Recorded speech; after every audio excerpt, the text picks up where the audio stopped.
before we get started here, I just want to remind everybody that this is being webcast, so please use your mics so everybody can be heard appropriately. Let's go ahead and start with roll call. All right. Andrew Dilworth. Here. Amy Bomsey. I'm here. Over there. Kendra Basner. Here. Stephen Bundy. Steve's coming. Suzanne Burke Spencer. She's here. Eric Deitz. Justin Fields. Here.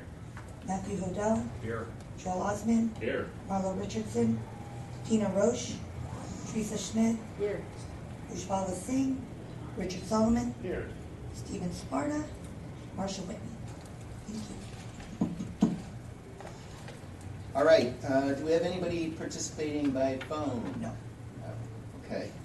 Is there anybody that would like to be heard for purposes of public comment? All right. Let's turn to announcements and staff report. Andrew. Okay. Today's staff report is very brief. Your opinion 12-0005, seeking advice about current clients, is back from public comment. We received 2 comments during the most recent public comment period. They're both included in your agenda materials. Last week, the Board of Trustees approved the appointments as recommended by COPRAC to this committee, beginning in the next committee year.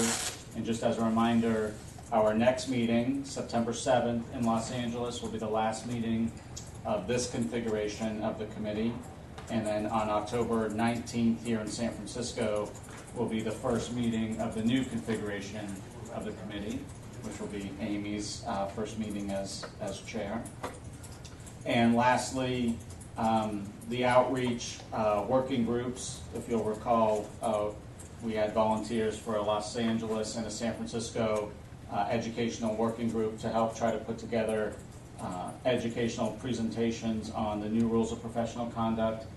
They met and identified the dates in which to hold those presentations, and that'll be Friday, October 26th in Los Angeles, and Friday, November 2nd here in San Francisco for those new rule presentations. And I'm sure members of those working groups will discuss in more detail the developments of their considerations of that program when we get to the outreach portion of the agenda. Is there a sense of how long the program is going to be, or is that still in the works?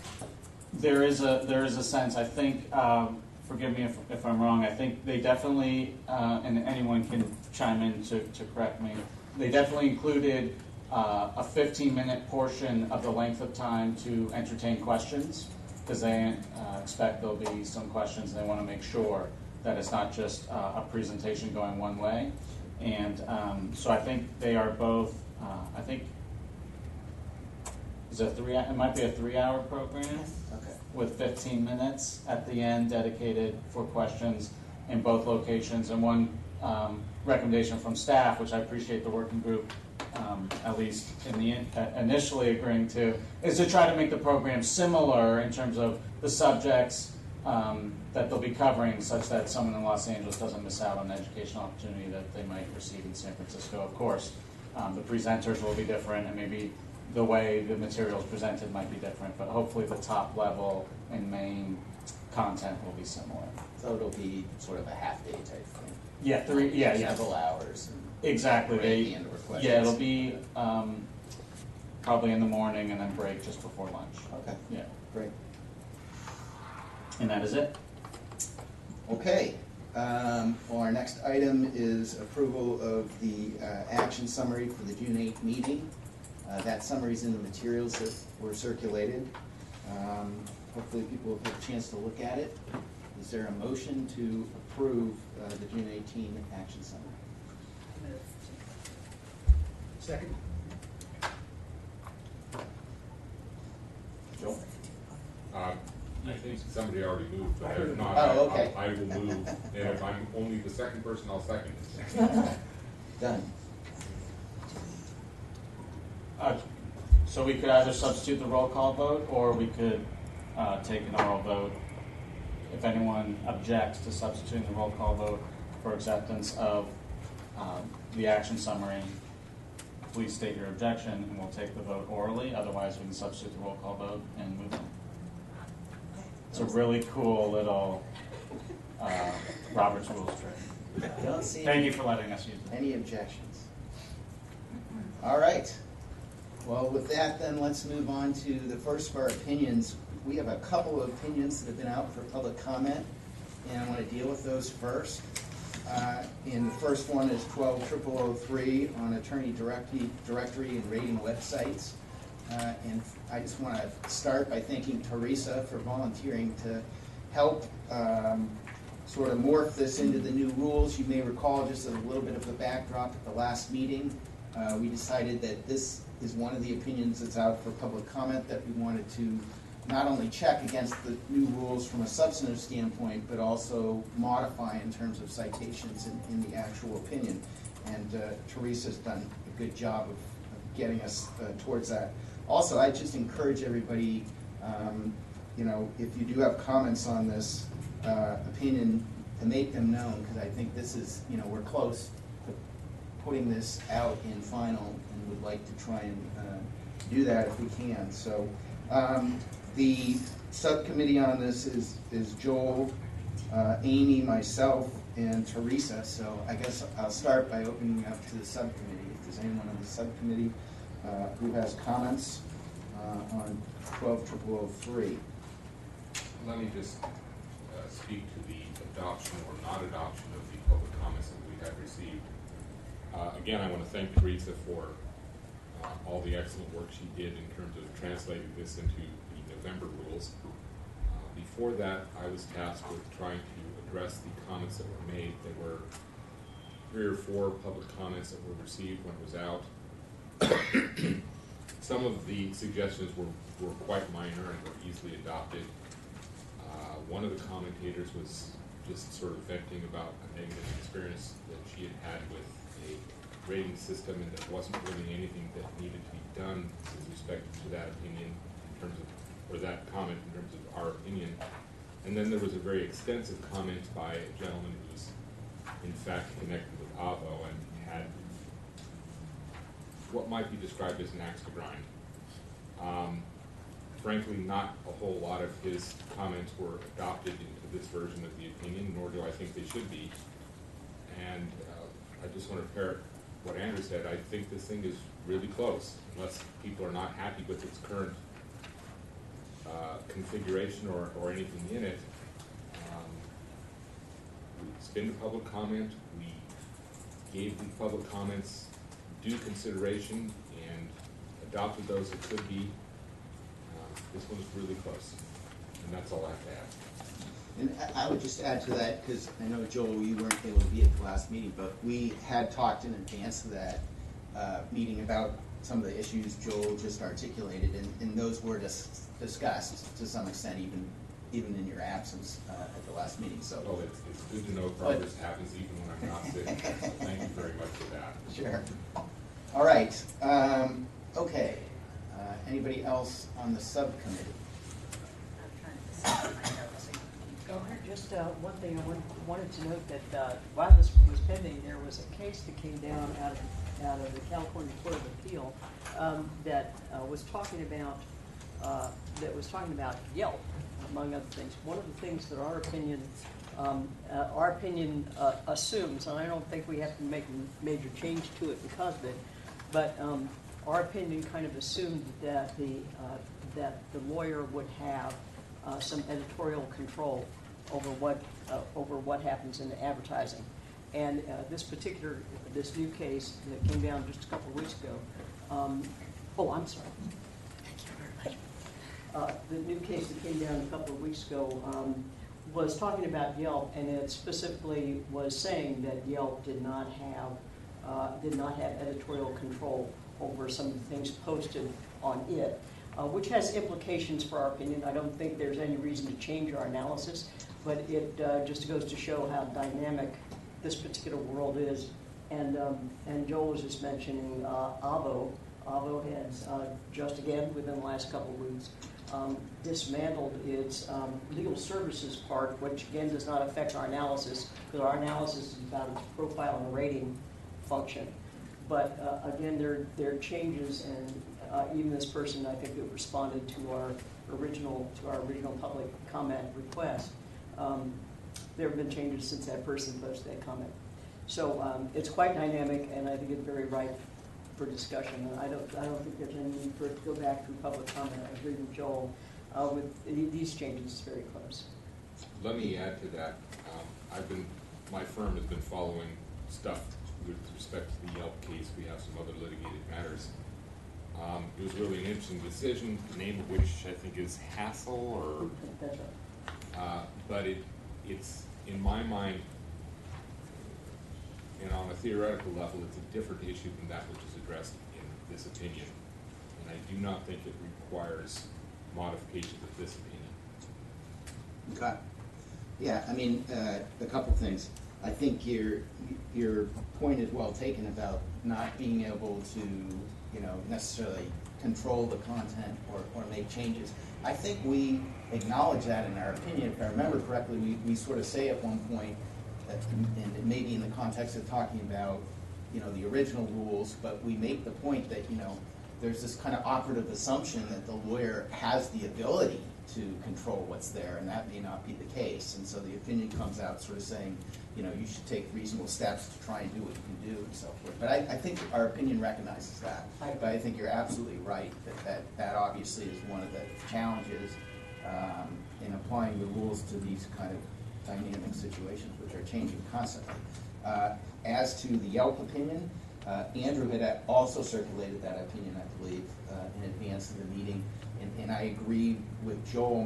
My take on that, although I think is very interesting, and it has a relationship to the opinion, is that the substantive holding of that opinion, I believe, deals in large part with the liability of the publisher. And I don't know that the opinion, while it's interesting and it certainly resonates with our opinion in certain ways, I don't think it changes the substantive analysis of our ethics opinion. I don't know if, Andrew, you had circulated an opinion. I don't know if you have a different viewpoint, but that's sort of my take on it. No, I would agree with your conclusion. I think the only thing worth considering by the committee is whether or not, as an approach taken by this committee and many other opinions, is to include a citation to this case in a footnote. It would not alter the analysis or conclusion of the opinion as a whole. You are addressing issues separate and apart from what this case addresses, but as most of people making comments this morning are alluding to, the case is tangential to the issues at play. And so I think one thing worthy of the committee's consideration, and I did identify places to where a footnote might be present. You could just say something to the effect that, a court order directing a third-party website to remove reviews from the site is barred by statutory immunity under, and I have the USC section, and that could fall at the end of a sentence in which I think we ask the attorney in this opinion to consider contacting the third-party directory. Hey, can you take down this website? Anyway, it's just informational, as is the case with many ethics opinions. A reader might open a new rabbit hole for another reader to go down. It's a tangential issue. Anyway, that's the consideration for you. I'd like to respectfully suggest that we not do that, because while the subject matter of this opinion and the recent Court of Appeal opinion are tangentially related, they're really not the same issue. Also, the Court of Appeal opinion, while it had things to say substantively, ultimately decided that case on what was really a procedural basis. They didn't, so it's not entirely clear that what they had to say on the substance is new law. It may just be dicta, but it does represent kind of a rabbit hole, and I think it would detract from what we tried to do with this opinion, which is really not about third-party or Yelp-like systems where the attorney has no opportunity to exercise editorial control, which is possibly the only real lesson we get from the new case. Yeah, I think from an ethics standpoint, it seems to me that, I mean, the business of immunity and who's liable and responsible and so forth is not really an ethics issue.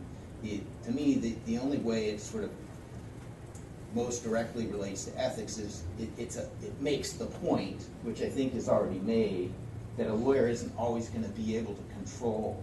I mean, now you're getting very specific and saying, you know, here's an example where a specific service, because they have immunity, can say to a lawyer or someone else, you know, we're not going to change it, you know, and so the lawyer's stuck. But we basically already say that, so I guess I'm kind of inclined to Joel's view, which is, I don't know that it's necessary.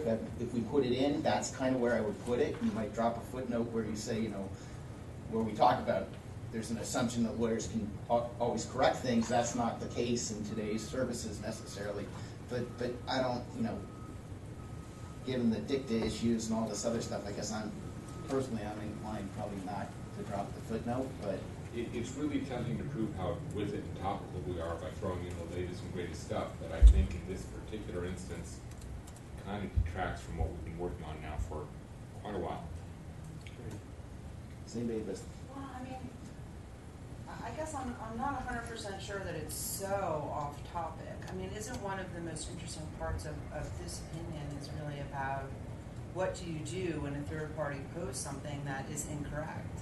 And it's sort of a natural next step. What if the client's lying about you? You know, we cite the opinion about not making knee-jerk reactions and have a reasoned response when you're attacked in social media forums. So, you know, that's a tangential issue that we do address. And so I think on some level, this issue is the most challenging part of the opinion. And when that's the case, sometimes it's helpful.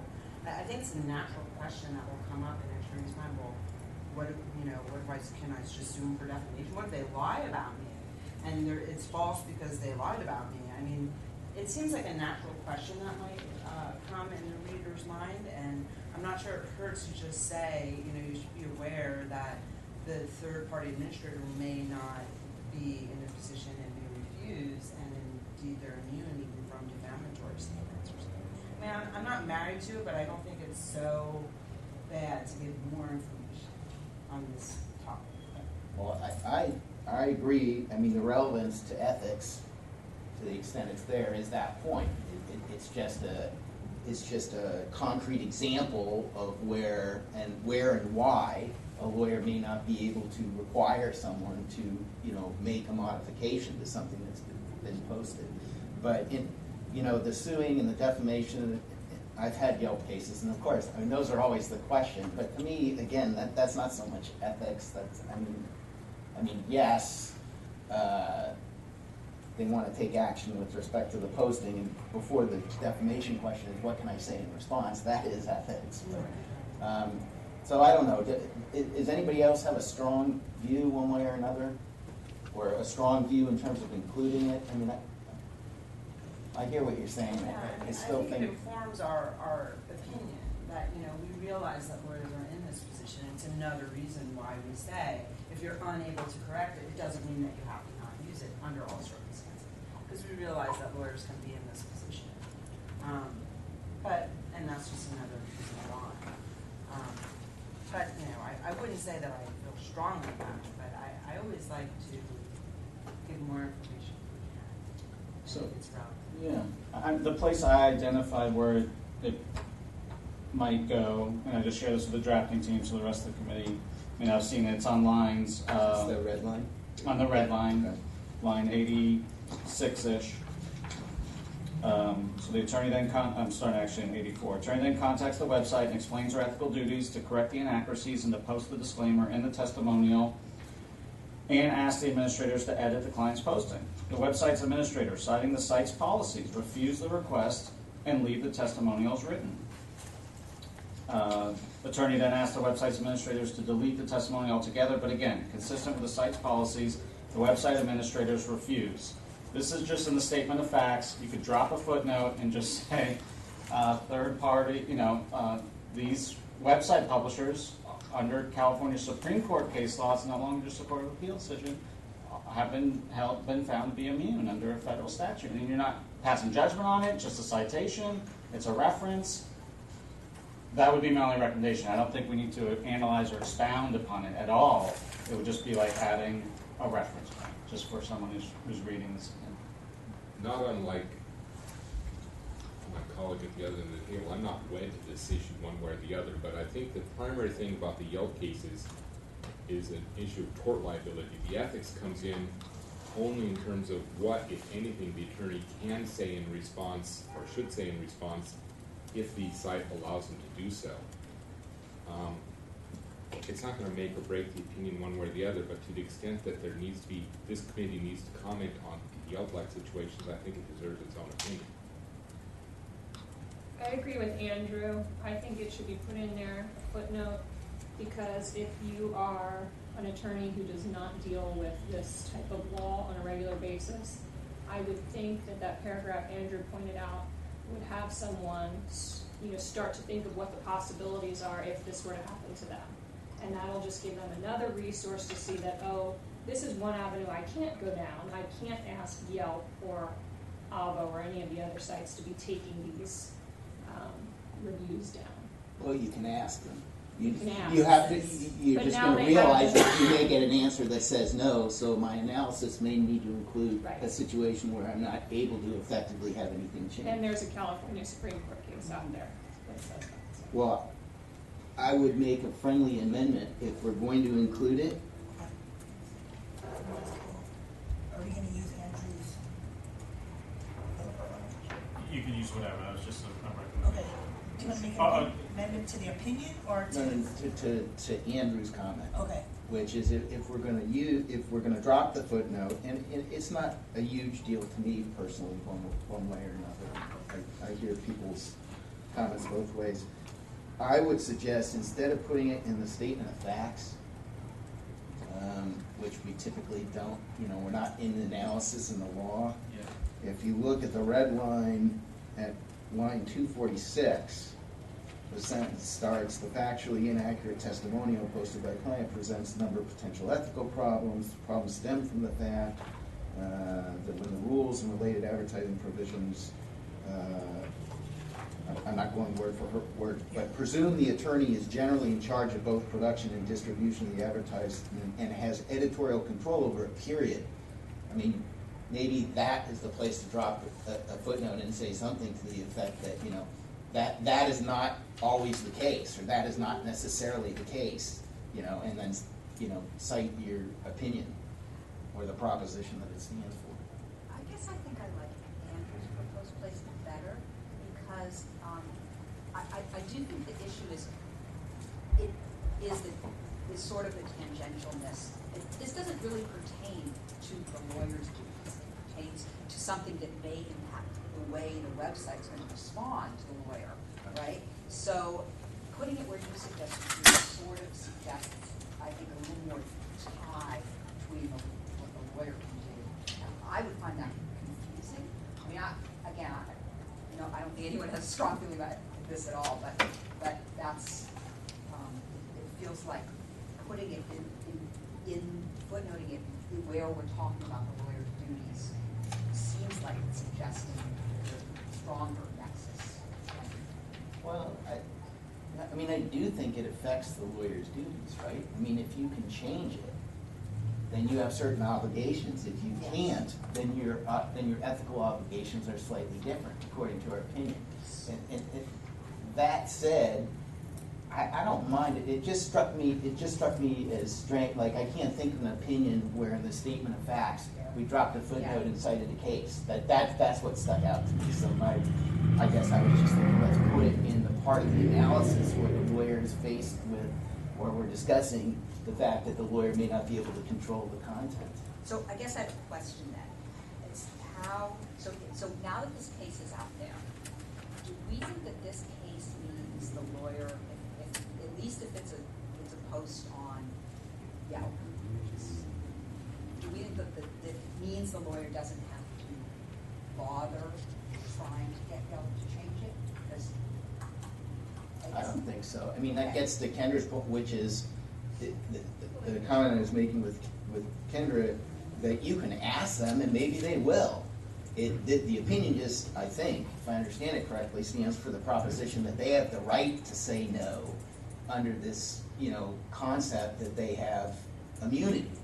Whether they'll say no or yes, I mean, who knows? Right. But I think the gestalt of our opinion today is sort of the lawyers should be trying to take Yeah. reasonable efforts, so I think you should at least ask. Well, that's exactly why I think it's odd to put it where you're suggesting, because what I would conclude from that just positioning of it is, I don't know, well, so does that directly impact my obligations in the sense that what we've said is your obligation is to try to fix it if you can. And then we drop a footnote to a case that says some of these websites don't have to do anything that you ask. So to me, I guess that would just, I think that could impliedly suggest that, maybe you don't have an obligation to do it. I don't know. Okay, That's although your knowledge. we do then go on to say Yeah. that the point's not changing. And then the next part of the analysis is, despite the fact you might not be able to control it, you gotta take reasonable steps. And then these are the types of things you should do, including requesting that the client or third party edit it, et cetera. So Maybe. it doesn't matter to And me. if that- It just seemed weird to me to drop it in the statement of facts, but if there's nothing wrong with that, I mean, it's not.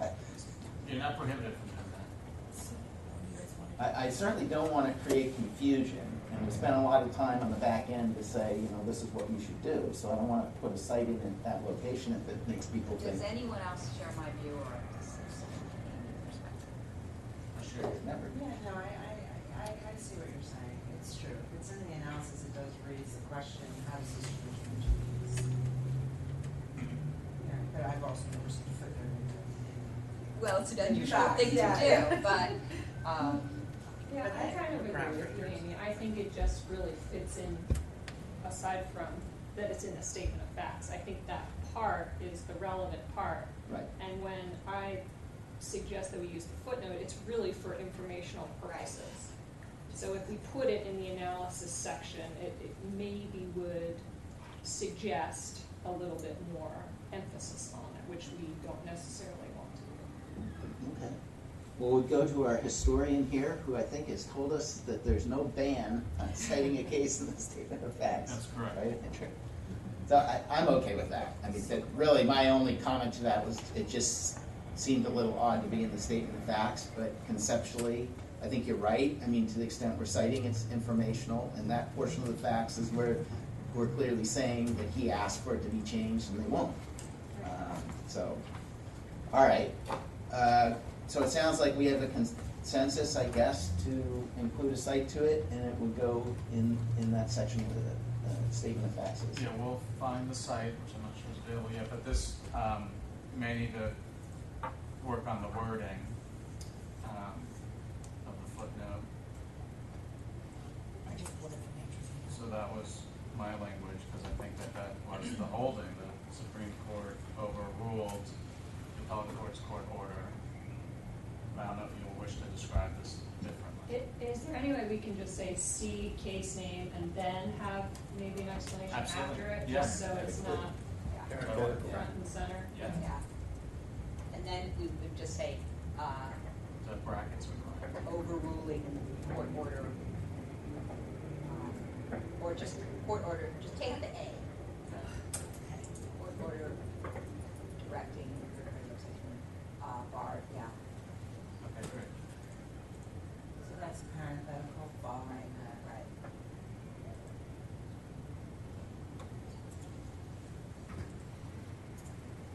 Everybody Say okay? is or was.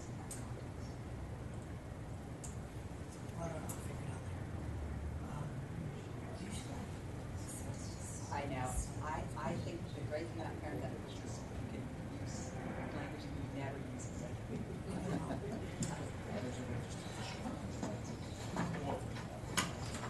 Is everybody okay with this language in parens as capturing the I thought? mean, if you wanted to do it that way, you would say,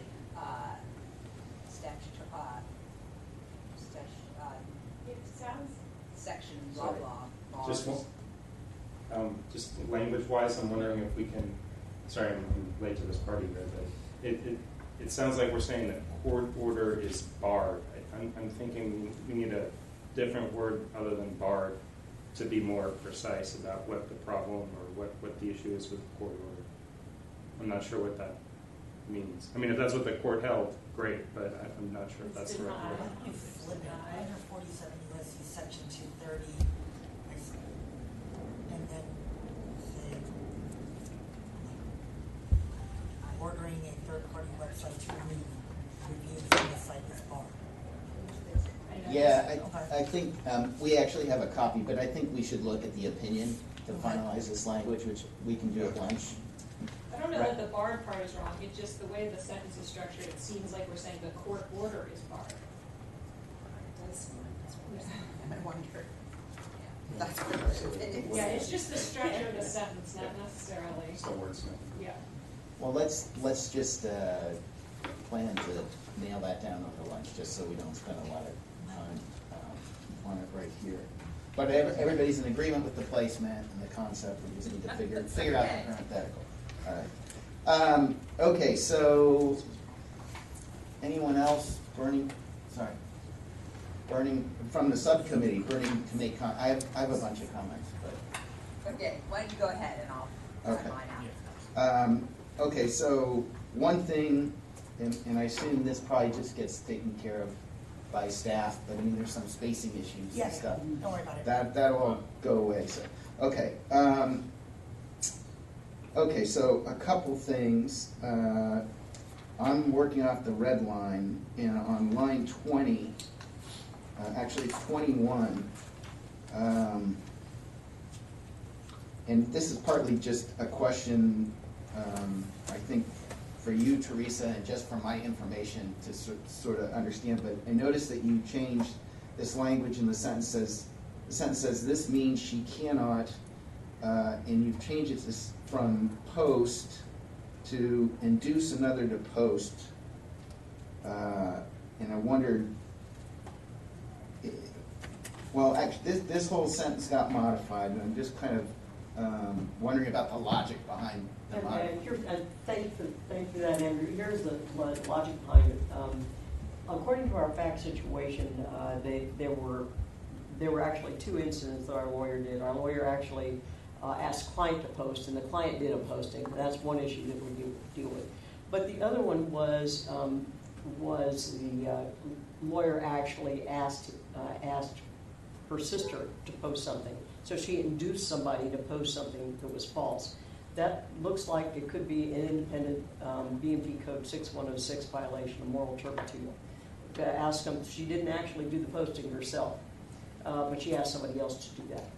And that's where I thought the 6106 issue might fall, as opposed to the 6157.1 issue, which is the one where she posted it herself or linked it to her own website, which is an advertising issue, false advertising issue. So anyway, that was my logic, that's really where the 6106 issue is launched. Oh, okay, and on line 21, after the induce another to post content, you have the lawyer knows to be false or deceptive.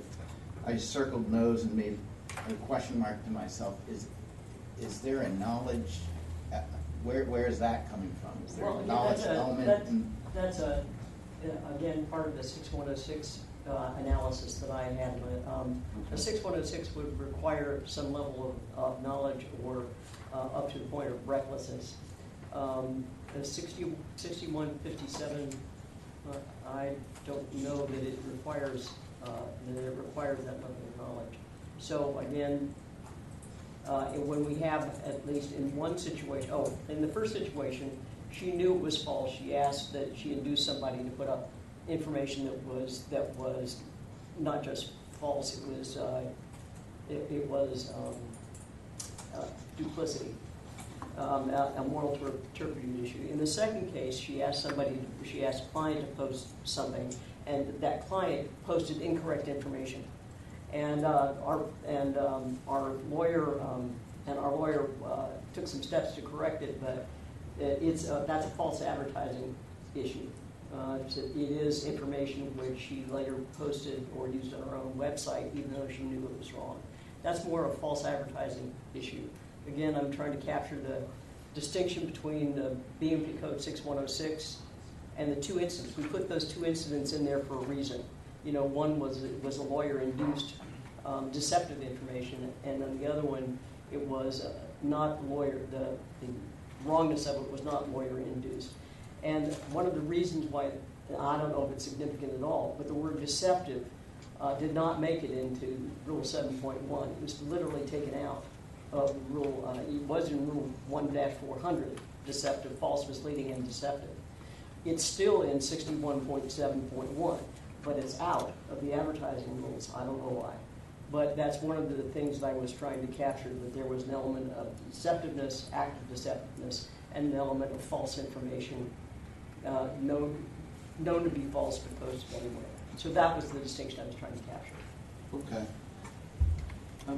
Yeah. Comments on that point? Yeah.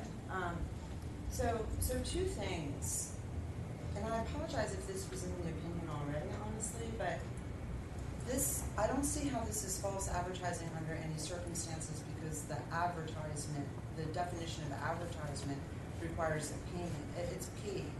So the big distinction between the ethical rules and the advertisement, the definition of advertisement and the false advertising statutes requires that it's a paid advertisement. So that's one reason why often in the social media context, the false advertising statutes don't apply. And so I noticed that it's woven throughout this opinion that this is false advertising. And I'm thinking, I don't remember, I guess it was in the opinion when we sent it out for public comment, but I think it's a flawed analysis to suggest, I mean, usually what we do is say, you know, it may also be prohibited by the false advertising statutes if this is a paid advertisement on something. You know, because sometimes you can pay for your, you can pay for your profile if you wanted to get Peyton's, traffic or whatever. But the fact that it's not paid for, so I'm a little uncomfortable with, we constantly say, oh, and it's also false advertising. There also is this, because I don't think it fits within the definition of advertisement. Is the first point on that, and then on the 6106 issue, I think it's interesting, and it is in the analysis in the opinion where we kind of say, hey, and by the way, if you're asking people to do, false, endorsements for you, you may also be engaged in dishonesty. And that's true. And it's in the analysis. But because it's, everybody has to, it doesn't matter if you're false advertising or if you're advertising or posting or not, everybody has to comply with 6106. So I was a little uncomfortable just saying, because it's an advertisement or because it may be a communication under 7.1, you have to comply with 6106. It's like, well, you already have to comply with 6106. And this sentence where it is, what we're talking about is because of X, Y, and Z, this falls within the ethical rules, and therefore you need to comply with 6106. And I thought, I don't like that connection. Everybody has to comply with 6106 at all times. I think it's great to have it in the analysis where it is, but it seems strange to sort of pluck that out as one of 100 rules that we all, well, not 100, probably 40 or 23 or whatever, that we all have to do all the time, as that it's somehow contingent on whether or not it's a communication. So I wasn't sure about that, but the bigger point really was, I don't think it's an advertisement, and then we took out some, and on Drew's point on why did we take out the word post and just say induce the post, I think both are still valid and should be in there. Like, I'm not sure why the word post was taken out. Because it's true that the attorney can't post false information either. So the attorney can't post it, and she can't induce other people to. So I think that was your point. Like, why are we taking out the word post? And I wasn't sure about that. There's another issue here, though, and that is, and I absolutely agree with you. You're right. It's 6157 about the paying, advertising, and required payment. But remember, there's a second publication here where the lawyer uses this information and posts a link to it to her own website. And if she's paying for her own website, and if she's using it for advertising on her own website, assuming for the sake of argument she pays for that website, and actually fact situation we don't know that, but that second publication might capture concern that you're raising. That might be an advertising, that might be an advertising where the first Pays one like a comes. server to keep the. I'm sorry, I can't hear you. I mean, what do you mean by pays for it? Do you mean if she just pays like a monthly fee to a web? Exactly. That doesn't seem like what is meant by paying for an advertisement. That is- Well, it is, our website, the websites are considered advertising. I think we've said so, correct.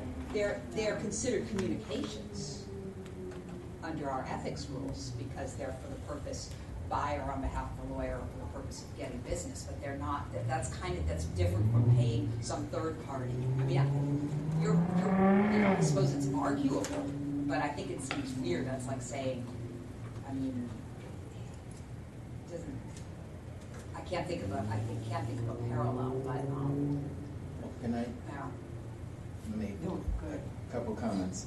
One, I think that Suzanne's comment about advertising and where we call it advertising is valid, and we should comb through this opinion one more time to look at that issue specifically and see if there are places where we're just uniformly saying, calling it advertising as well, and that's not appropriate.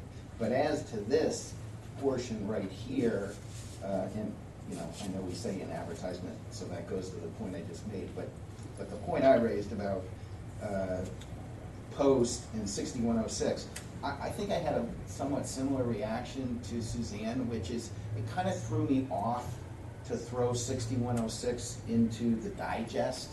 I mean, it's in the opinion, there's an analysis, that issue pointed out later on, and I understand, the digest is sort of trying to collect all the authorities that we're keying off of, but that kind of threw me, and I'm not sure it needs to be in the digest, number one. And the other thing about it is, by putting it in, what it's doing is you're referencing 7.1, 7.2 in 6157. You end with 6106, and this business of induce and stuff, it pulls away, I think, from 7.1 and 7.2. I mean, the language was directed towards sort of the core obligation as 7.1, 7.2, 6157, and I'm inclined to say we don't need to try to shoehorn 6106 into the digest. If we do, then I think we got to modify the language, because we're left at the end of that thought, not really talking necessarily about 7.1, 7.2 and the language in those rules. Yeah. So I think we're talking about a few different issues right here. I think we really do need to focus on the question of 6106 for just a minute. I'm sorry I read these every meeting, and I haven't picked up on this before. So I was concerned as well. I'm also concerned with the sentence for another reason, but I was also concerned that 6106 was in the digest. I was like, oh, moral turpitude. I thought we were just talking rules of professional conduct. If you do a word search for 6106, it appears one other time, and it's on line 165 of the red line. And there's no analysis. It just says, further, the solicitation of her sister by attorney to publish deceptive information to the general public, and we've edited now to say, also violates B&P Code 6106. Not may also. I think I'd be more comfortable with may as opposed to the conclusion. Also, there's no analysis, no discussion, and then we translate, importantly, I think, to the new comment, which discusses the disclaimer. So I don't know, we haven't really done the hard lift here to bring 6106 into the opinion, in the conclusion, or frankly, in the opinion itself. And I think we need to address that issue before we move on. I agree on the digest point. I'm not sure how much, I agree it's also not very detailed analysis, but I think the point was to just say, this is deceptive conduct. And it's outside of the advertising. So even if you think you can navigate the, advertisement / communication rules, it still could be deceptive, and you still could be violating this rule. I totally agree it should be may. Certainly we don't ever want to be opining that this conduct violates But I think it's useful to at least point out, hey, by the way, this is deceptive conduct. And I don't know how much we really need to analyze it further, but I do agree, putting it in the digest puts a little bit too much emphasis on it, I think. I mean, to piggyback on Suzanne's comment, I do think a fix could be to take it out of the digest, recognizing it's not thoroughly fleshed out and analyzing the opinion, which typically the digest is what's contained in the digest. And then secondly, if the sentence is softened to say may violate, and it's a warning to the reader or a citation to the reader, I think we would capture all of my concerns at least, and we could retain the reference in the opinion, but I don't know. Could there be any reasonable doubt that it violates the statute? To deliberately insert a false statement in the public realm? I mean, how could that not be moral turpitude? Well, the problem It's- is yeah. finding what constitutes moral turpitude is more difficult than one would assume. There aren't a lot of cases in the last couple of years. We recently had to do an analysis for a different project, and that's really what sparked my interest when I saw 6106 in here. I said, "Oh shoot." I think it's a little more. That's not to say it couldn't be alleged, and someone could not prosecute and obtain a disposition showing it. But I think we need to take care to say in this instance it in fact does, and I think the may, at least for me, would make me feel a little bit better. I mean, if I was this attorney's attorney, I would have a lot of arguments why it wasn't moral turpitude. They might not win ultimately, but you know, but I don't. I think that the bigger issue is that it's a statute, and, you know, the realm of interpreting statutes and whether conduct violates it or not is the courts. So we tend, you know, it's one thing to say we think something will violate an ethical rule, but to say it will violate a statute, I think that just oversteps a little bit, no matter how bad the conduct is. Unless you had a case on which you could rely, which had similar facts. Right. So if there is such an advertising case to which we could cite, I'd feel much better. Yeah, I think the thing that strikes me is moral turpitude is like when your career is over, right? That's a career-ending sanction. Would we say, would we want to say this is career-ending if you do that? I wouldn't want to put that out there as an opinion that we haven't even analyzed. I think we make a mistake if we start driving down the road of moral turpitude with any length. I mean, Andrew's suggestion, I could live with. I mean, personally, I could live with not having moral turpitude in this opinion at all, because I think Andrew's right. It's notoriously vague and subject to all sorts of different interpretations. So, I mean, personally, I could leave it out. But if we put it in for the reasons that Suzanne's articulated, which, you know, I think that's valid, just to point it out. But I don't think we should dig into it. I think that's a mistake. And so, and I feel pretty strongly we shouldn't have it in the digest. So I'm okay with Andrew's suggestion. Is there anybody who feels really strongly we shouldn't have it in at all? I mean, I don't say really strong, but it would be my, yeah. I think it's strange, I think particularly with Andrew's comment that there's hardly any law even explaining what moral turpitude is.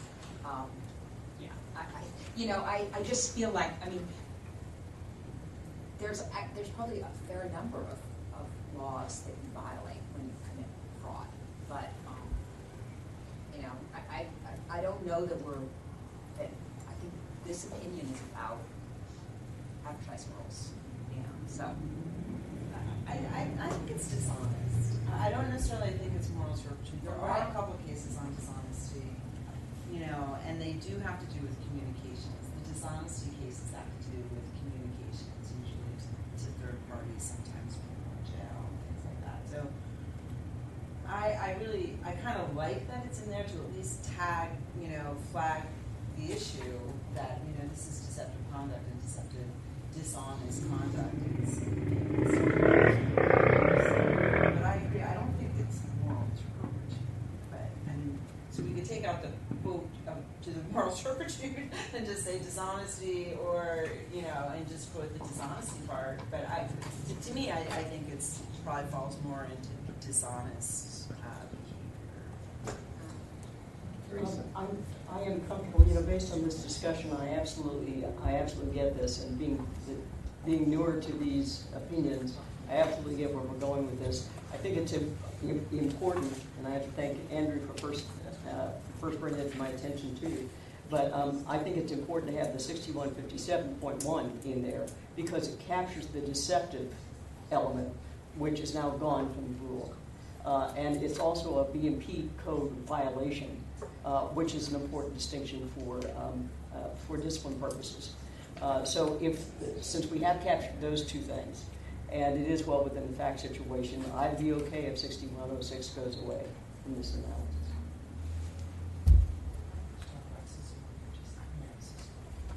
57, right? I mean, it sounds like, I don't think that this is an advertisement under the false advertisement statute.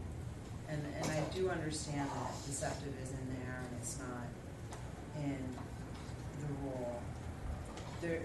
Misleading and deception are usually synonymous in the fraud realm, but I don't know what the difference is between misleading conduct and deceptive conduct. They may be synonyms. I'm not sure, but I think more importantly, this is not a paid advertisement. I think we'd be better off dropping a footnote and saying, and if you're paying for your profile, you will also be subject to the false advertising statutes, which for the most part have the same requirements and language, except that it also covers deceptive conduct or something. But I wouldn't want to suggest that Rule 7.1 doesn't cover deceptive conduct, because I think it does. So I don't know. Maybe we can talk a little bit about what people think about whether this is false advertising under the statute. Sure. Randy pointed out, we could also cite, since we are citing to the new rules in this opinion, Rule 8.4. There are a couple places under new Rule 8.4a. Is professional misconduct to violate these rules of the State Bar Act, knowingly assist, solicit, or induce another to do so, or do so through the acts of another. That's 8.4a. C, prohibits a lawyer from engaging in conduct involving dishonesty, fraud, deceit, or reckless or intentional misrepresentation. We ought to analyze this. We could just cite it. If we're less comfortable relying heavily on 6106 as the statute.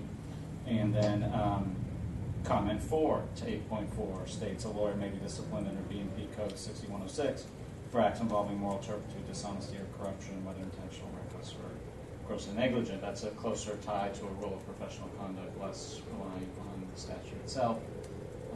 Something to consider. Okay. I think that's a good suggestion. To Suzanne's comment, how do people feel about the 6157 issue? Well, I think it's critical to mention it. I agree that it should be may instead of shall. I back off that. But don't you think to be helpful to a lawyer, they should know that there's a risk that an authority could find that deliberately lying is moral turpitude? Just that they should know that maybe. So I think we'd be, is that what we're talking about, whether we include any reference at all? That's 6106. We aren't talking about that. We shifted to 6157. I'm sorry, I misheard. I mean, but I think they kind of go together, right? So. I mean, really, the only issue with 6157 is whether we think these kinds of third-party rating websites are paid advertising. And I think you can pay for your profile. I think the solution that was floated would be a footnote saying, and if it was paid, it could also be a violation of 6157.1. Makes a lot of sense. Well, I have a question on kind of point of order. If you just put an unpaid listing in AVO and you lie about it, that can't be considered advertising? You have to pay money to be advertising? Under Is that the our statute. assumption? premise on the assumption, it's under the statute defines the word advertisement Right. to mean something that you pay for. Something that's paid for. It's more language than that, but. Right. It's still a bunch of stuff improper. and then you pay for it. It's still improper under 7.1. Yeah, I'm just. But trying to advertising is sort of a technical term defined in the statute, and I think what Suzanne's saying for purposes of that statute is the factual scenario here really advertising within the meaning of that statute, and I think it could be, if you pay for it. If you don't, then it probably technically you're not governed by that statute, but you're still governed by 7.1. So. Right, I- and it doesn't help that 7.2 now uses the word advertising, so So a it makes it footnote that would much make it more more- confusing. I like the idea of a footnote as well myself. That makes sense. So what if getting back to 6106? I mean, I don't know. For both sides, I mean, we have a fair number of people now who've said they wouldn't mind taking it out completely. Which actually, if I had my druthers, I think that's what I'd be inclined to do, is not even cite it. But how do other people feel about it? Which was the new rule that you were mentioning? 8.4, A, C, and comment 4 would be possibilities. One way to do it would be to soften the reference by running it through the rule in the way that Andrew's comment sort of suggests. I agree. It makes, I mean, it's more within our area, And you capture 6106. and yeah, I mean, it does everything, right? I mean, in fact, it would be, if we are gonna warn lawyers that there are consequences for engaging in deception, they should also know that it's a violation of 8.4. So I think that, I don't think the converse is true. I don't think we all have to say 8.4 and 6106.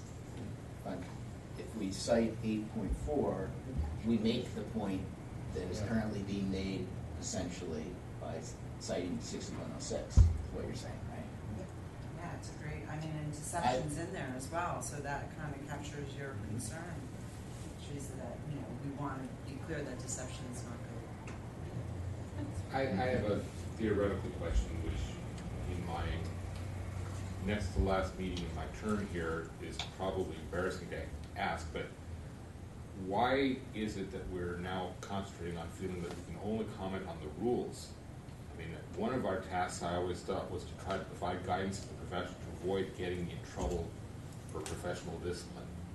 And as far as I know, the State Bar, the Office of Chief Trial Counsel can charge both for violations of the rules of professional conduct and violations of the State Bar Act.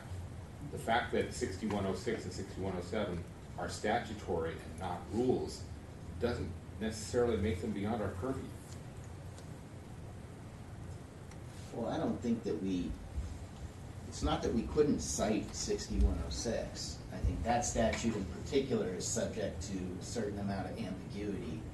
And I think we're still going to cite 6157, and that's a statute, not a rule. But I think the proposal is we can make the point by going through 8.4, and yes, that doesn't mean we couldn't cite 6106, but given some of the difficulties around 6106, we can use 8.4, which is the new rule, bring attention to that, make the very same point, and not get bogged down with this whole understand issue that. about whether this involves moral turpitude. I have no problem with Andrew's suggestion citing 8.4. I think it's worthy to cite to the new rules as often as possible. I'm hearing this, maybe I misheard, some suggestion in our dialogue that says, well, we shouldn't be citing the statutes, and I didn't ever understand that to be the case.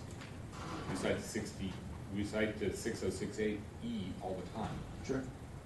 Yeah. So I agree with you that it isn't so much that we don't do statutes, because we do statutes sometimes. Right? It's more that this particular statute doesn't provide us very much in the way of guidance, and we can't provide much guidance on these facts given the nature of that statute. Okay, well, I'm happy to proceed with citing to 8.4. I just was a little confused by the dialogue, and I'll now refrain from further comments. No, but to the extent I was speaking that was not my intent. I mean, I agree with you. There's nothing that prohibits us, and we shouldn't be avoiding statutes that are applicable. But I also agree with what Steve said. This particular statute is just got issues. Okay, so I got a few additional comments that I think are finished. Still in the digest. Well, maybe we'll have to, but this is good. I mean, this will be the very last, go around. So again, in the digest, on line 31, we struck out some language here, and I'm wondering the sentence that starts on 31. Similarly, if any such testimonial contains untrue factual information, she must take reasonable steps to correct or disavow such information. It seems like we lost that concept by striking it out of the digest. And I wondered, I liked it there. And maybe there's a rationale for why we took it out, or maybe it just got tacked onto the other stuff that was getting redlined. But it seems to me we've lost that, and that is kind of a big part of summarizing, what the opinion has to say. So I guess I was somewhat inclined to put that last sentence back into the digest, unless, if there's some reason people think it shouldn't be there, then we should talk about it. I have no emotional commitment to its not being included, Andrew. So no, Drew, I'm sorry. I'm happy to put it back in. Okay. Then I think we should add that sentence back. Okay, then I jump over to page 17, the red line, line 122. And this is where, so our heading here is attorney's conduct related to online directory sites. When is attorney's conduct related to online directory sites subject to attorney advertising regulations and requirements? And so starting on 122, we've added in the site to comment 4 of new rule 7.1, which deals with testimonials or endorsements, which is an important, concept in the new rule. My question here is, do we need it here? Because it's repeated later on, has been added, and I think appropriately so, under the section that deals with testimonials, which is at line 235 of the red line. And so it seemed to me here, this analysis really was talking about what's a communication, that the public's going to have access to seeing this communication, et cetera. So I just thought here, we don't need, the testimonial thing comes later, and we repeat this under that section, which seems appropriate to me. I thought maybe we should take it out of this section. I have no problem with that for myself. Delete it altogether, or just No, it's repeated later, so I think you could just delete this whole comment 4. But before you do that, let me add a corollary here. What I think we should put here in its place, which is now kind of missing because, we had to take out the 1-400, which is defining what's a communication. I think here what we want to do is cite to comment 1 of 7.1. which says the rules govern all communications of any type whatsoever about the lawyer or the lawyer's services, and include any message or offer made on or behalf of the lawyer concerning the availability for professional employment of the lawyer, a lawyer's firm, or firm directed to any person, or whatever that language is. That's the replacement, because here what got deleted, what the flow, what we were going to talk about is what's a communicate, what is, what kind of speech falls under this. So I think we get rid of the testimonial comment, but we add in here comment when, because that's now going to sort of tell us here's what falls under 7.1, right? To that point, what I think is really interesting is that communication is not defined anymore. And so it might be worth pointing out that the word communication is not defined. Comment 1 says this, but you're absolutely right, that's exactly where it goes, because you're kind of wanting that information. Like, what is this thing? you know, we're also used to communication being a defined term, and it really drives the analysis of this whole opinion, that buyer on behalf of language, and it's gone. And that's sort of an overall comment that we may be letting that buyer on behalf of language do too much work now in the opinion, because it's really only in a comment. So that's kind of, and sometimes we put quotes around the word communication, and we probably shouldn't be doing that now because it's not a defined term. So it's really interesting that it's not fine. I had to look at it twice when I looked at recent revisions. I was like, wait, what happened to our definition of communication? Well, if we're talking about comment 1 here, we could drop a footnote or something. That might be a place to say, you know, the term communication is not defined, but the comment is telling you it applies to all communication. Right. Drop a footnote that the term communication is not itself specifically defined. I mean, we can do that if we want. But my point is we need to have that concept here instead of the testimonial concept, I think.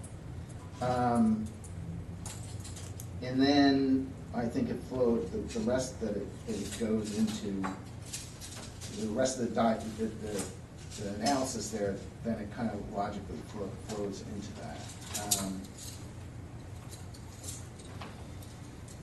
Okay, so now I'm on page 19 of the red line.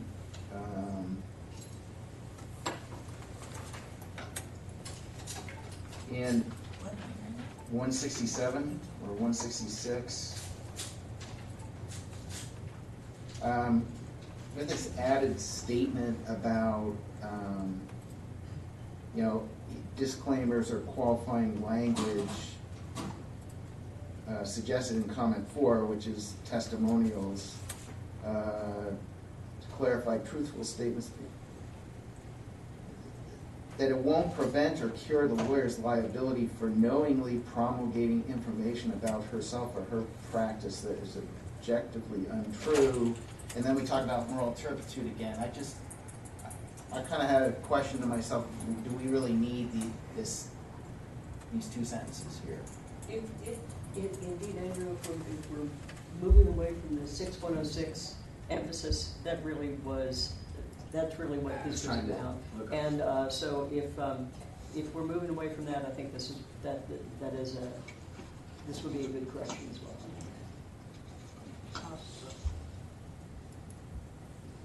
Should I just make a note? Yeah, I mean, we're going to have to look at this one more time. We might just make a note. Suggestion is to take out this. Knowingly promulgate? I think you delete the whole, It would be the whole thing. the appropriate the whole disclaimer. Okay. Yeah. I'll just put consider. Or you can just delete it. Yeah, the whole You've got edition. consensus for deleting For the that. lights. Oh, right. There you go.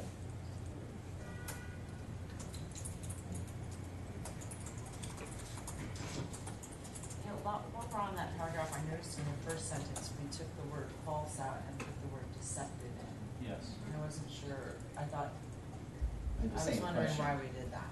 And the heading is effect of posting false information. Yes. Yeah, I All think of it that. should be, yeah. So go back. So 156. So, yeah, so if you look at 155, the heading's effect of posting false information.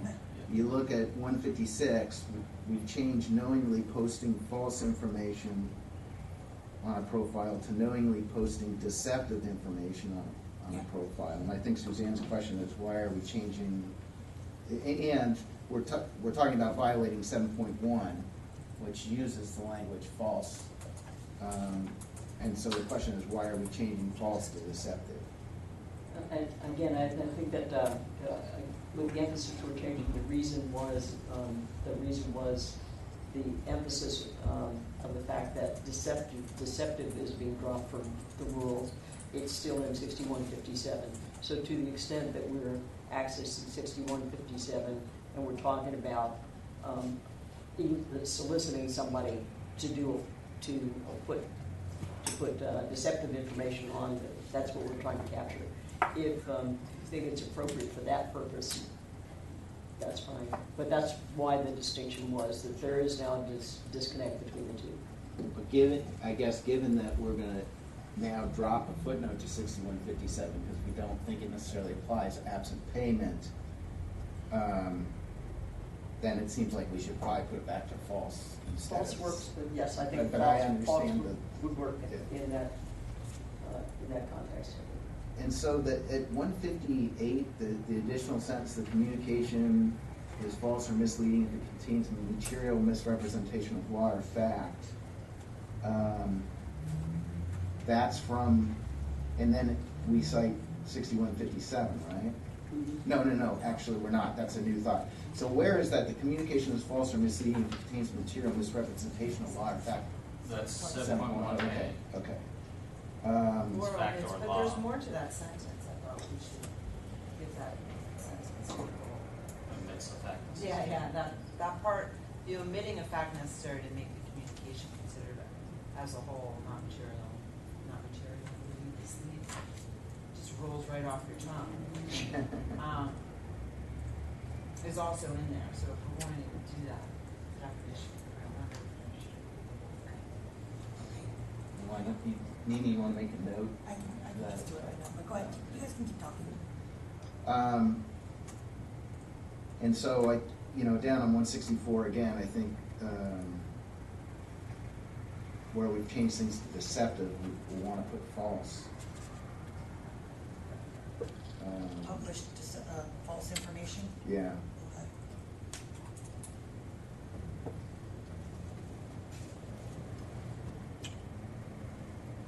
And here, again, and then maybe this is a global, I mean, we're talking about moral turpitude again. And I think we've decided that, Well, that's gonna come out. that's gonna Be a come out, citation of right, 8.4. right. What? Sorry. So,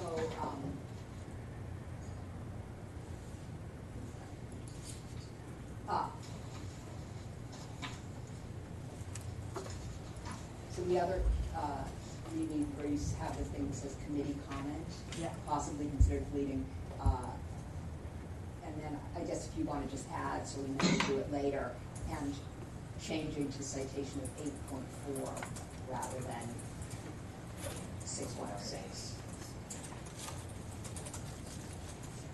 Okay. Good.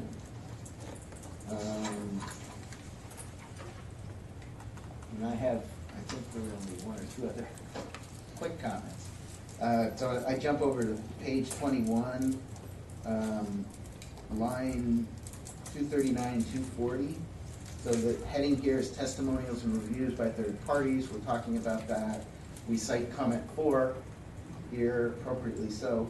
And then we make the point, starting at line 238, this sentence says, the rule, and it's referring to 7.1, does not hold testimonials or endorsements to be presumptively deceptive or misleading, and it requires no disclaimer. This is just kind of a wordsmithing thing, but I thought perhaps we could say the rule does not hold testimonials or endorsements to be presumptively deceptive or misleading, comma, not wed to this language, but you'll get the concept, nor mandate a disclaimer, comma, although it recognizes the potential benefit of a disclaimer in certain circumstances.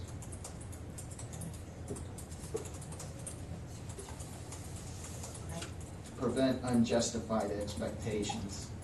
I mean, my thinking really is, instead of just saying it doesn't require a disclaimer, to sort of say, yeah, it's not requiring it, it's not saying it's presumptively invalid, but it does say in the comments that, there can be situations where it could be helpful to prevent the unjustified expectations that the rule substantively is saying you don't want to occur.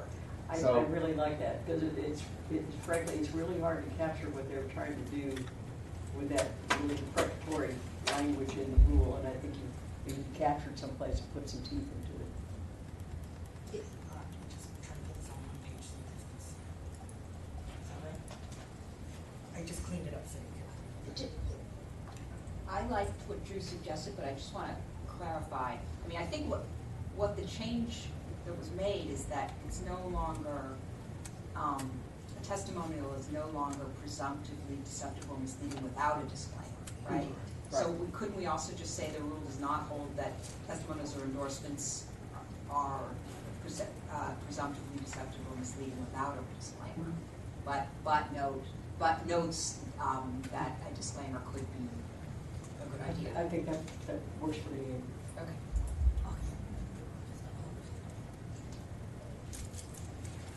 Using that testimonials, right? So notes not hold that testimonials are presumptively deceptive or misleading without a disclaimer. Take out nor mandate A. Oh, no, just take out nor mandate. Oh, yeah, no, I'm sorry, take out all the, yeah, there you go.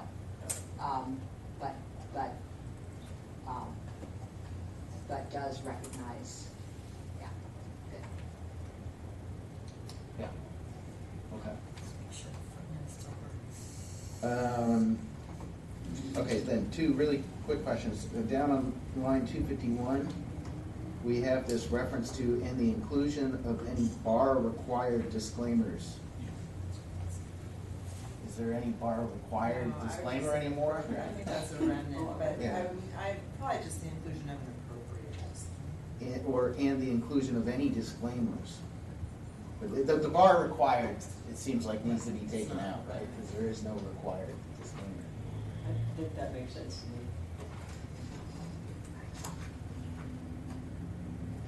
And then my last comment is over on line 284 to the red line. There's a cite to 1,400, which I think needs to be changed to 7.1. You know, Drew, on that particular paragraph and the one, it's a pretty lengthy discussion about how close the disclaimer has to be in proximity to, you know, and really what drove that whole discussion was that it was required, that the disclaimer was required, and I question whether we would maybe just consider taking out that whole. Oh, starting at 284? Yeah, more or less. I mean, it might be, I still think we should suggest that for the disclaimer to be effective, you should consider how close you can put it or something, you know? And, you know, we say at 295 that the posting of a disclaimer or just about as close as possible to the testimony on the profile should be sufficient to meet ethical obligations. I think it's worth mentioning, try to put it close if you want it to be effective, but we have like a lengthy discussion on that, and now that it's not a required thing to do to rebut a presumption, I don't know, it just seems I like. think that's a fair point. And we had some public comment on that issue too, right? Where people were saying, you know, how do you do this and what's sufficient and where do you put it? I mean, I think you're right. Maybe we're maybe over emphasizing that issue. I think that's fair. So maybe, you know, I think the comment is, for purposes of looking at this again, the paragraph at 284, do we need the full paragraph? Do we want to shorten that? Putting it in the middle because it's where you mentioned. Yeah, too much emphasis on placement of disclaimers. Okay. Okay. Anybody else in the subcommittee? And this is long, but this is good, guys. Seriously, I mean, we'll be able to get this one done. So, I have a comment, again, I just think this is language. We've, it's in the digest, and so, in the second paragraph of the digest, we, get to the red line. Teresa, I think you just adopted, in terms of the language about the testimonial now in comment 4, but I'm not sure the way it's been imported here just kind of works. To me, the last clause, without reference to the specific factual and legal circumstances of each client's case, just, I could not understand who was referencing it and what. So I just think somehow it works in comment 4, because comment 4 says a testimonial without this may be misleading if, but here we're saying such testimonials, the attorney has to make sure the testimonial is not presented so as to lead a reasonable person to form an unjustified expectation. The same results could be obtained in similar matters. Without reference, I mean, I don't know, maybe it's just me, but I just couldn't understand, that last clause within that, sentence. I get it, I mean, I think the idea is, a testimonial that doesn't refer to specific facts could be misleading to someone because they wouldn't get that their facts are different. But it's sort of weird because you say, in similar matters, without reference, anyway, I think it's pretty confusing in the comment, but it sort of works, but I think when you take a clause of it and put it in another sentence, it just doesn't work. So I wonder if we should, unless again, I was the only one who found that puzzling. It's very awkward. Yeah. I have no objection to that. So- No, I think we have to, instead of using the exact language in comment 4, we have to paraphrase in some way. Paraphrase the clause. I can, rather than gum us up here, I can just, if you're making note, maybe I can Yeah. come up with some proposed language. That was my only thing that I wanted to say.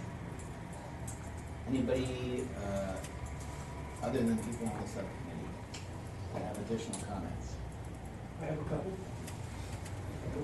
On the, we got red line on line 25 and 26.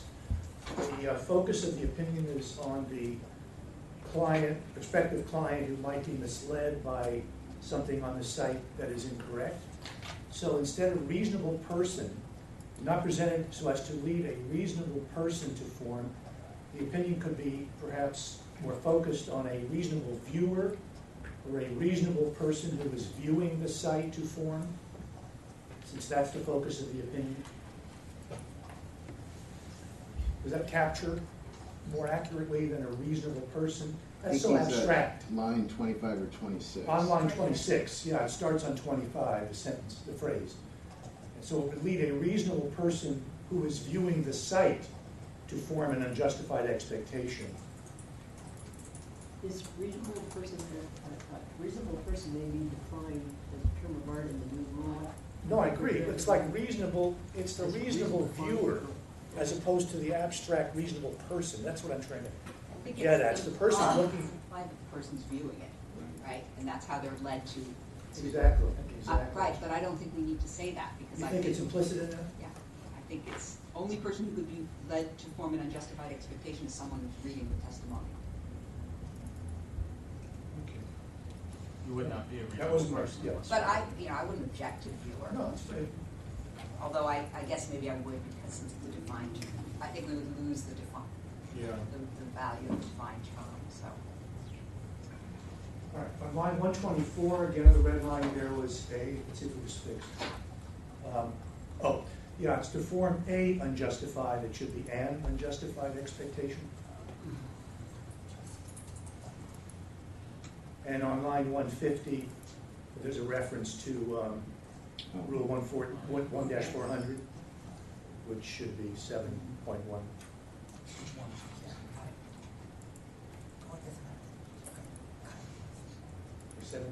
Yeah, she said 7.1. Oh, I think so. That's all I have. Okay. Thanks.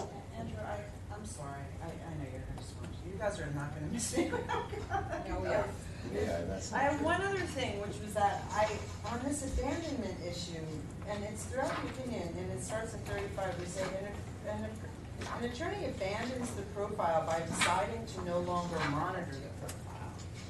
And I thought, is that really what we decided? Because we're saying if you're using the profile, you do have to sort of monitor it and make sure it's accurate. But you can just abandon it by deciding you don't want to monitor it anymore. And I thought, Yeah, no, I had that same, Yes. I forgot. Yeah, what line are you on? 35 and 36, and then it's later, also in the conclusion, and I'm thinking, are we really telling people that they have a kind of not a duty to monitor, but if they want to keep it accurate, they should be monitoring it, but you can just not have any ethical obligations if you just decide you don't want to do that.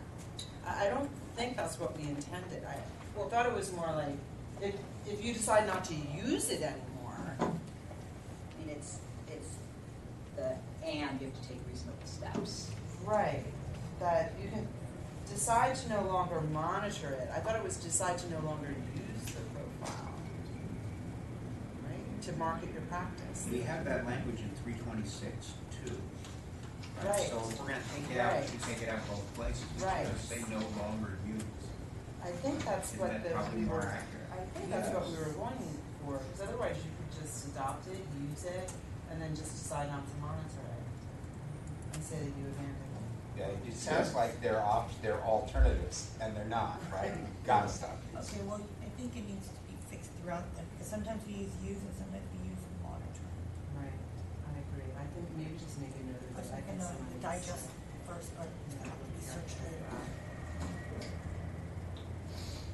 Then it says use the profile or use it in marketing. It says both of those? Well, when we change monitor to use, it says use the profile or use it in marketing. So we might have to, Should just be no longer use the profile. right. Yeah. Okay, so, follow. Okay, good point. Good point. I got two relatively small things. On line, old line 270, indented point number 2.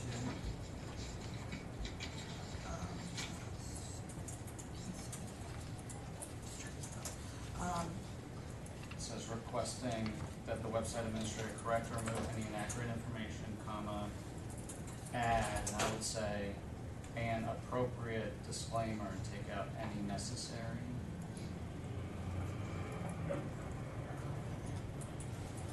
Line 270.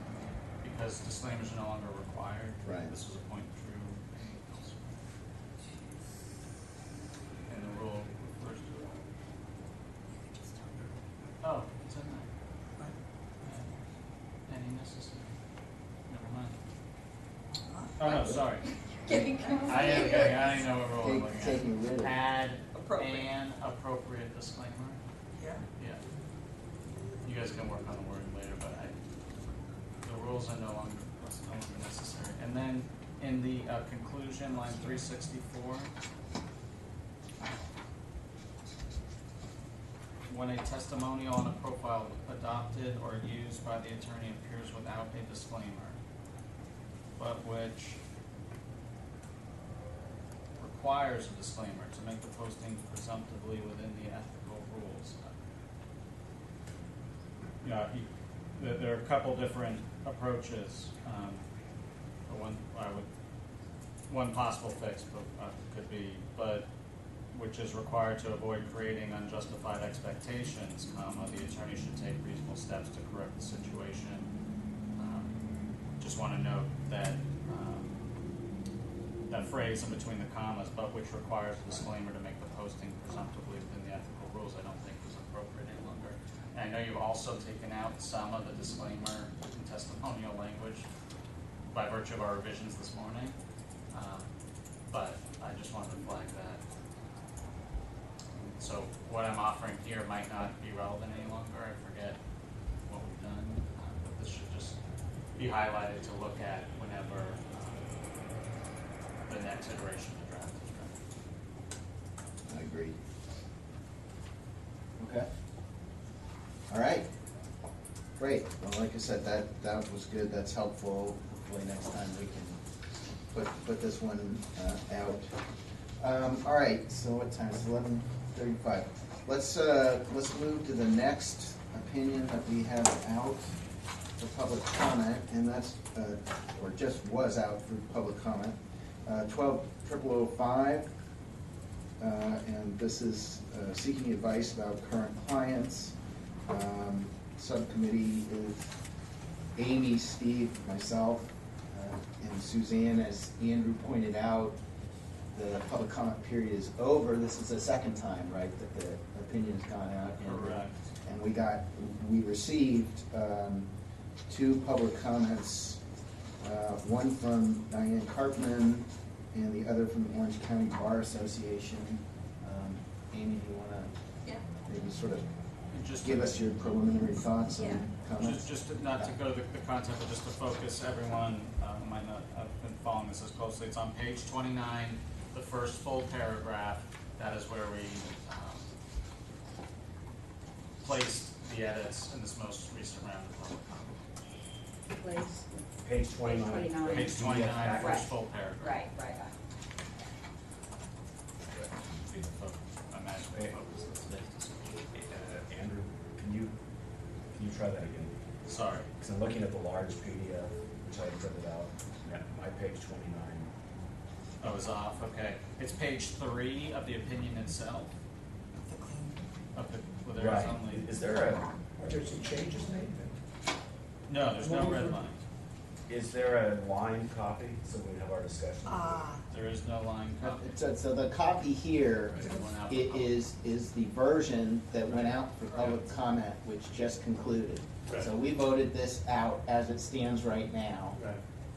and went out a second time for public comment. That period's concluded, and we've received a couple of comments from the public regarding this version. But there's no red line because this hasn't changed. It's just, it's the same version that went out for public comment. The only thing that's changed is we got public comments regarding What this. was your comment then, Andrew, about some?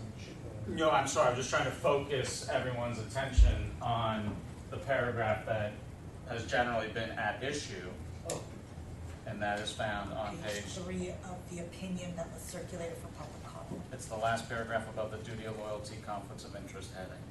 It's the I didn't paragraph. mean to confuse as this. far as the duty of communication requirements? I think his point is, that's the paragraph that got modified that caused us to send it out for public comment a Right. second time. Oh, So, got so it. that's where changes were made previously.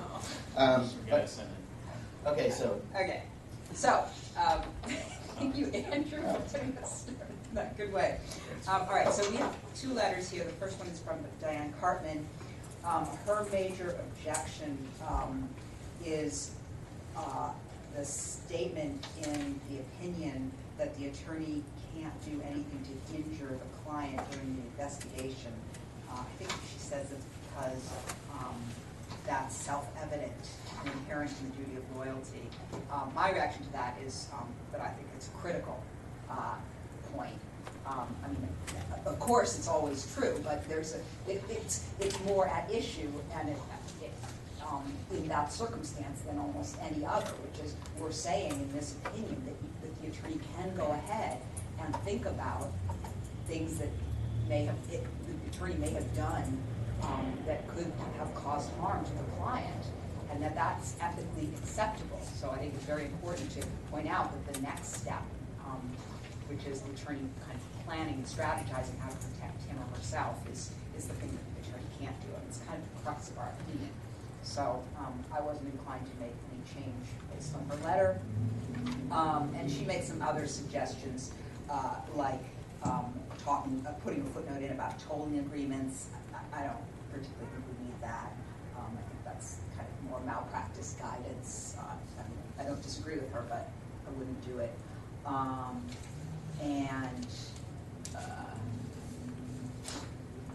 Let's see. She did find footnote 10 to be exceptional. exceptional. So I went and read it. Yeah. So I mean, I could speak to each of her points, but my reaction is I didn't see anything in this letter that caused me to want to advocate for making any change in the opinion. And the Orange County Bar Association, their major issue is that they don't like the change that we made, the big change that we made, where we backed off saying, relying on field banks so specifically, and saying kind of clearly you never have to say malpractice. They don't like that, but I think that's our view, and it was subject to intense discussion here, so I wouldn't be inclined to have us revisit that. And they sort of, they give us a long explanation as to why they think it's problematic, but I think we've sort of been there. Their last point they make, they re-raise a point they made in their prior letter, and all I have in my marginalia is maybe. So I guess I was uncertain as to whether we should think further about that. But if you, anyone else on the subcommittee actually gave that, their comment 6 on page 4 of their letter any more thought, it might be useful for them. Because I guess my thinking stopped there.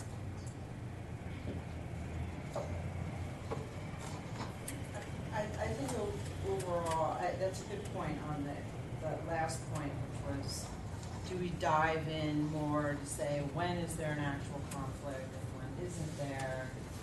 And I think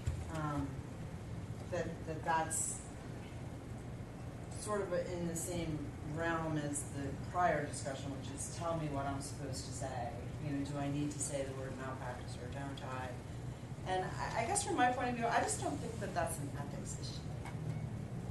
The ethics issue is you have a conflict and you have to advise on the potential limitation that places on your representation, period. You know, the ethics issue is you have to say, look, I have this potential conflict. This is the limitation it presents, especially with the new rule coming in that specifically says you have to advise on limitations on your representation. And, you know, all the words around that and how that's articulated just doesn't seem like an ethics issue to me. And on this last piece, it's not clear to me exactly what could be done to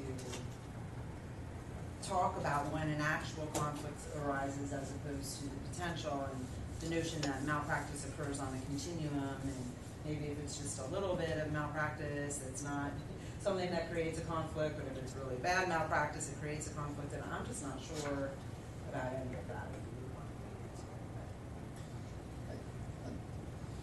My reaction is similar to yours, I think, with an additional point, which is, and maybe I'm not getting their point, but I don't think that we say this. I know they say, they're not saying it automatically says it. They say this might be read, you know, the draft opinion may be read to suggest that any act or omission potentially constituting malpractice always creates a conflict.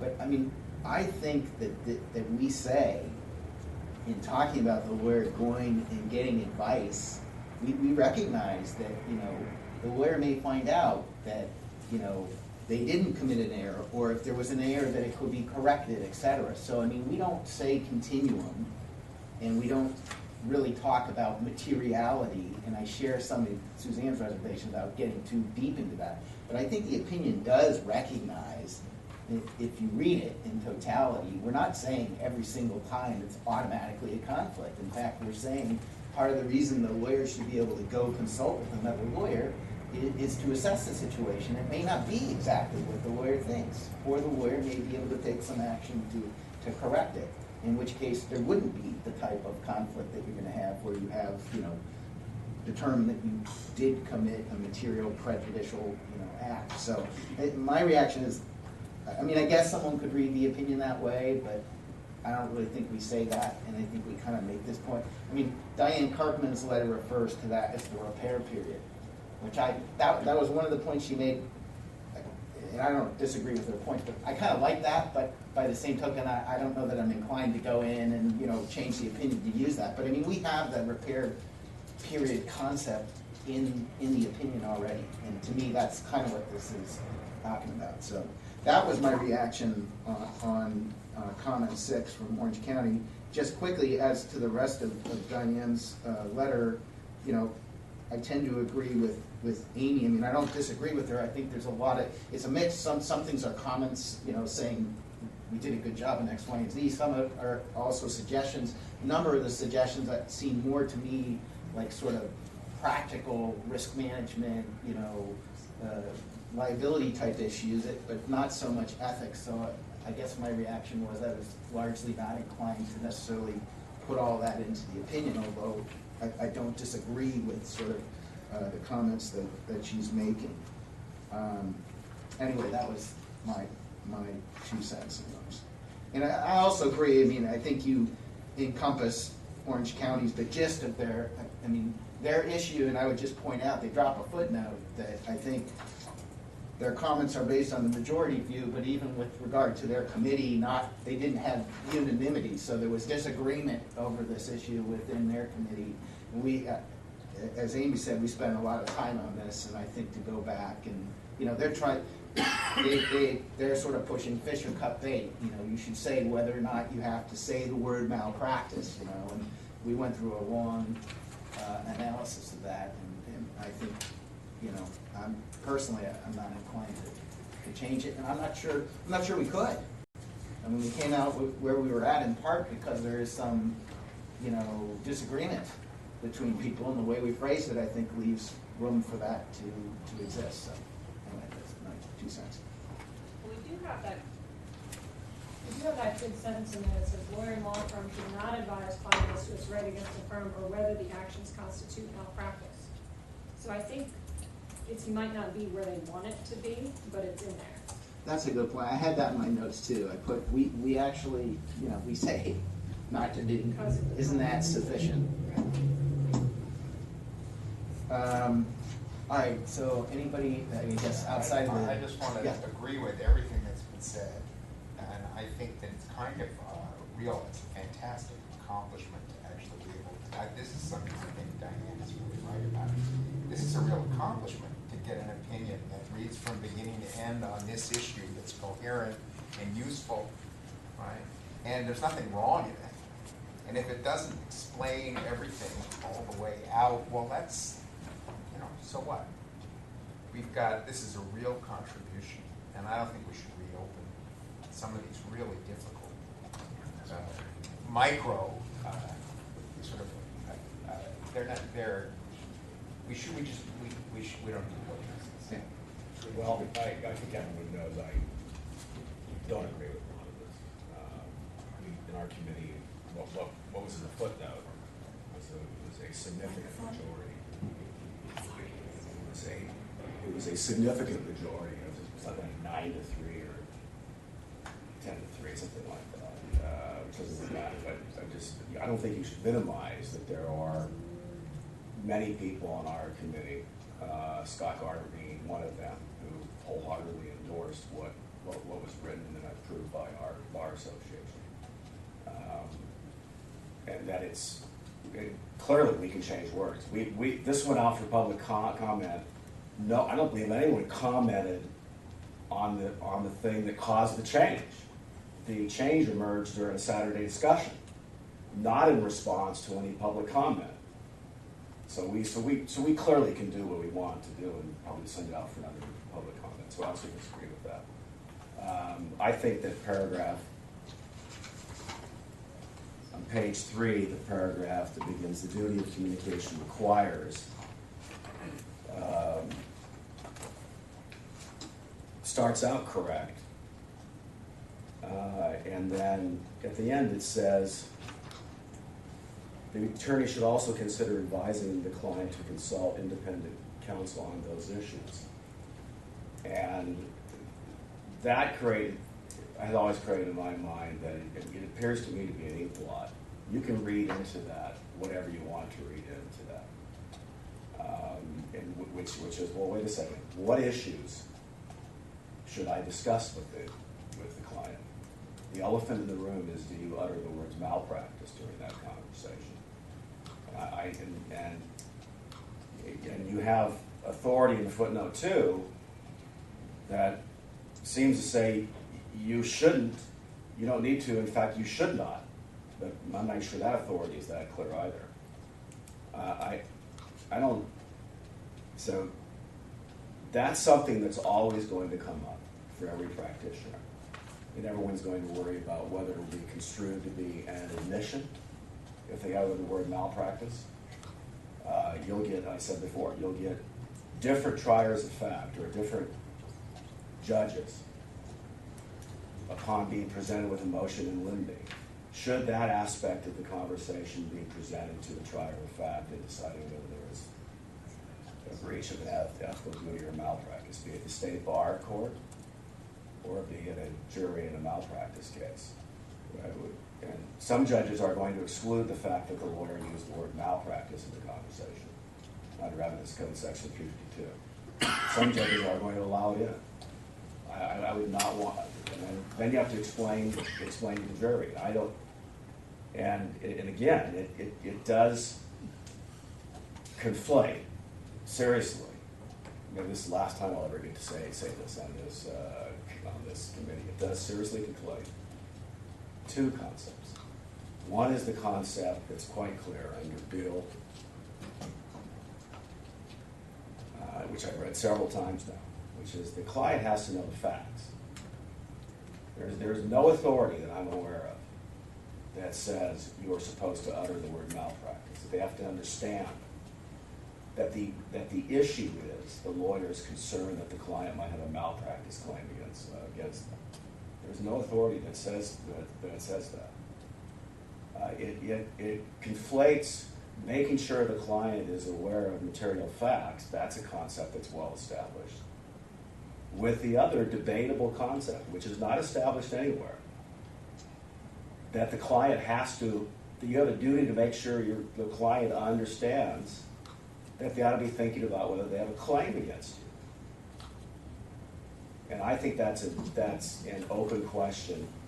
I think that paragraph is ambiguous. And I think some people have said, well, you ought to relax about this, because I think that's what I'm going to take away from this. We ought to relax about that because it is ambiguous. We don't purport to answer that question.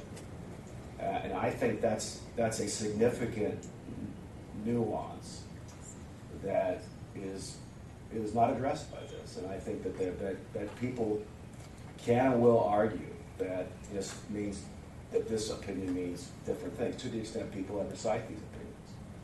So, and again, I think that, I think there are people in this room who believe that the attorney should use the word malpractice. Should or should not? Should. Yeah.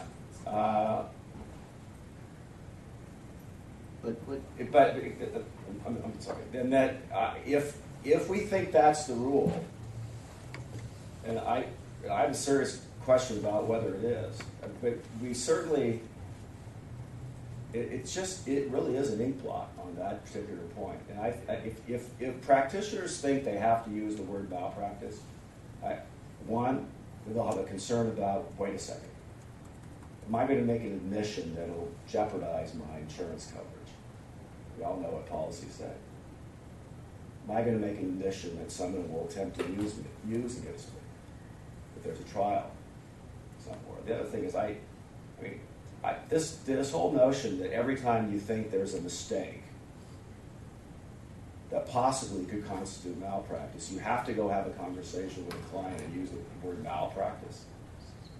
That'll have the opposite of the intended effect, as we wrote, for entirely different reasons. Not because the lawyer wants to hide it from the client, but a good lawyer says, wait a second. That has a certain destruction of the confidence that my client ought to have in me. Clients go, wait, what did you just tell me about malpractice?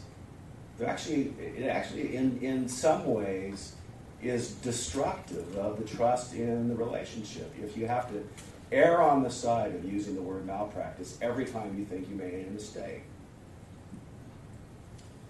I don't think the opinion says that at all. It doesn't even imply. What language says that? It doesn't say anything about. What do you think the issues are? But it says we had a huge debate about this, and some of us do believe that there may be circumstances where the lawyer has to use the word malpractice so that the client can understand the import of what's being disclosed. I think there might be situations, not where you say it is, right, but that a reasonable person could view it that way. You might have to say that to some clients, particularly unsophisticated clients, in order for them to understand the meaning of what you're saying, and you have a fiduciary obligation to make sure that they understand. We took that out because it was so galling to you. We took it out. Well, that also the problem with one sentence. you have a duty to make sure your client understands they might have a malpractice claim, whether you disagree that there really is a valid claim. Yeah, you do. You have to at No, least, absolutely. they at least You have are to- not the client's lawyer You on the have to- subject about whether You they have have a to, claim against you. you Well, are to uh, the extent that they have to understand that they may want to consult someone else. All right. This is They have to this is- understand, this don't is- they have to understand that? Don't they have to understand that they ought to talk to someone else? But that's only after you've concluded that you might No, have made and I'm a- saying, if you've concluded that you made an error, Yeah. This is and you're saying, don't you think let you me need explain to, this. don't you think they This have is to just- understand that? This is a repeat of the Yeah, discussion okay, that but- that we had on Saturday. So I'm just, I'm Let me not back sure up for we're a second. making any progress on. Right, couple quick comments. One, not trying to diminish the fact that people have different views about that. I think my comments were recognizing that, actually. Certainly not trying to diminish it, that, you know, this is an issue that people have, you know, different views about. Secondly, and I don't know that we get anywhere by getting back into the whole debate, but I do have a basic question. I mean, Matt, your view, I think, if I understand it, is assuming that someone's going to read the language that, in particular, that last sentence to mean that I have to tell them, I have to use the word malpractice. Well, what are those issues? The facts. Well, it depends. What the facts are, you know, the issue would be that the statute of limitations has passed, and that I am no longer able to correct that. I mean, and let me just offer one other thing. If this Bill was, says you have to disclose all those. if this was anything other than malpractice, if this was any other kind of conflict, we would never question, I mean, is it appropriate to say, and sometimes we require in a rule, like a business transaction, that you tell the client, you know, you have the right to seek independent counsel, or you should seek independent counsel. The only thing that makes this of concern to people is that the subject matter is such that there may be an issue of liability, and we don't say you have to say malpractice. We realize people have different views about whether you would ever even be able to say it or should say it or what have you. But am I not correct that the concern, as you're articulating it, I mean, it is based on someone reading this and interpreting it to mean I have to use the word malpractice? Before we launch into a further debate, which is not plowing new ground, let me suggest the possibility that the whole purpose of sending it out for public comment and the gist of the public comment that we received is not plowing new ground. It's stuff that we've gone over ad nauseum amongst ourselves that was voted on and resulted in this opinion. I mean, I have infinite respect for Diane. I have lots of respect for the people down in Orange County, but been there, done that. This is the best we could come up with, and it's not so darn bad. I don't think we're under an obligation to say just because somebody wants to re-raise issues means we have to go back and say, oh, gosh, you're right, we better go change that again. We've already had this fight. No, I understand that. I mean, in fairness, you know, Matt feels strongly about this. I think he wanted to make a statement before it goes out and becomes final. That's okay. And I'm all for him being able to do that. I'm all for him being able to have OCBA make a statement, and I understand it and respect it. This was not an easy decision. It's still not perfect, but it is a decision that's the result of a robust discussion of everything that we've gone over now. I don't think this is the occasion to go back and redo it all. Can I make a more constructive, I'm sorry I arose to the bait, man, I was mistaken. And not helpful. You were giving me far more credit than I think. Not helpful. And there is something we could say in a footnote that might be helpful here, right? Which is that we're not telling people they have to void their insurance. We could put in a footnote, and I haven't figured out exactly where it would go or exactly what it would say. In substance that many, so say, many insurance lawyers prohibit making an admission, and we're not saying you have to make an admission, right?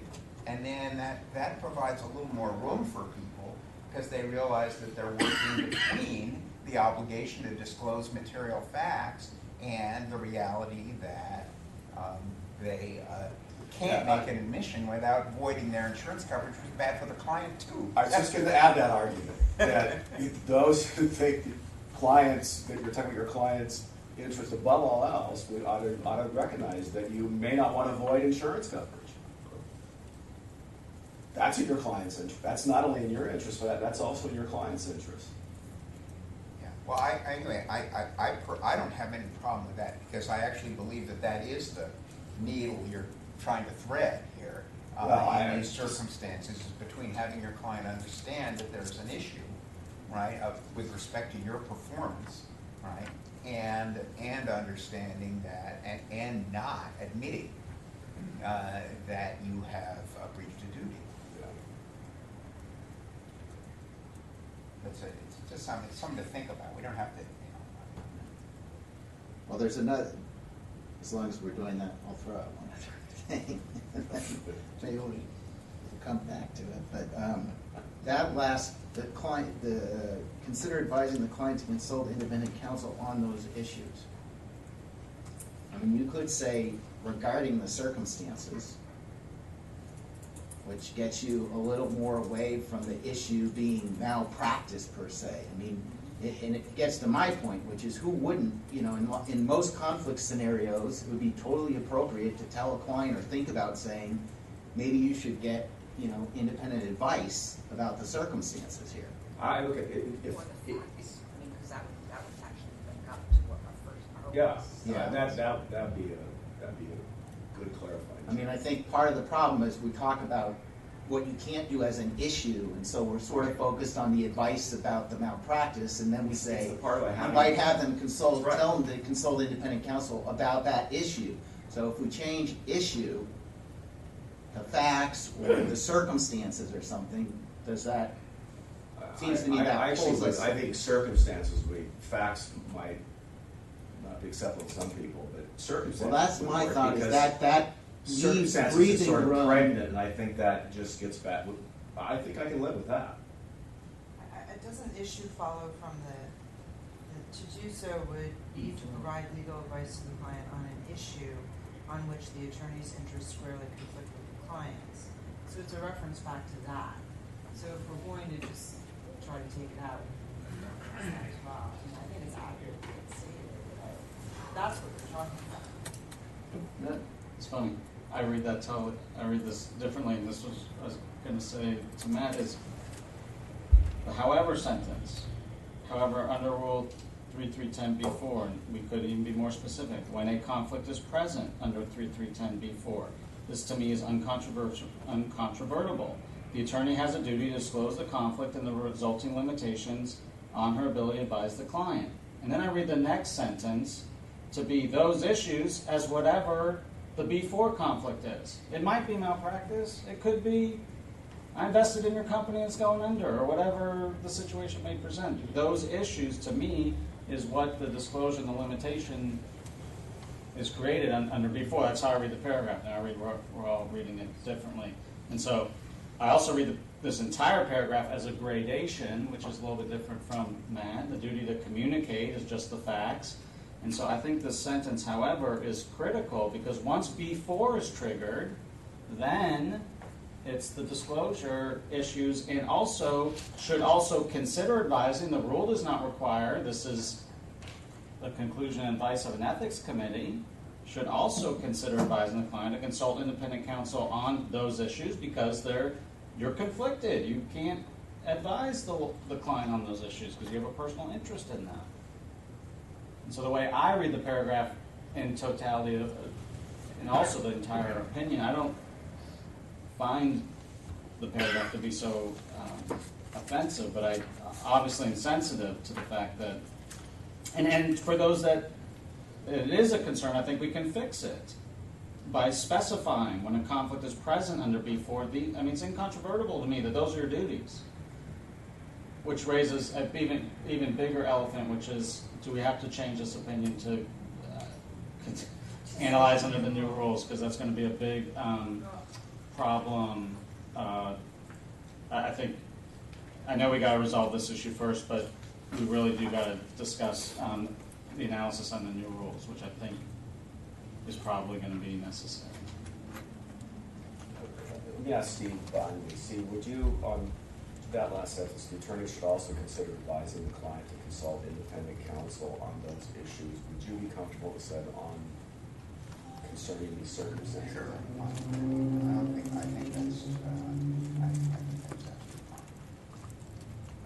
To me, that makes sense and does what you said. I mean, Yeah. it doesn't go so far one direction and it softens some of the implication that someone might read into this at the other extreme. So, I mean, to me, that would be a non-offensive modification. So to consult independent counsel on concerning circumstances. Yeah, what did you say, Matt? The I circumstances? think concerning these circumstances.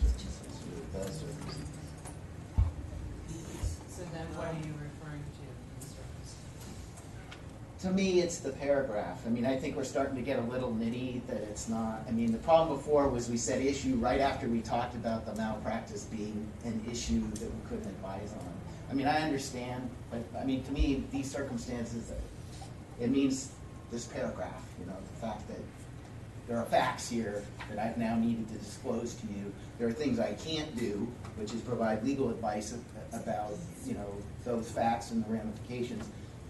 And maybe I should think about telling you, you might want to consult independent counsel about the circumstances here.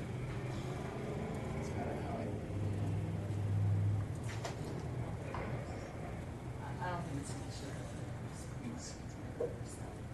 It's fine. I liked Andrew's suggestions to make that, you know, however, when a conflict is present, under, just to be more clear, but I think it says it, but anyway, it does beg the question about site. well, so maybe we should move to that. I mean, it seems like people are okay with this modification, right?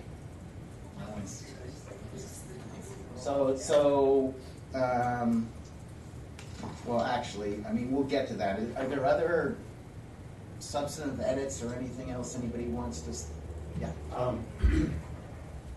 So the ABA formal opinion 481 came out, I think, after our last discussion. And I was wondering if the subcommittee gave any thought to making reference to that opinion here, because we do make reference to another ABA opinion that is older, and at least to me it seems somewhat incomplete not to refer to the most recent ABA opinion on this subject, but refer to one that is much older. So I'm wondering if we've given any thought to that and thoughts on whether we would want to at least sort of update the opinion to make reference to that. That's a good point. I have read that opinion. I think it's more comprehensive on this precise issue. I think it ought to be referenced. I think anyone who's researching this will want to go read that opinion. I think there should be a site to it. I think to answer your question most pointedly, Justin, I think there was some discussion or mention of the fact it was coming out and potentially referencing it, but that has not, I mean, well, we haven't submitted any kind of edit to this yet, but I mean, I think that's a valid point to look at that opinion and see where it might be cited or folded into the existing. I think I just pulled it up. I remember now. I think we did talk about it, but because it's interpreting Rule 1.4, which is one that has not been part of our new bag of rules. I think that was what we discussed, that maybe it would be, because 1.4 requires a word for which is 1.4, is that right? Well, if we go to the new rules, 1.4A4 would be really helpful to the Okay. issue we're talking about. Okay, yeah, that's, maybe that. Of the California 1.44, I don't know. Oh, if they- right, of course. Yeah, we do have 1.4. Do we have, there's no requirement in the model rules that you have to say anything about malpractice. Is that right? No, I don't think so. But I'm not sure what model rule 1.4 says. It's entirely. Bank is cited in the ABA 481, so they also make some reference to California.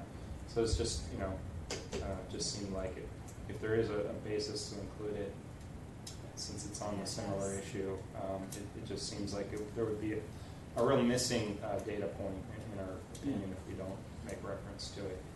So that's my thought. I think that's a good idea, because I had also made a note that we should cite 1.4, because 1.4 is very helpful on this. We actually do have it. It's much more fulsome than what is the ABA model rule 1.4, so that opinion will be a really good tie-in to that. I don't know exactly where it's, I guess we're going to have to replace 3-500.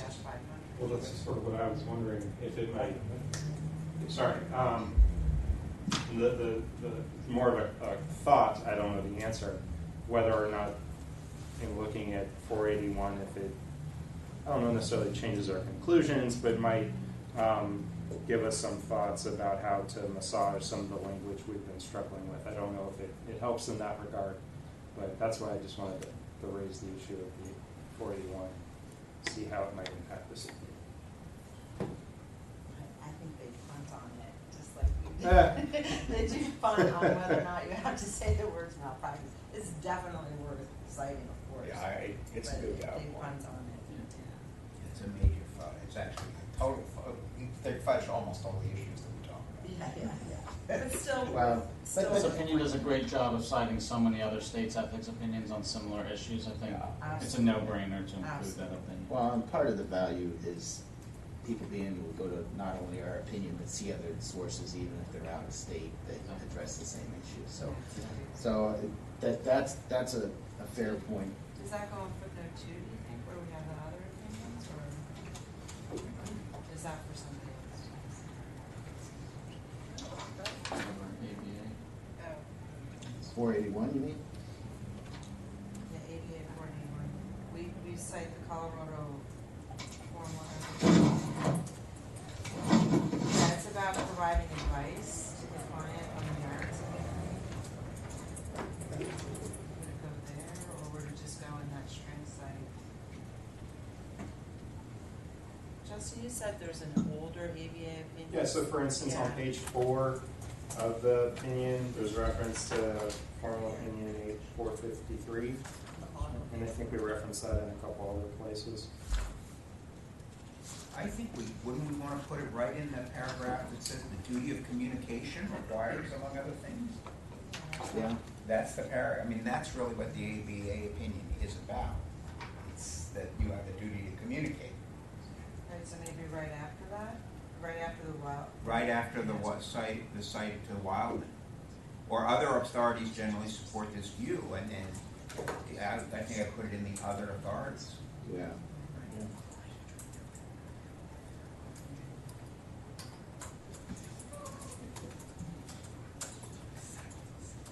What was it, ABA formal opinion? 481. 481. Just making a note.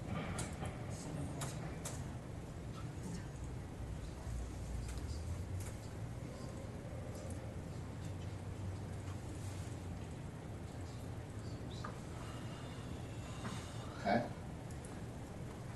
Good point. So let me ask a quick question, Andrew. If these were the changes, does this have to go out for public comment again? I would say no. Okay. However, I know. We'll get to the other elephant that's in this run. So, any other substantive comments about the opinion or comments, public comments on the opinion?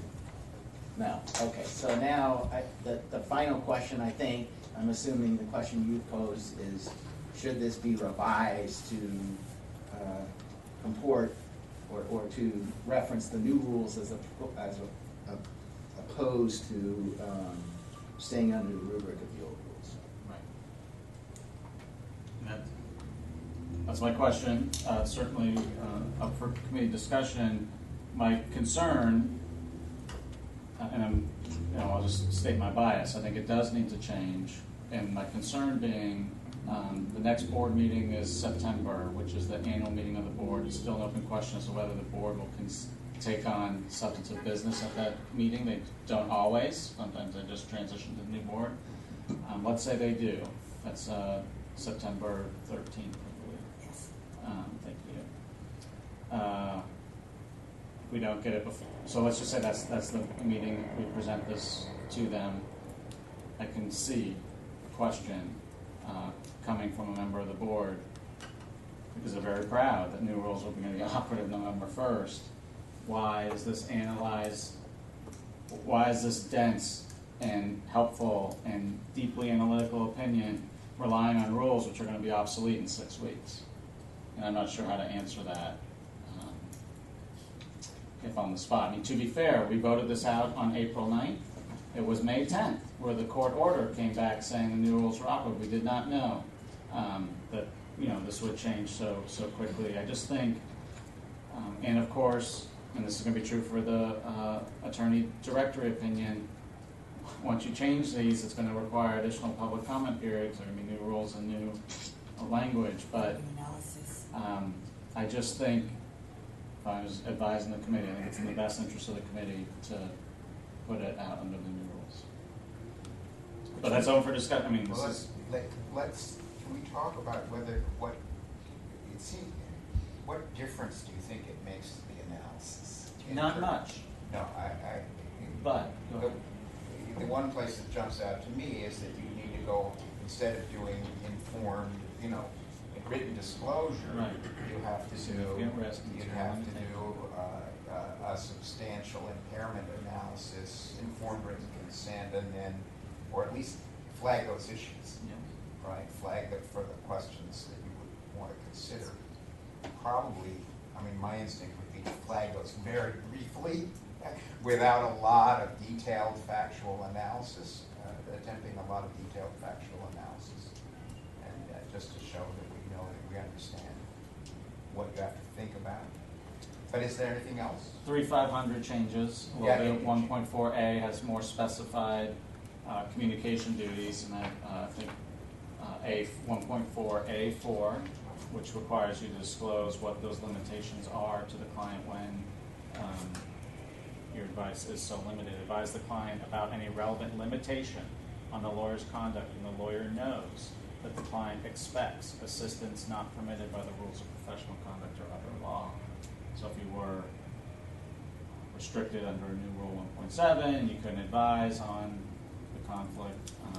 The 1.4A4 reference would be helpful as part of the analysis. Would that be handled by footnotes? No, I think it's got to be where it's similar to the exercise we just did to start off this meeting. There was references to 1-400 earlier. We have references to 3310B4. I think you got to substitute 1.7A and possibly D, wherever necessary. Just as I'm not advocating for either side, but if we do wait and decide to put the new rules in and send it back out for public comment, you're waiting like at least another 6 months for it to be published again. Because once we revise it and we approve it, it has to go back to the board for approval to go out for public comment. Then it goes out for public comment. No.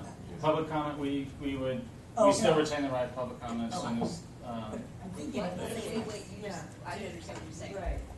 So Sorry. it doesn't seem it should have to go out for public comment, just for making it conform to, the analysis isn't changing, the citations Well, are. I think it might, because we're going to talk about disclosure of significant risk and material limitation. Those are concepts not analyzed in this opinion. So that would be the 1.7A analysis as opposed to the 3.310 written disclosure, which is what's currently in the opinion. Well, we do talk about the 1.7 analysis.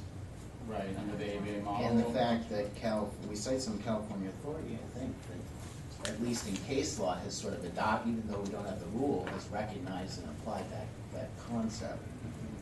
But that said, I mean, and partly it's not my call, it's a call for you guys, but whether it would be required to go out again. I mean, at the end of the day, the analysis probably substantively, it's not going to be all that different, but I have the sense you guys would want it to go out for public comment.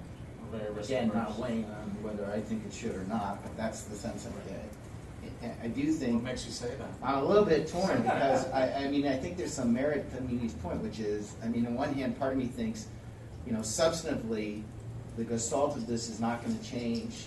This opinion has been difficult, challenging, and I think we have a really good opinion. Yeah. And so throwing it back into delay and turmoil when it's not really gonna, you know, send a message as is that is different than the message you would send analytically at the end of the day, I have some reservation about doing that. Well, I will say with respect to the public comment issue, typically we start with a 90-day public comment. I don't think that would be required. 60 and possibly even 45, couldn't go lower than 45, but those would be two circulation periods that would be available. I know that still requires circulation, but when it comes to 45 days, sometimes that's just a gap between two meetings. It's just going to be hard to, yes, there will be additional time needed to go out for public comment and come back. I mean, if the opinion was ready right now, we could arguably get it out today and get it back in time for the November 15th board meeting. But it's not ready right now. And it wouldn't do the opinion any favors to just simply When's change. our next meeting? September 7th. So we could, so it would not, this may sound rash, but I don't think it would be that hard, particularly if we avoid complicating the discussion, to put the new rules in before the next meeting, right? And have something we could agree upon. We're really not changing the substance at all, and we're not going to do the 1.7 analysis, right? So it's not really going to change it. It's just going to say, this is the 1.7 analysis you have to do. And so, given that, it's not that the delay is one meeting plus 45 days. Something like that. Is the issue we're discussing whether it should be, there are two issues. Should we put in the new rules, which I thought it is clear we're going to do that. And we're doing that on 12-0003,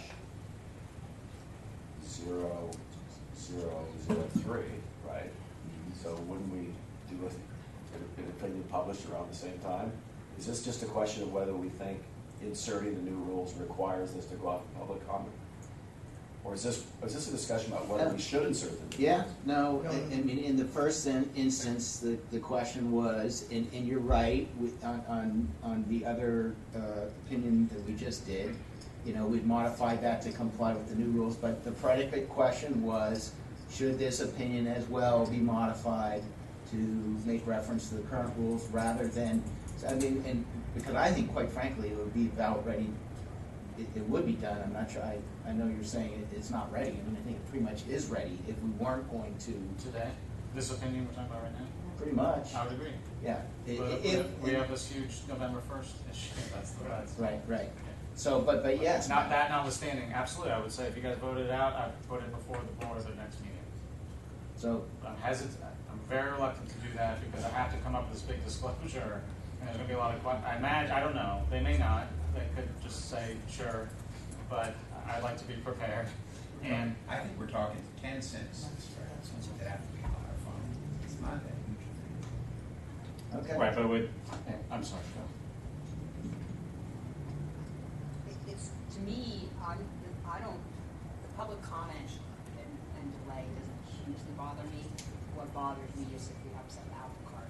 Steve doesn't think that upset the apple cart. I don't have nearly as good a grasp on this shift, so I defer, but, I don't change it. I think that what you're saying, Andrew, is it really reinforces the analysis, right?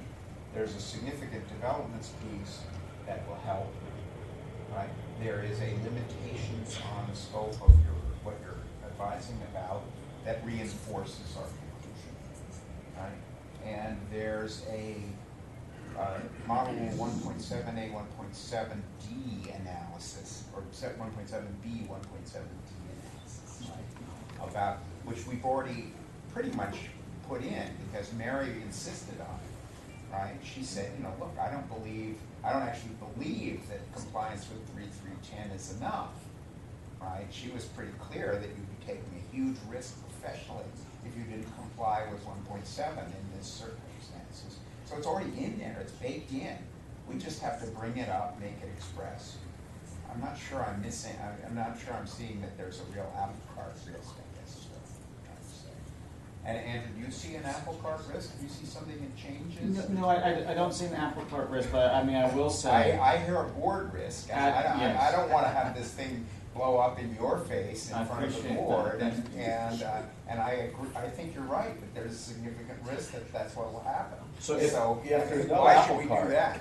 to be upset, this is really easy to do. If Well, I mean, there's an yeah. apple cart to be upset, we should make sure the opinion when it's published is relevant in all ways. And if it's and if it's no long and if it's not and it's wrong in some respect, or ought to be clarified because of the new rules, then we got to refer to the new That's rules. totally persuasive. If you think about what you have to be able to say, Yeah. right, to the board to make them happy if somebody raises that Yeah, question. how is this You have useful? to be able to say, we did that analysis. Right. Yes. Right? And then the question, why isn't it in the opinion? Exactly. So that's what I'm worried about. But I will say, I mean, in terms of how difficult the change may be, I truly don't know. I haven't looked that closely. But I will say, as an example, pursuant to our discussion, I don't think it'll change your conclusions. I don't think it'll change the consensus of the committee. But just a quick example, the sentence we're looking at. However, under Rule 3310B4, the attorney has duty to disclose the conflict and the resulting limitations.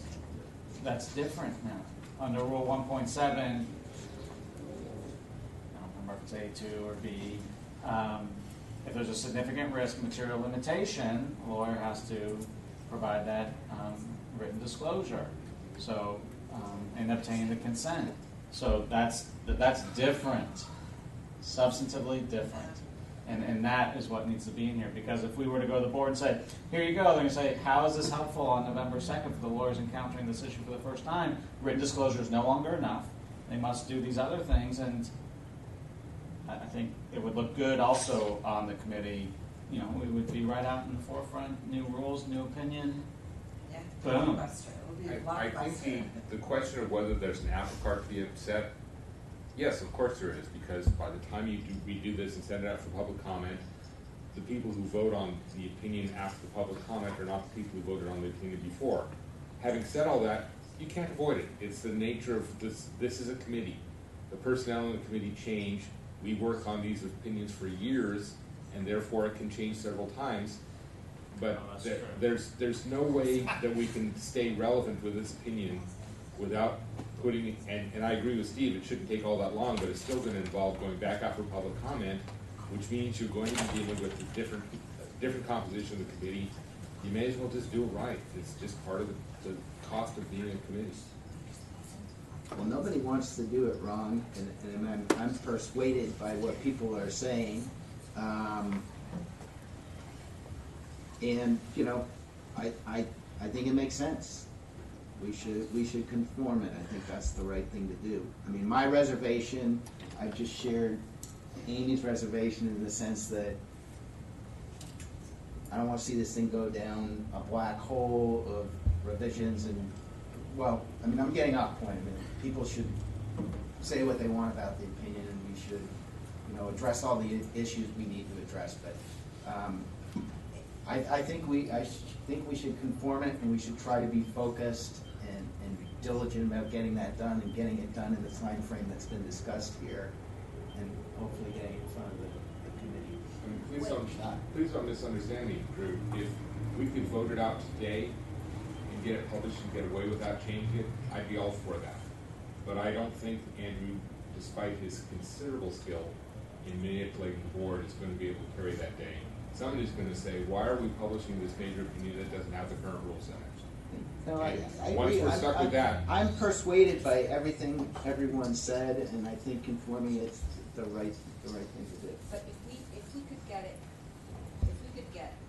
revised by the next week and voted out, if we can't do that and we have a whole new set of people coming in and out, I think there's much more risk of bogging down. I get that it's going to go for public comment, and so then the new group is going to get to weigh in on it, but I think it's different. it's different if it's already been out for public comment. So that would be so much my preference. So that's my point. Let's try, I mean, Do it. I think we should modify it, Yeah. and we should put ourselves to task to get that done for the next meeting. And hopefully it will be, as many of us are sort of articulating, and not a huge divisive task. Steve, are you going to do it? Sure. For the next meeting. Yeah, I'd love to do that. That'd be fun. Great. Okay? Super. Okay? Alright. So yeah, let's take a lunch break. So what, an hour, I guess? 1:30? So Steve, trying at what- 1:30. Steve, Multiple client. All right. Yeah, so the last opinion we have that was out for public comment is 14003. But since Suzanne's a lead drafter on that, she had to step out briefly, so we'll come back to that. And I think for the time being, we'll just do the next. Can I make an odd request? Yeah, sure. If we're gonna do, I have been looking at the vulnerable client, and I think we gotta say something more about the rejection of Rule 1.14, right? And exactly how that sharpens the doctrinal issue. And I haven't done that. So I'd like to do that and then come back at another meeting.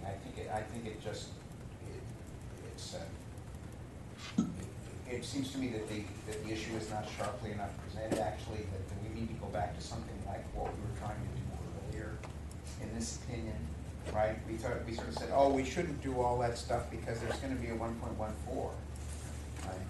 Now that there's no 1.14, we may want to explain what the landscape is a little more clear. Matt, what about its rejection would you say?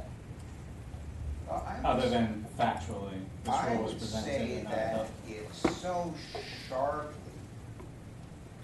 illustrates the way in which California's conception of confidentiality really restricts the options for lawyers in this state. Even in the critical point where this is not interesting. The case that is really dramatic is the case of the person where the lawyer darn well knows that the client is being ripped off, right, or former client is being ripped off, and is unable to do anything effective. We need to put that out there because and then reframe the back end of the opinion, as you and I talked about it, a little better to explain within an ethical framework what the lawyer can do. And you know, we're not writing a competence opinion. We do not want to write a competence opinion. But I think we want to sketch the way that the ethical rules cast a shadow on the competence question more clearly than we do right Okay.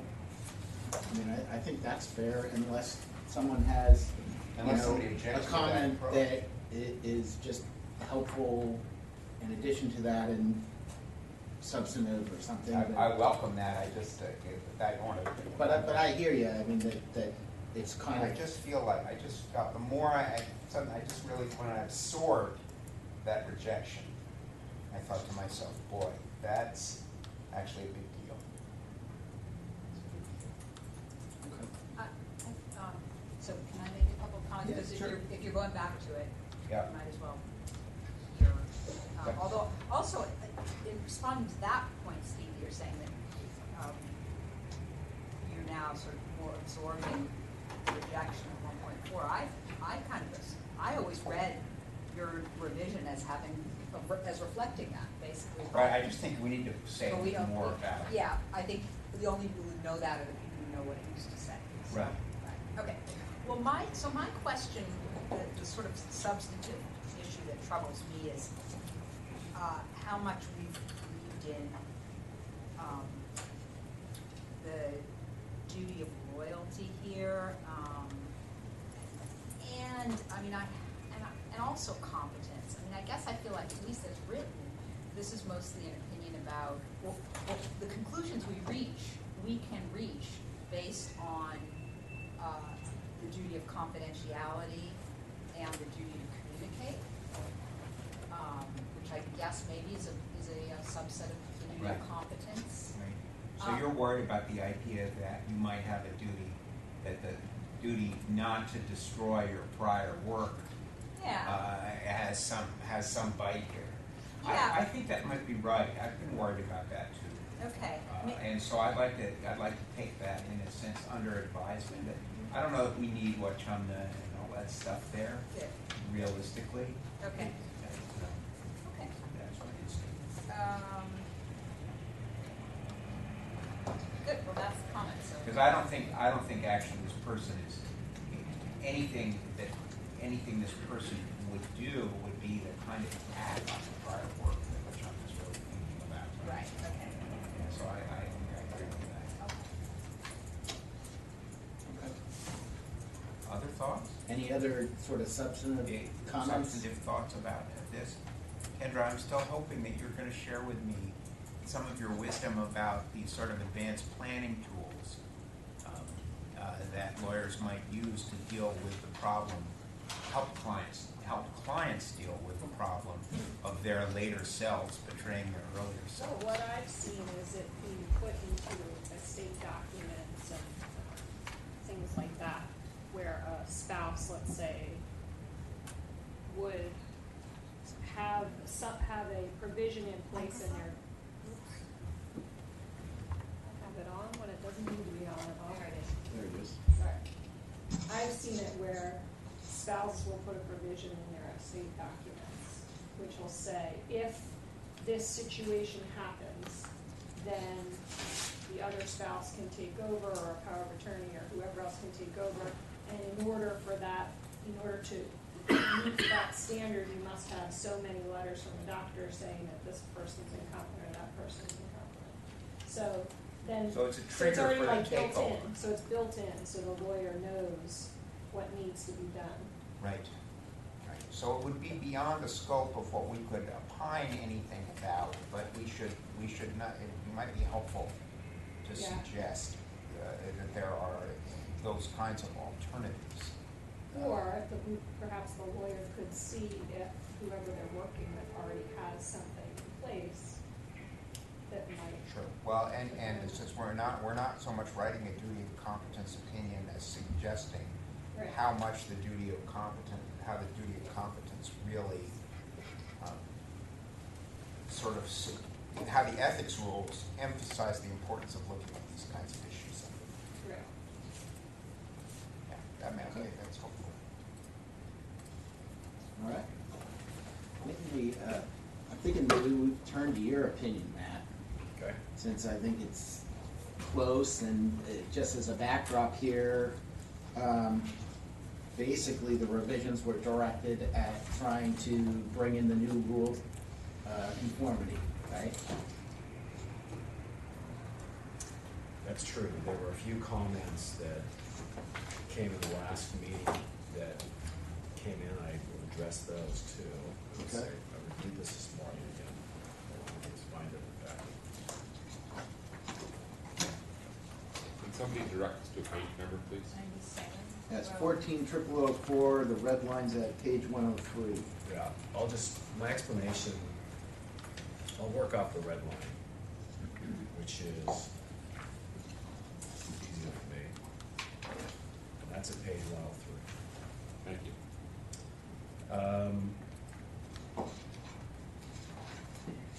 Changes to the digest, when I went through this, I noticed that the digest hadn't been updated to conform to all the other changes that have been made during the last 3 rounds, so that's why you see the red line there. And again, I went through it, and embedded the new rules in, which were helpful, by the way. I'm really glad we did that, because the new rules are actually more specific about the situation than the old rules. So it I think it makes the opinion better. Let's see.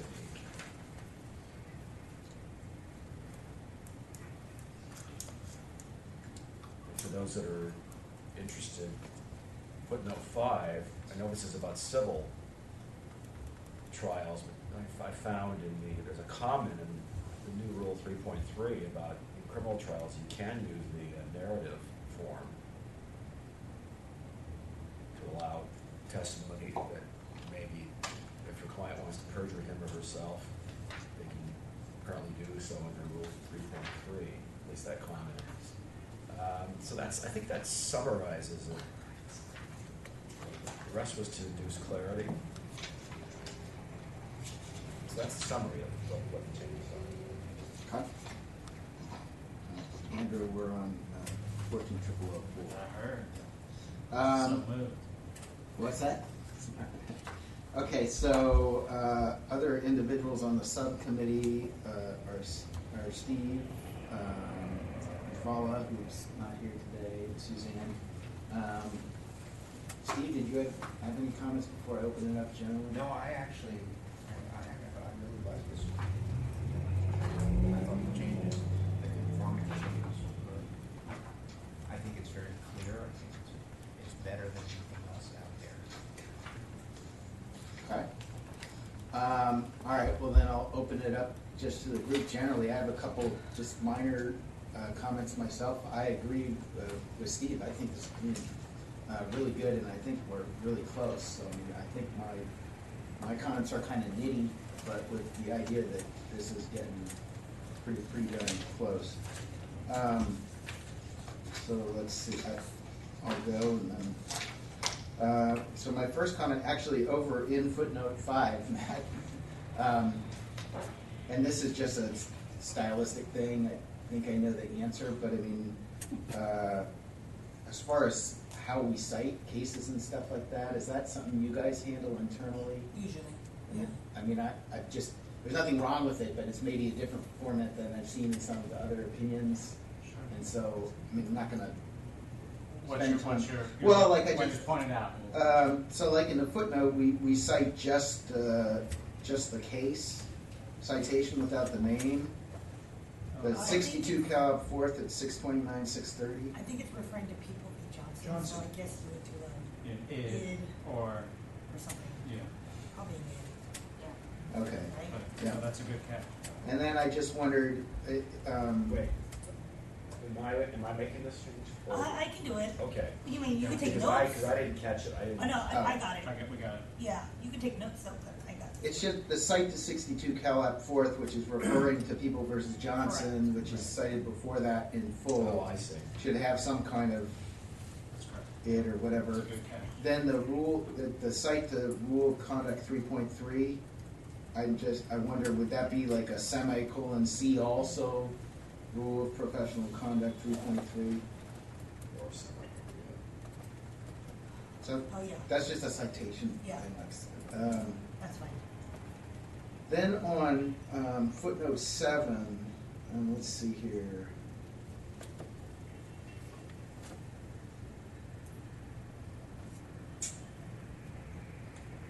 Okay, so talking about 1.16 presents several circumstances allowing for permissive withdrawal implicated under these facts. Client is seeking. Here, my comments were just to sort of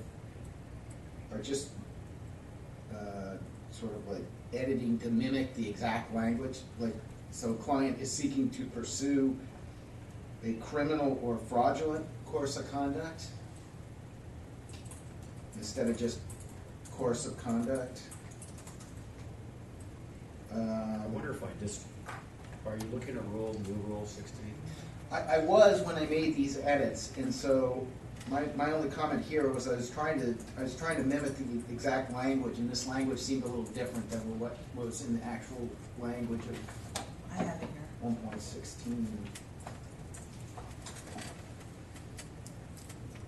have it right here. So, Here, pursue a criminal or fraudulent course of conduct or has used blah, blah. right, so instead of just saying seeking to pursue a course like, well, I guess I should ask this. The lawyer reasonably believes, where is that language coming from? Because it seemed to me like maybe what it's saying is client is seeking to pursue a criminal or fraudulent course of conduct that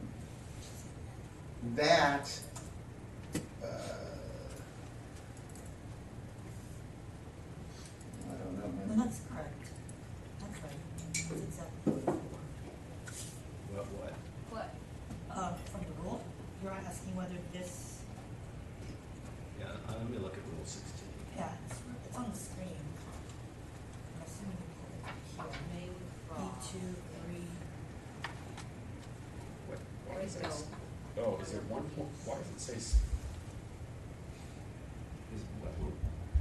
it's a typo? I should know this. Is it Rule 1.6? 1.16. Yeah. So what you're doing in the footnote is capturing 1.16 B2, 3, 4, and 9. That's what your site is to. And so my only comment is this language, I was just trying to make it mirror the exact language that's in those subsections that you're citing, which don't have like a lawyer reasonably believes. It does.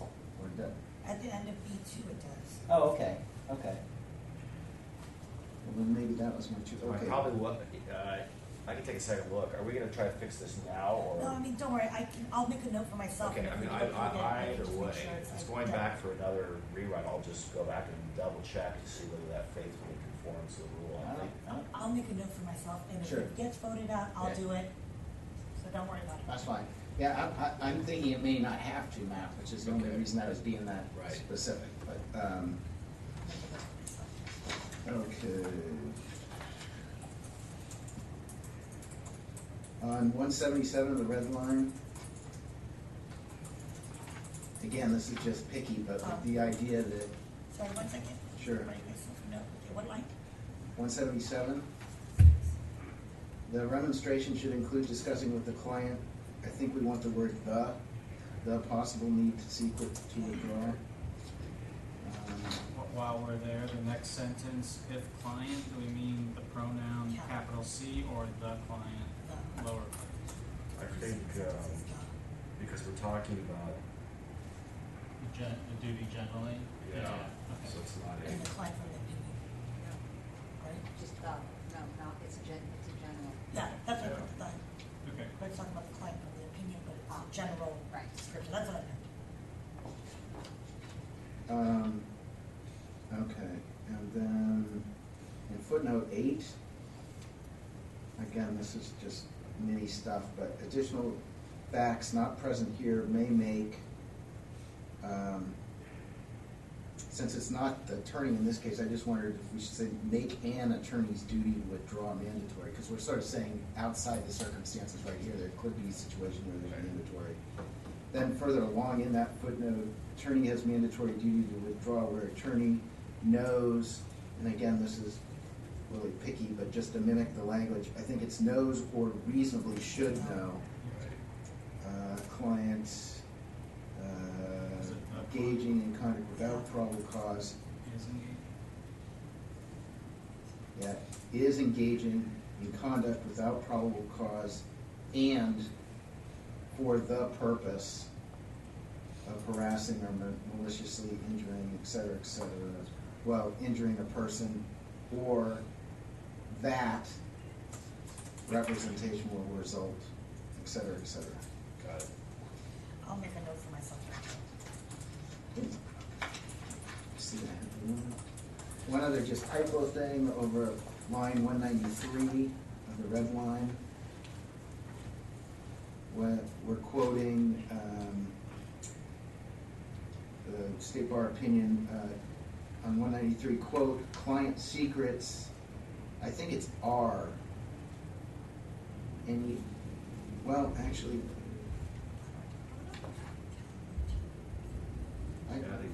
or grammatically correct.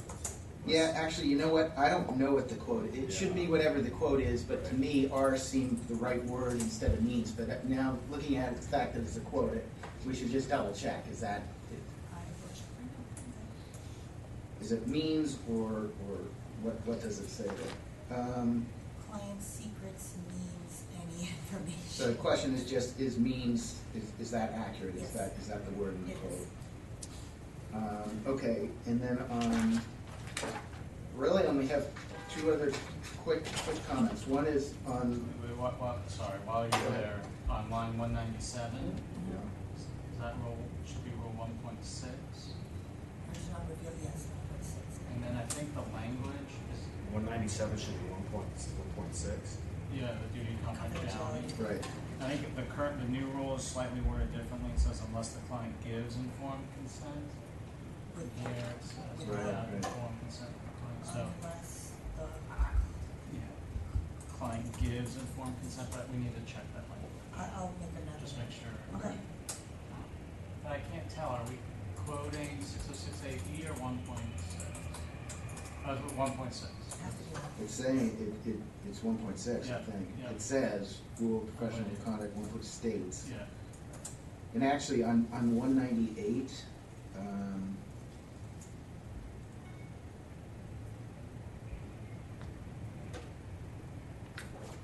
well, Oh. just double check this, is it without or unless? It's unless, Okay, then that changed that. yeah. Means to me.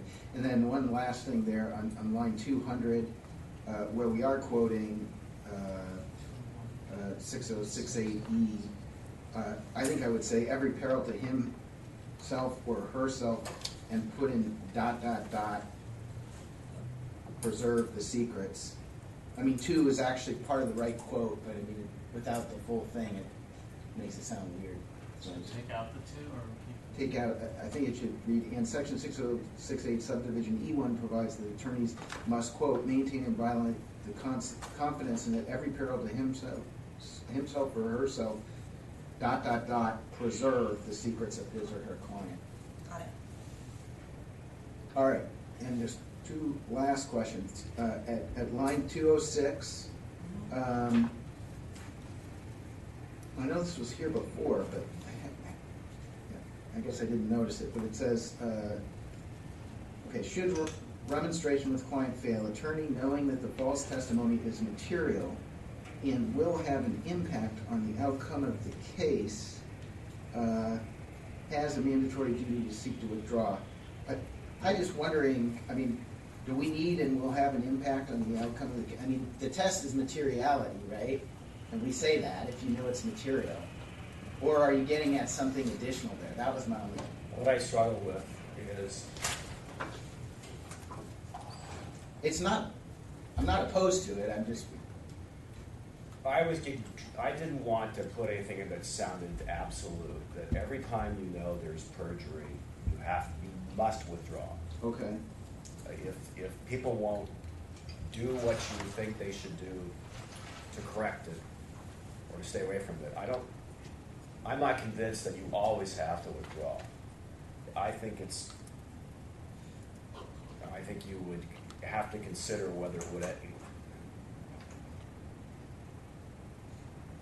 I think you'd have to consider, one factor you would consider among many would be whether, is this likely going to have an impact on the trial, on the outcome of this case? How does it, if it's material, haven't Yeah, I you made know a what you're talking judgment about. Yeah. that, and made a judgment that it's reasonably likely to already? Well, to meet the definition of perjury, it has to be material. Right.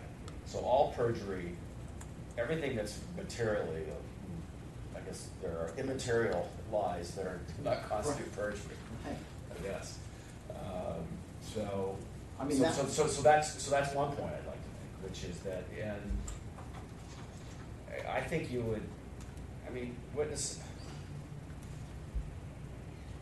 So can you say it again so I can make sure I'm being responsive? Well, I'm just wondering, maybe, do we think that material means anything more than reasonably likely to influence the outcome, or what? Yeah, you know, when I read this again this morning, having been away from it for a while, I thought I wasn't particularly satisfied with the word will. And in my notes say, change will to is material and may likely have an impact on the Or outcome. could we say, would it be too restrictive? I'm just playing out loud to say material in the sense that it is reasonably likely? Or is that too restrictive? Because I don't know that every time you think there's perjury, you have to make a motion to withdraw. Because the motion to withdraw sometimes is very damaging to the client. Okay. I don't disagree with that, but it might make more sense to say it the way that it was just articulated. Which was?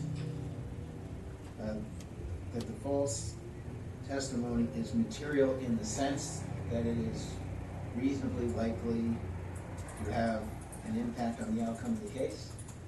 If we think that's accurate, as a way of describing what materiality is. Well, there got to be some authority. Pardon? There must be some authority. That's what I'm wondering too. If there aren't a lot of authorities in the perjury case law on this question.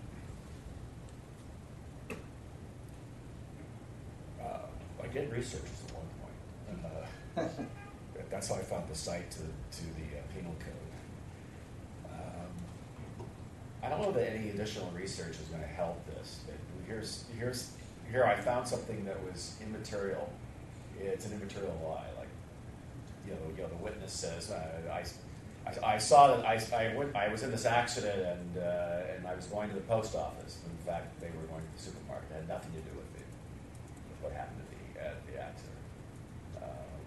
But then I guess that gets me back to why do we need it? Why do we need to say anything other than? Because I think I was dealing with the question of when is the duty to withdraw mandatory. So under these circumstances, the client is not letting you correct a lie that the client and you know of a witness that a witness has committed perjury.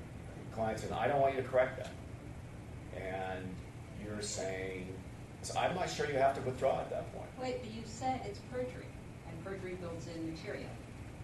So Well, I don't understand that. I don't think the test of perjury is whether it's something with whether it qualifies for perjury in the penal code is whether it impact the outcome of the case. I don't know that, but that seems intuitive to me. I don't know that we can tell lawyers that without any authority. I mean, Right. with it- No. That is. I think we can, what I'm saying, Amy, is something different, which is, from an ethics standpoint, when do we think there's a mandatory duty to withdraw? And as the more I look at this scenario, I imagine there were circumstances where your client's done something dreadful, which is, we're not going to correct this. And you sit there and you go, okay, well, it's not going to impact the outcome of the case. But we've reached the conclusion it's material. That's the part Right. I'm struggling with. We're not saying any lie. We're saying Right. should remonstration with client. We're talking about our fact scenario here in this. Yeah, I think what we're confusing is, at least I am, is it's material because it meets the definition of perjury. And then there's the second element of this discussion, which is, okay, perjury occurred, your client won't cooperate with your remonstration efforts, do you always have to withdraw? And then I would think the analysis that an attorney would make would be, well, now this implicates my duty of candor to the court. And I think what practitioners would want to do is sit there and go, well, is this going to impact the outcome? Is it going to pollute the proceedings in such a way that these proceedings are not going to be fair? Or could it? Could it? Well, but wait, if there is false testimony that is material, it's not some minor issue, it's material. Right. Is there a basis to, and you remonstrate and the client won't, allow you to do anything, are you allowed to stay in the case? Are you saying you think there's a question then about whether you would withdraw? Or have a mandatory? Under these facts, I don't think the client is party to the perjury in any way. I think, let me just check that again.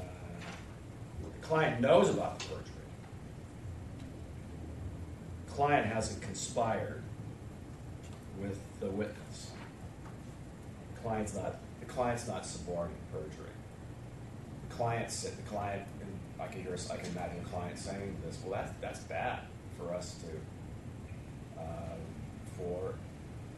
to impeach our own witness in the manner that you're suggesting. So I don't want to do that.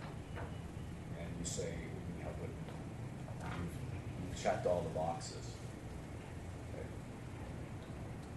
I'm not so sure you have to withdraw at that because of that set of facts. I would think you could think, I'm not going to refer to the testimony ever again. I'm not going to argue it. As a post-trial brief, I'm not going to use this testimony ever again. Certainly, you could do that. That's what. And that may cure it in some cases. I was hesitant to say that you always have to move to withdraw. Even if it's material, even if the false statement is material.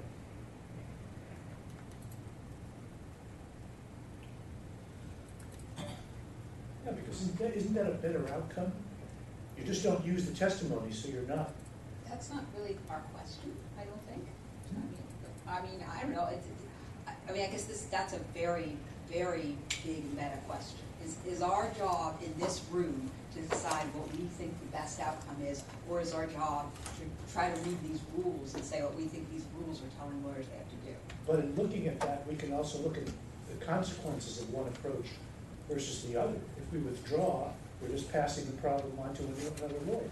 The court allows to withdraw. So that's part of the calculus, isn't it? To look at those consequences. That's exactly right, Richard. And that point comes up a lot in the literature about perjury, about the lawyer's duties. Is the problem that when you quit, because the client won't go along with it, the next lawyer, it doesn't cure the problem about the impact that perjury is going to have on the judicial system, because the next lawyer won't actually know. Yes, Stephen? Okay, I think I got the answer. I'm looking at People versus Pierce, which is cited in the California jury instructions for perjury, right, on the question of materiality. It's a case for the California Supreme Court. I have not shepherdized it. I know there are other opinions out there. And I'm just reading from the opinion of the court, Justice Mosk. The test, this is the test for materiality, is whether the statement could probably have influenced the outcome of the proceedings. So if we say, in the sense that, right, we would be actually conforming to the term of materiality, right? In the that's the stated test. So if we make the change that we were talking about, which is said, is not to make it appear to be an additional requirement, but make it to give it our sense of what materiality means. What's the There are three cases cited. This is People versus Pierce. I'll give you the cites. Yeah, that's great. Okay. So This we'll is give means it's not going to be cites. And if we can make the language change right now, right? So in this case, we're not preparing it up for. What? No, we don't have to fix that right now. We can just do material in the sense, right? In the sense that it is, that it says here, could probably influence, right, the outcome of the case.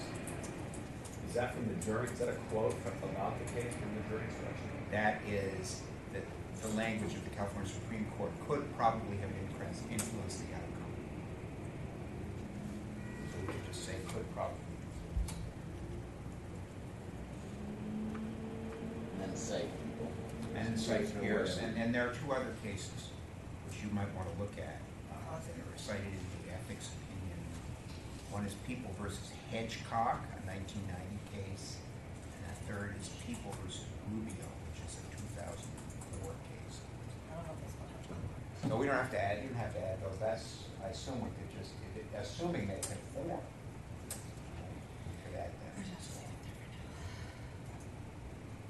Well, that, I mean, that addresses my issue. My issue is it seemed like we had two concepts that weren't, Well, I wasn't understanding how they're connected. Now I think it Yeah, connects I'm them glad we together. found that, because that, I hadn't gotten to that depth, and that's helpful to me too. So that takes care of my question about that. But one other thing, quick question. I just want to ask this. So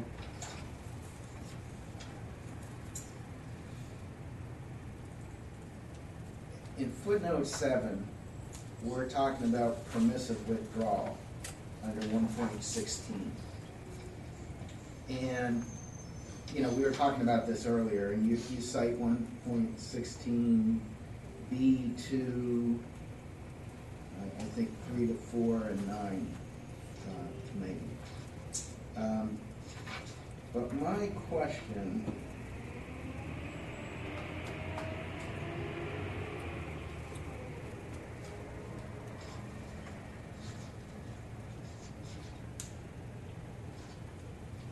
actually, bear with me for 1 second.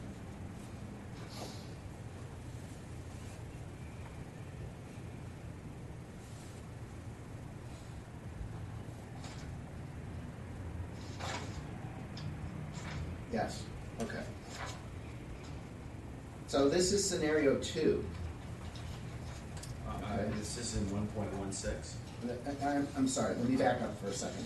So This is our scenario. footnote 7 is under the section of the opinion that's talking about scenario 2, and that's where the attorney's state of mind as to the witness's veracity advanced from mere skepticism to actual knowledge of perjury. Nonetheless, the client's instructed the attorney to use the testimony at trial. And in footnote 7, which is almost the end of that discussion, or towards the end of it, we dropped a cite to 1.16, which is permissive withdrawal. And then, at almost the very end of that discussion, the next footnote, footnote 8, is making the point that additional facts that aren't present here could make an attorney's duty to withdraw mandatory, right? And then we cite the mandatory withdrawal provisions that might be applicable, citing 1.16 A. Okay, so just bear with me. So that's scenario 2. We're saying permissive withdrawal applies. We make the point that with facts that are not present here, there could be a situation where there's mandatory withdrawal under 1.16A. Then under our analysis of scenario 3, back where we were a couple minutes ago in the red line at 208, we say that withdrawal is mandatory under 1.16 A1 and 2. And so my question is, why is 1.16 A1 applicable to scenario 3, but not 2? Under 2. Because the testimony hasn't been offered Right. yet. That's exactly right. Well, but where the attorney knows or reasonably should know the client is engaging in conduct without probable cause and for the purpose of harassing or maliciously injuring a person. Well, you're gonna prevent the client from doing that, because you're gonna refuse to follow the client's instruction to offer the testimony under scenario 2. Okay, well then, and again, I'm just asking this for my clarification, and if we discussed it in the past, I apologize for I wasn't sure if there was some consideration previously of the fact that, well, A1 requires not only that lack of probable cause, but the purpose of harassment or maliciously injuring. And I thought maybe we were saying that's not applicable under these facts, and is it applicable under 3? I mean, there's clearly a lack of probable cause.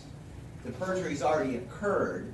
So A2, I understand that difference versus likely versus will result in a violation of the rules. But is 1.16A1 really satisfied in either scenario? And I was thinking about it in conjunction with the opinion we have on, settling or dismissal of the case that lacks probable cause, because we go through this whole analysis saying, there isn't, the facts don't have the malicious and harassing component, right? And so that got me thinking, what's different here?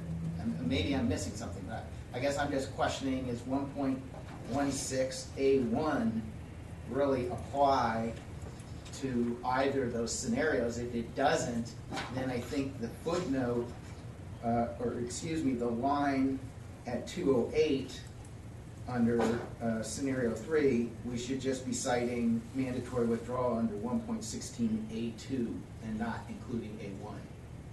Does that make sense?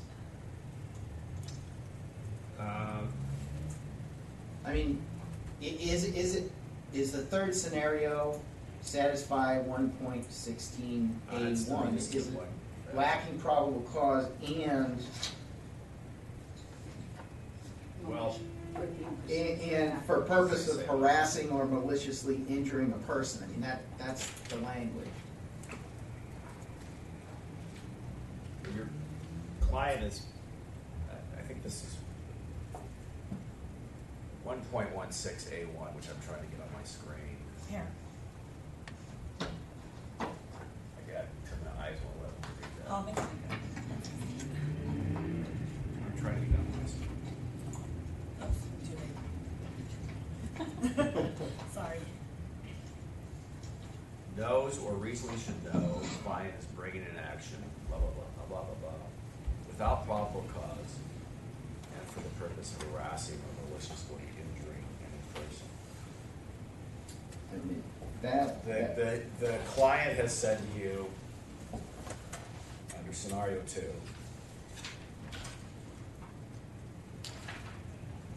that's all we know, Andrew, is the client has said, I want you to offer perjured testimony. And you say no. You're in charge. You're the captain of the ship. Remember the captain of the ship discussion we had here? Yeah. Yeah. So that's all we know. Client expressed an impulse that was repulsive and possibly violates the rules, but you prevented that from happening. We don't know of any other facts. So we aren't going to do it. Okay.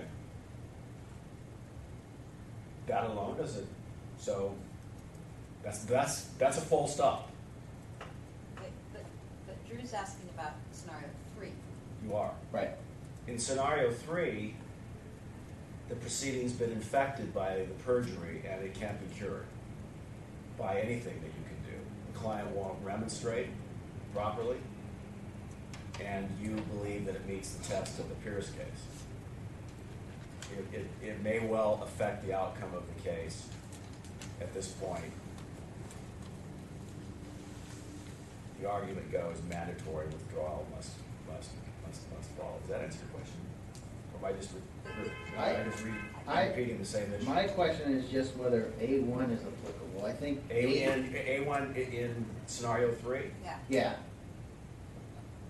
1.16A2, I think, is clearly applicable. The lawyer knows or reasonably should know the representation will result in violation of these rules or of the State Bar Act. We have perjury. It's there. It's already happened.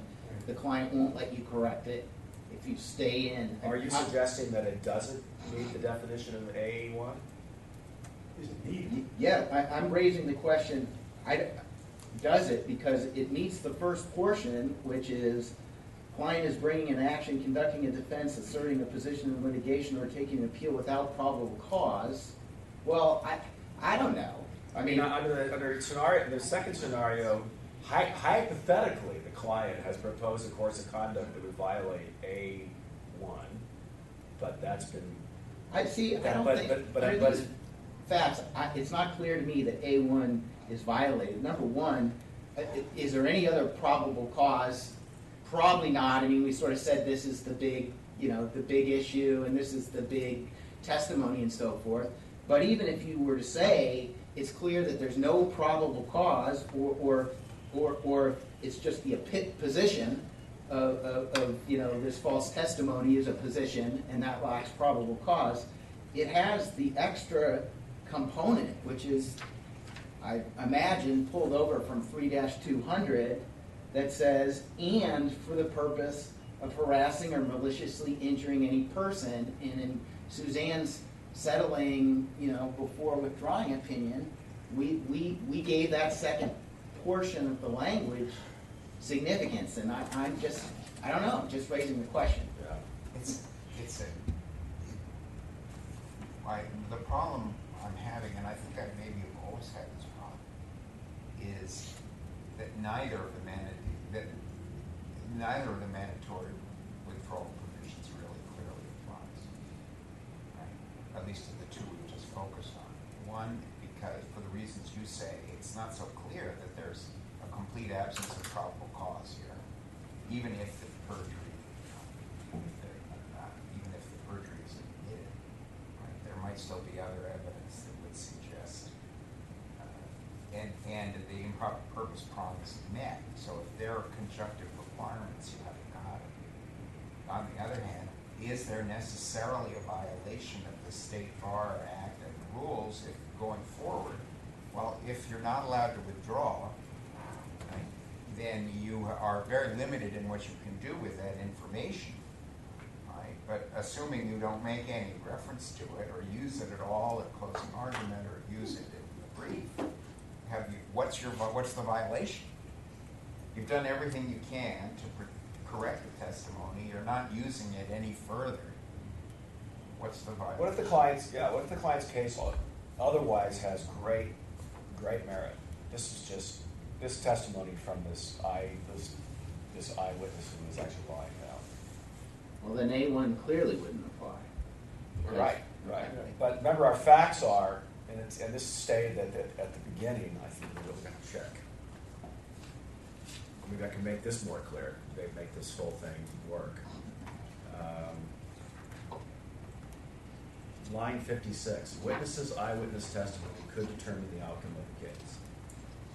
If that witness's testimony is non-existent, to me that means the case may fall. That's not the test for lack of probable cause. The test may fall. The test is that no reasonable lawyer could believe that the case is tenable. Right.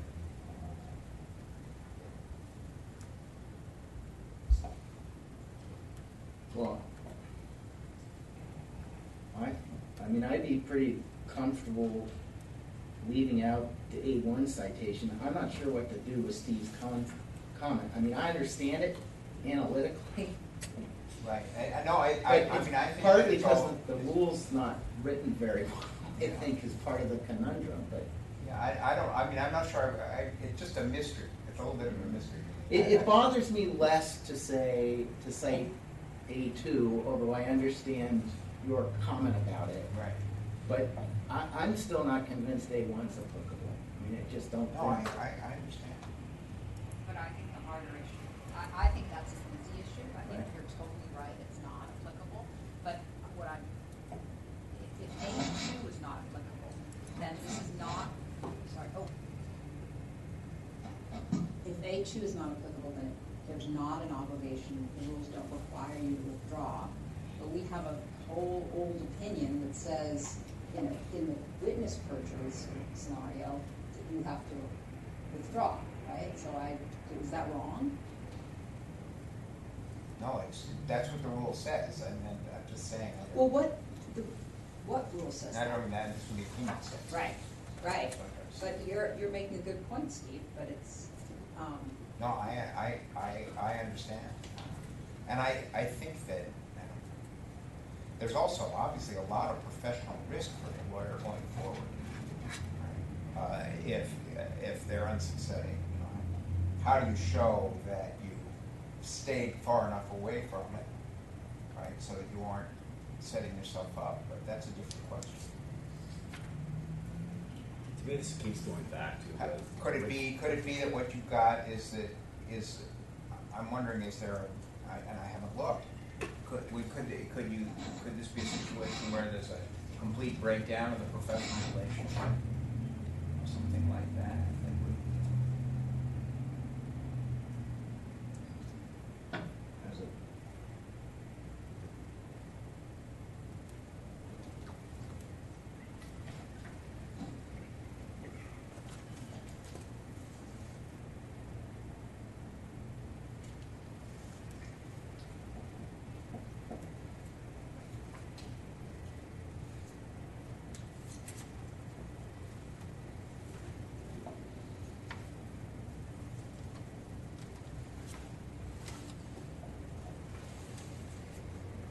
Part of the,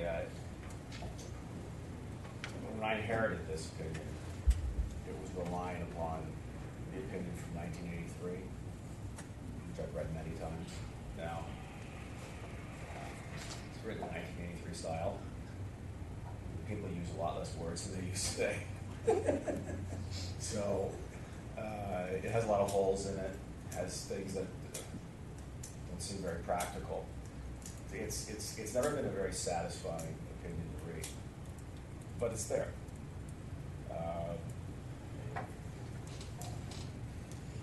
So what are we stuck at? I personally continue to be stuck on whether there's a mandatory duty to withdraw.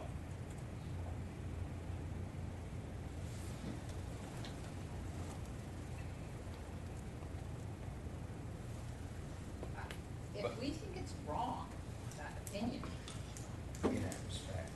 in that respect, which is to me the major point of that opinion, I think we should at least consider talking about that. I don't know. Well, yeah, the opinions seem naive. And it's written before we had this considerable amplification and enhancement of lawyers' duty to confidentiality with clients. I just never ever disclose anything. Don't ever do anything adverse to the clients under every conceivable circumstance possible. So it's not great, but where were we on this? You were stuck on, and justifiably so, about whether in theory it would meet 1.16A1, which I don't think it's hard to conjure up that it does, where the client now has a case that has a fundamental flaw, that it's relying, one of the three feet on the stool of the chair is going to collapse, but if it were to be revealed that there's been significant perjury by a pivotal witness, and the client says, no, I want to continue to pursue this case, and we're going to rely upon that. That would seem to be the definition of, and that evidence is in. Right. And you think, well, I'm going to cure this by never referring to it. I'm never going to mention it again. But it may have already had an impact on the trier of fact that can never be, the bell can't be unrung, even if you don't mention it again. The other lawyer is going to get up in opposition in closing statement and talk about, is going to bring that witness's testimony up that's been perjured and try to shoot it down. Is going to remind everybody about it. So where am I going with this? Well, I guess my original question was about A1, and I think Amy's right, that's the, I mean, I think that was answered, I think people would tend to agree, it's not clear that A1 really is. I think it's implicated. Can we agree on that? That's always the easy way out, is to say it's It might be, implicated. But I think where we're at, which is the hard question, is Steve's question, which is does A2 apply? We're saying there's a mandatory duty to withdraw here. And right now, we've tied it to A1 and A2. You're saying it's not so clear that A1 applies. To me, it's completely. Or completely clear that it doesn't, but Oh, you're talking about under scenario 3. Yes. yeah. But if that was it, and A2 applied, it'd be an easy fix. We just get rid of the cite to A1, right?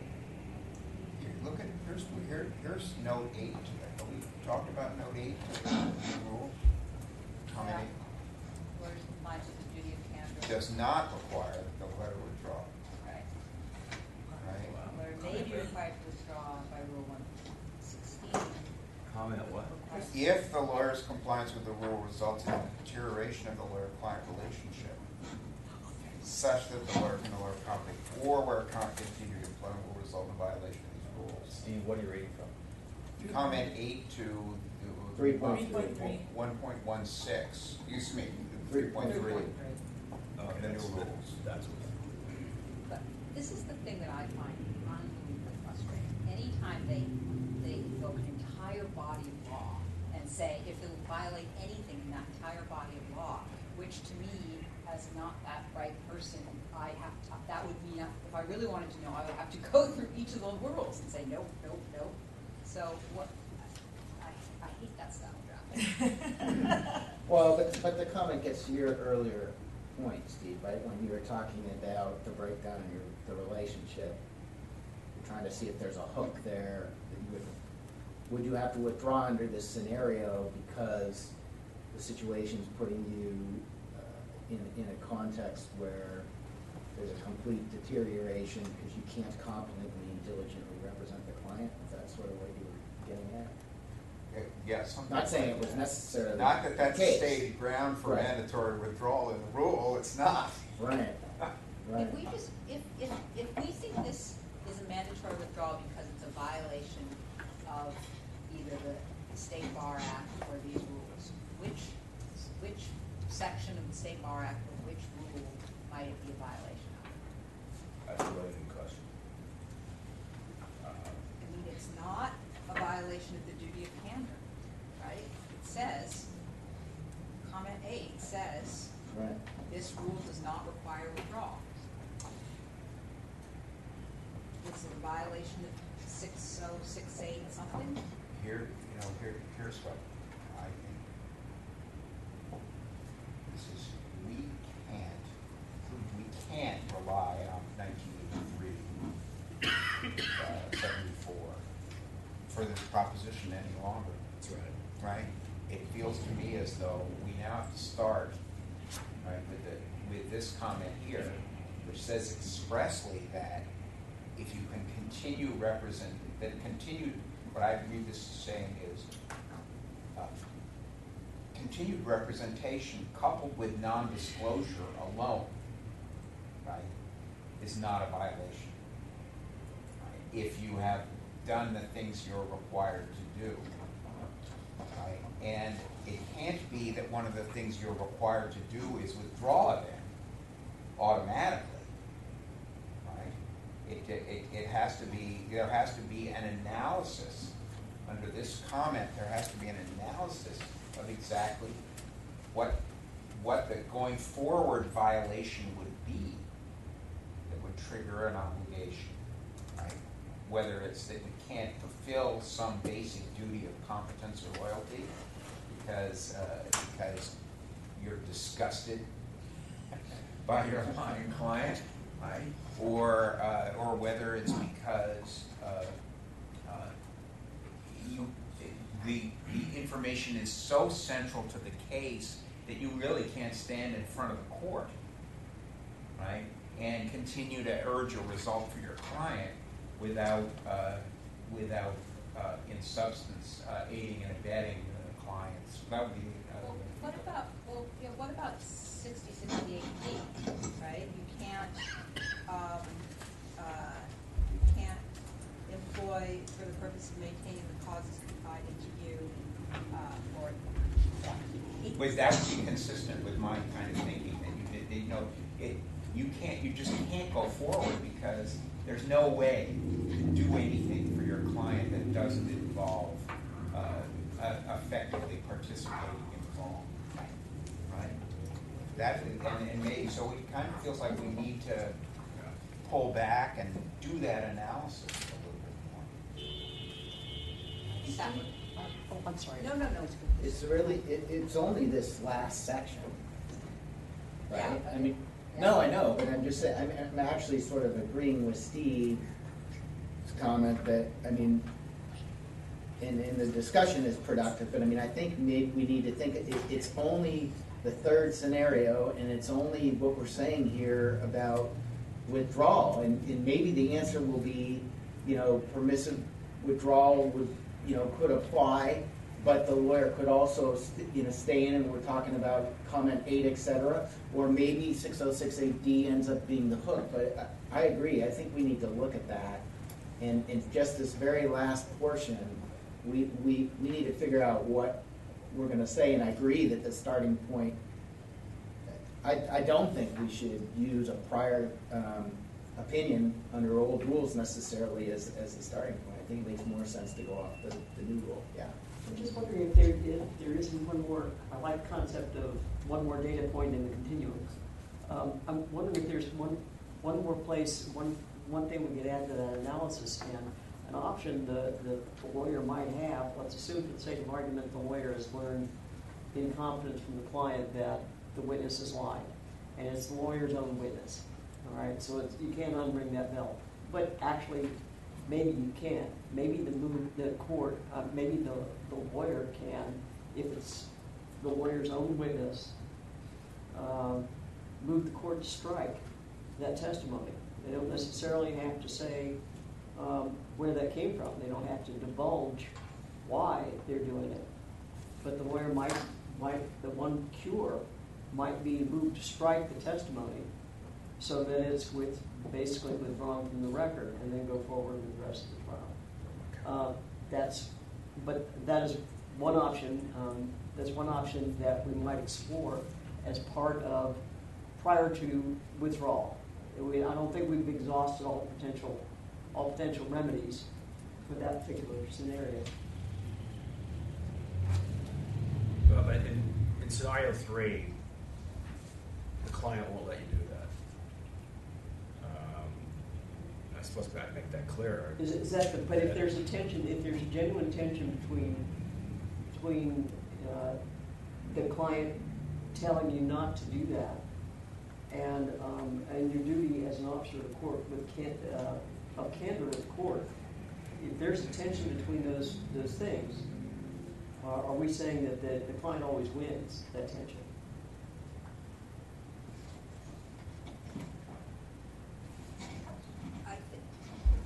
I think we all are. get confidence. Well, you are, but here, right? I mean, I think that's baked into our facts is that,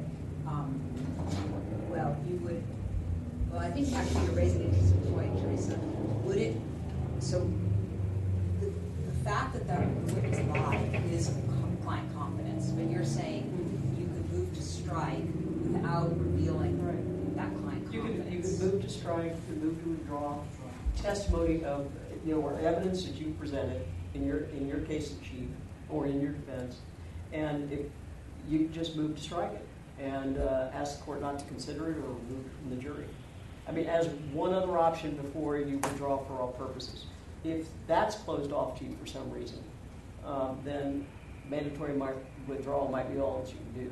But I'm thinking that moving to strike so that it can't be considered by anybody as part of the record might be, and you have the power to do that without divulging the client's secret. So that's a way of arguing that under this captain of the ship concept that's established, since the lawyer decides what testimony can be put on, the lawyer captain of the ship, the lawyer can decide, well, it's my decision over my client's objection. I now make a motion to strike the testimony of this witness, either in its entirety or on the following subject. The client already told you, don't do that. The argument would be, since you're the captain of the ship, that would cure your ethical dilemma under scenario 3. Although I think there you really are in that situation that they say in comment 8 to 3.3, which is the client-lawyer relationship is completely broken down there, right? I don't know. You don't know? No, it just, Okay, maybe the client says, I don't know. They're complex relationships. Kind of love and hate wrapped up together. Well, Yeah? I mean, we can, I guess, since we're gonna think about that back end section, we can think about the striking I issue. think it's just a really good question, right? It does really open it back up into the second part. Yeah, once you agree you're the captain of the ship, why can't you just, the client says, no, you're gonna leave it in. You go, no, I'm in charge. I'm gonna strike the testimony. Client refuses, you have a complete breakdown over a material question of strategy in the case. Is that mandatory or permissive? It's I actually, think the complete breakdown. Right. Well, you have a It's not- big breakdown. it's no longer in the withdrawal rule, it's in comment 8 to 3.3. Right. Well, comment 8 that we just focused on is fascinating because it suggests that under scenario 3, you remonstrate the client doesn't play ball with you. Go, fine, I'm just not going to refer to it ever again. Right. And I can sell all the way through because of comment 8 in rule 3.3. Is that an intended consequence of that of that comment? I'm not sure that it's saying that exactly. right, because it says, with comment 8 to 3.3, it says this 3.3 doesn't require you to withdraw, but However, you might have to ask the court's permission to withdraw in various scenarios.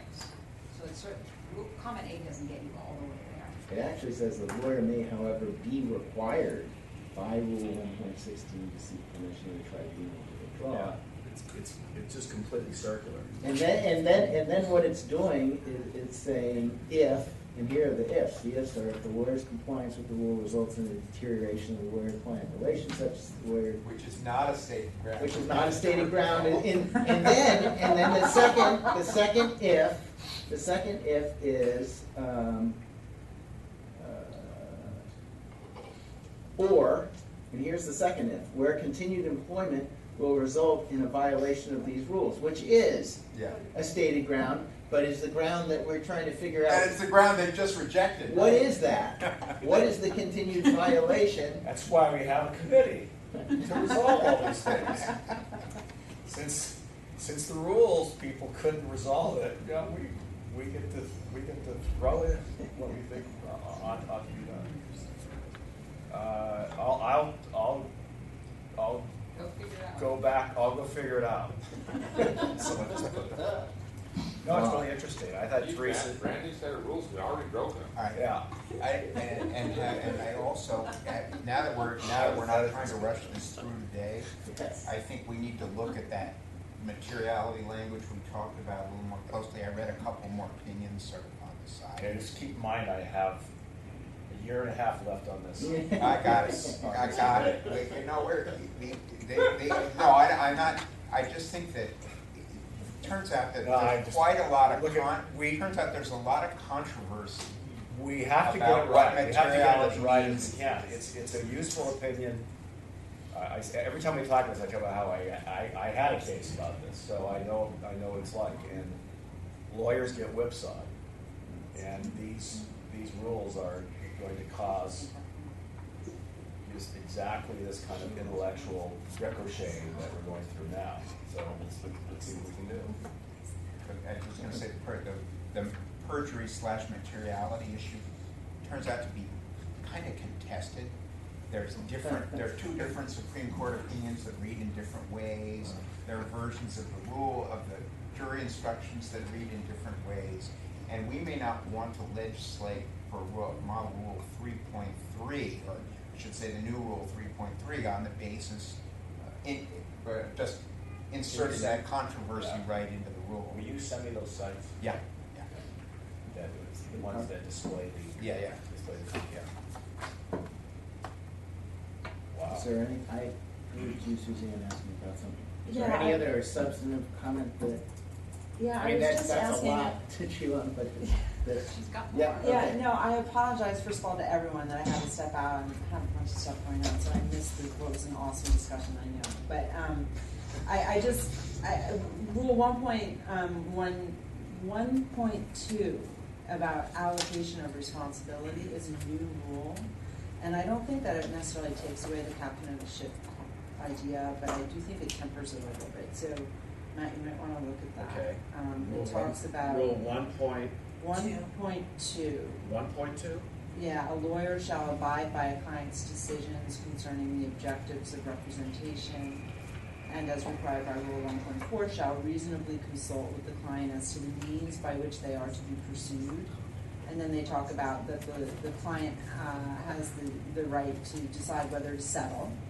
But it doesn't really go any further about what is absolutely in the lawyer's camp and what's in the client's camp, etc. Anyway, it's just something you might want to take a look at on that captain of the ship analysis, because it's my favorite part of it. Your co-captains. We want to hear you say captain of the ship as many times as Yes. possible in the remaining year. Reasonable captain of the ship. Yeah. The reasonable ship. All right. So I want to get to settling with the, we take like a 10-minute break. We sometimes take a 3 o'clock break. Anybody have a problem with that? Let's take a 10-minute break.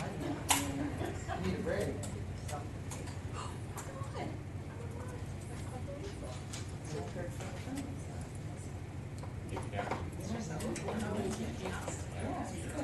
I just start saying to Matt, Captain, my captain. Or Captain. Captain, my captain, yeah.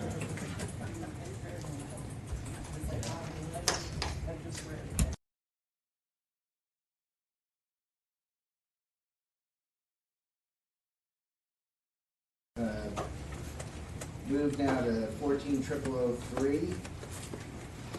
And this is the last, this is settling before withdrawal. This is the last opinion that we have had out for public comment. And Suzanne's the lead drafter. She actually made some revisions, and we have an edited version in the materials that were handed out based on some prior public comment that we've talked about to some extent. Could you give the page number, please, Lou? Sure. It was submitted, yeah, circulated. That's right. Oh, is this separately circulated? Yes. Do you need that? No, I don't. Sorry, there are no line numbers. I forgot to add them because I forgot this was a public comment version. She put it on. My bad. Oh, yeah. Sorry. No one's going to have any suggestions. 14003. Well, so- Oh, a girl can dream. A girl can dream. We're good to go, right? Yeah. Okay. So, as everyone might recall, we got a lot of public comments on this particular opinion, and I noticed even a new one in our package from this time, which was a quite lengthy one, but it had to do with a complaint being filed against an attorney. I don't think it had anything to do with our opinion, although the ray line in the email suggests that it's about our opinion, but we'll probably have to defer this one to somebody else. But I don't know what to do with that one. So, but Not to generally interrupt. speaking, yeah. It comes with cookies. Oh, nice.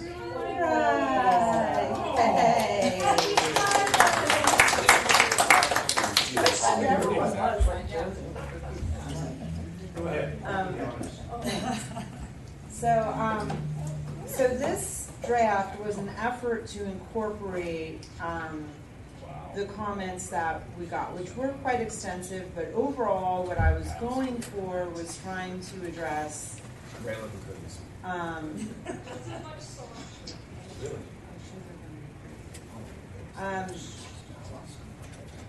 trying to address the number one, the people that were just mad that we were suggesting that there could be circumstances in which you might have to withdraw because your case lacks merit. And there were a lot of people that were like, look, that whether a case has merit is just a subjective thing, and the fact that there's conflicting evidence doesn't necessarily mean that your case lacks merit. So, there were a lot of people. I tried to make clear by the revisions that what we're talking about is someone who is in the circumstance where they have to withdraw because their case lacks merit. However, they got there, but we don't want to. Thank you. Sorry to interrupt. This looks awesome, thanks.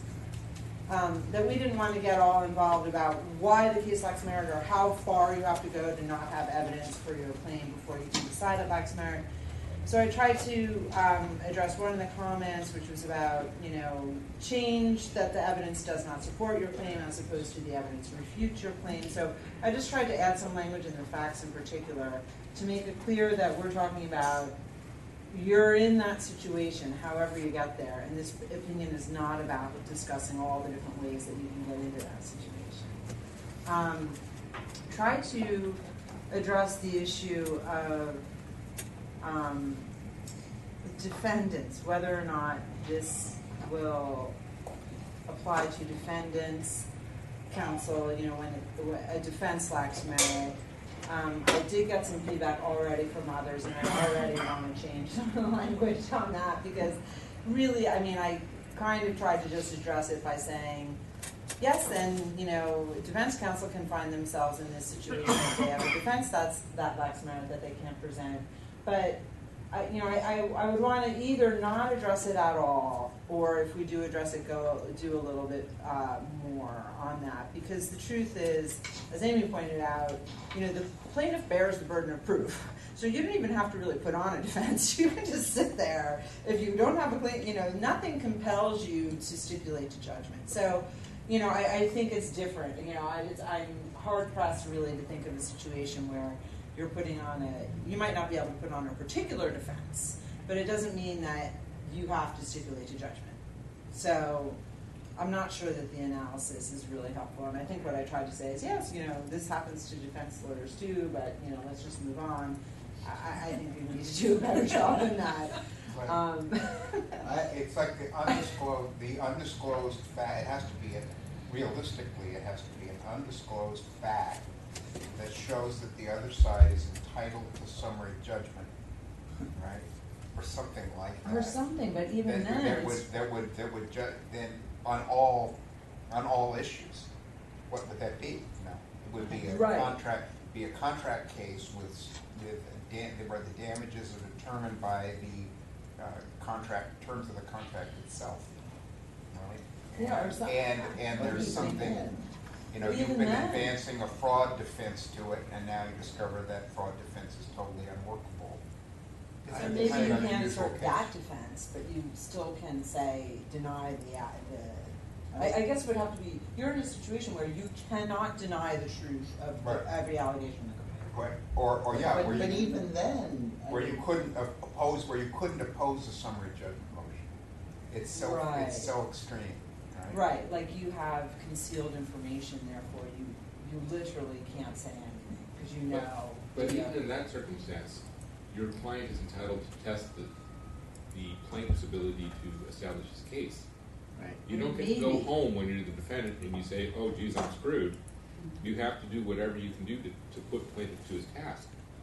No, I know, and the only way that I could see that you wouldn't be able to do that is if you've concealed or done something that plaintiff can't be put to the task because of something that you concealed, and then you guys are what's that? But no, it's not. It's hard for us to even really come up with something that I think that says to me that the better direction of what you started.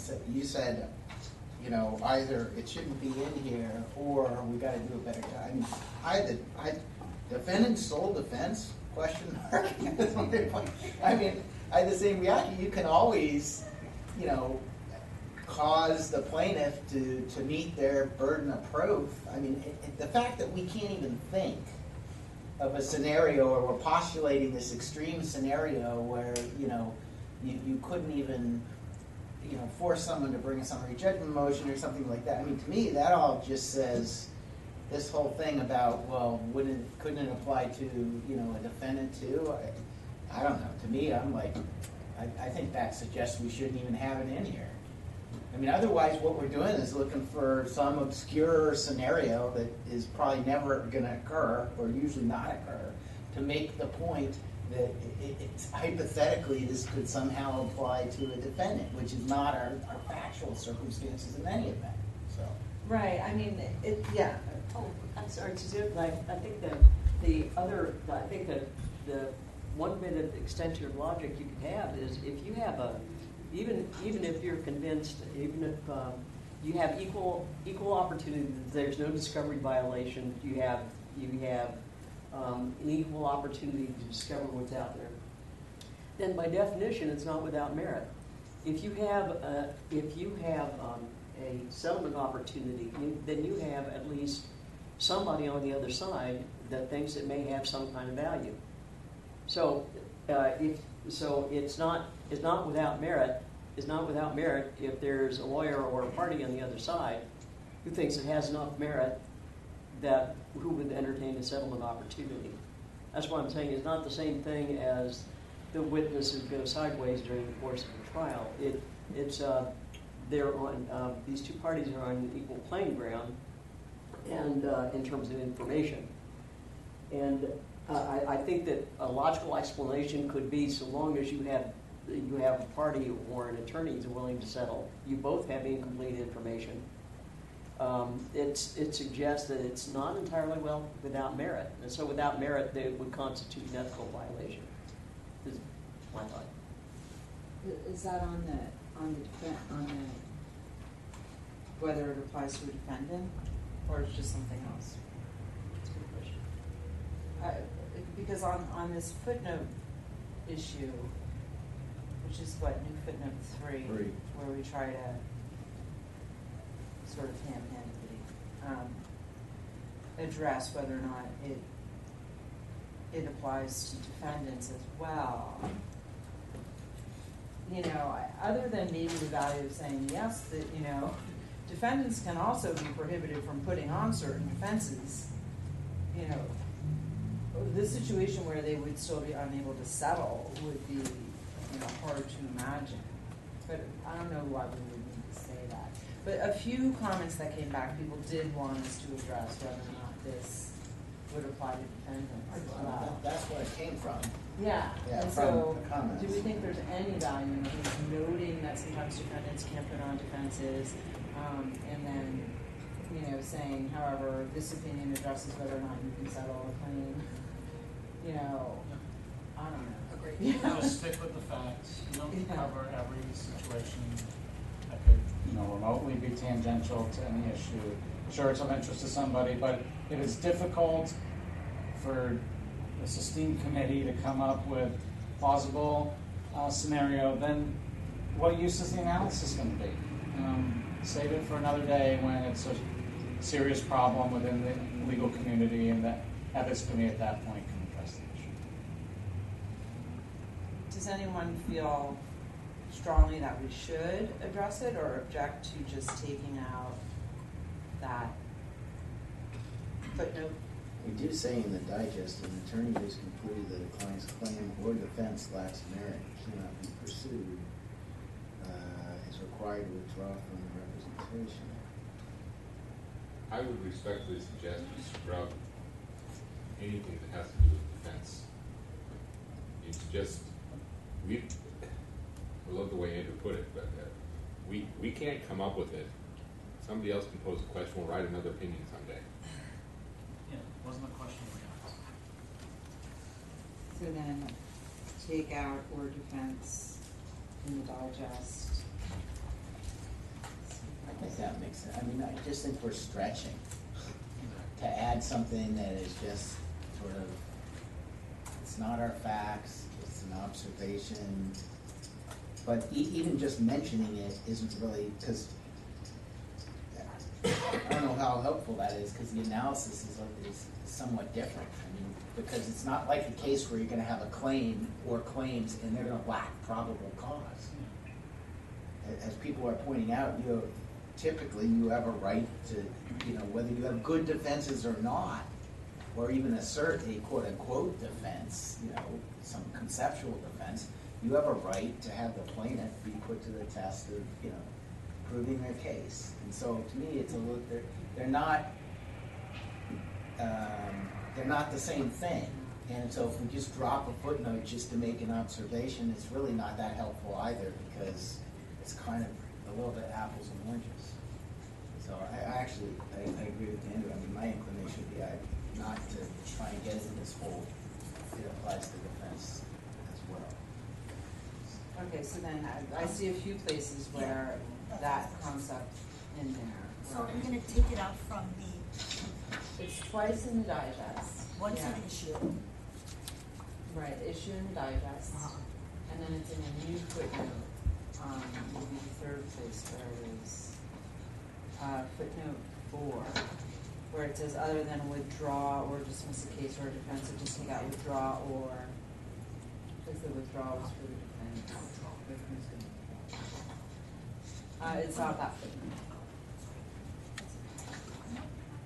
Footnote 4. There you go. Yeah, this one. So we may change this footnote altogether, but that, and then where it says withdraw or, in that same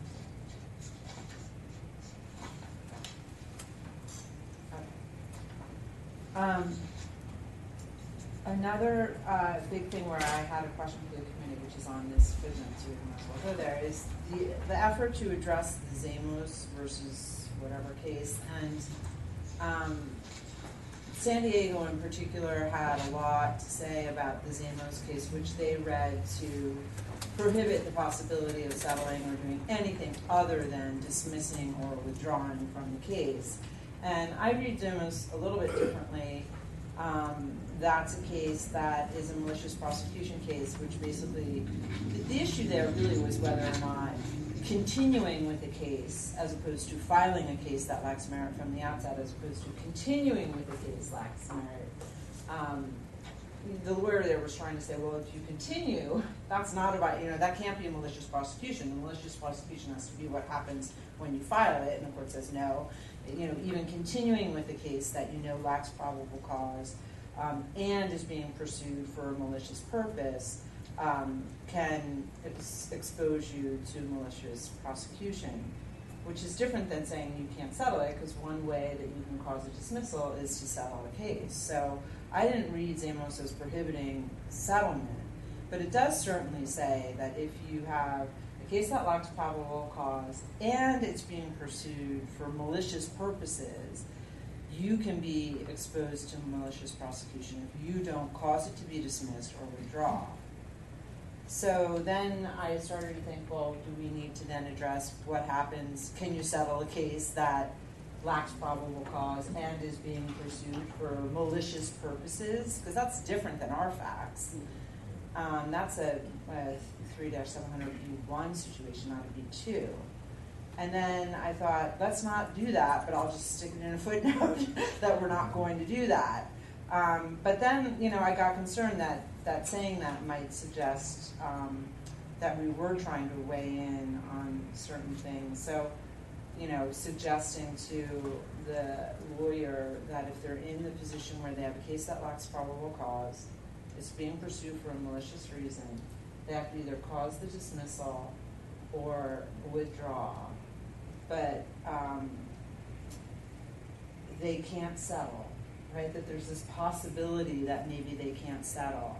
Then that basically says to the lawyer, you have to expose yourself to a malicious prosecution case. You have to, dismiss and not take any steps to protect anybody from malicious prosecution. And I just don't think we want that. I don't think that that's right, and I wouldn't want it to be interpreted that way. So I had two different alts, I guess, alternatives for what that footnote could say, and that's present in this footnote. We can talk about that more, but I was very concerned about someone interpreting this, that if you're in a malicious, someone's bringing a case that lacks probable cause, and they're doing it for the purpose of harassing or maliciously, you know, I wouldn't want to tell people that they can't settle that case because of the malicious piece, because of the harassment piece, and that we should probably just punt on it, but punt on it in a different way.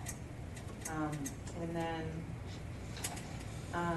the last part that most people, we got a lot of comments on, was the concept of concealment and being able, what can you say in negotiations, and in particular on the concealment piece. And then, of course, whether or not you can settle for money. And ultimately, we decided that you probably can settle for money as long as it's a level playing field. Level playing field being very, very important to that analysis. But I didn't, you know, Steve gave me some feedback to this before the meeting, and I thought it was really useful and a really good idea. I don't really treat the payment of money really fully. I just kind of stuck it in as we're going along. Oh, and you can settle on any terms you can get. Let's keep going. And maybe that's not the best way to deal with this, because that is what a lot of people have a lot of questions about. So Steve had a proposal which I thought was good, and we can talk more about it. But you know, being a little bit more clear about when you're in the concealment realm, what is it that you can and can't do? What do we know from cases and from the opinion, from our new rule 4.1, what you can do and what you can't do? Let's talk about that, put some parameters on it, and then say, you know, within that universe of what you can and can't do, oftentimes you might not be able to do much more than just get a release, but other times you might be able to do more. Just basically treat it more fully, and I thought that was good feedback again. So that's it. That's the primary changes.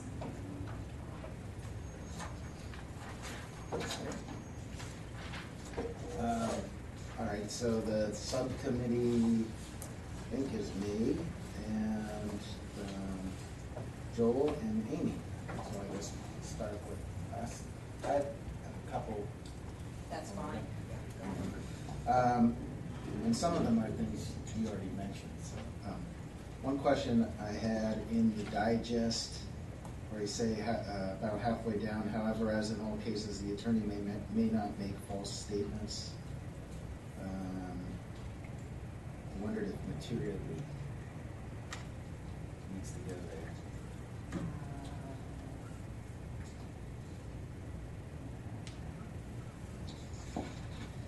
Let me just look at what 4.1 says.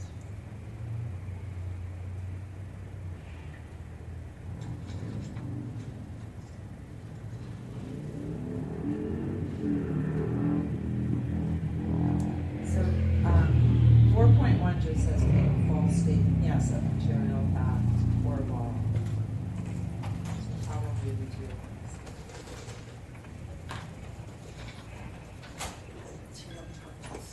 So you may not make a materially false statement. No, that's not good. False. False statement. So you just say a material fact. Yeah. But materially false Mimic statement. the rule. Of the material fact. Material fact.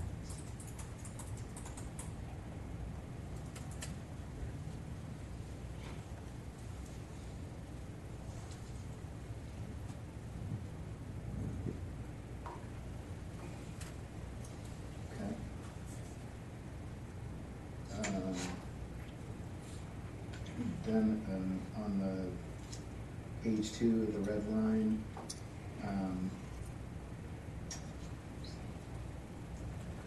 so you're saying client does not consent to outright dismissal of the case, but instead asks the attorney to attempt to settle the case before withdrawing because the client is concerned that finding replacement counsel will be difficult and is concerned that dismissing the case outright may expose her liability to the defendant.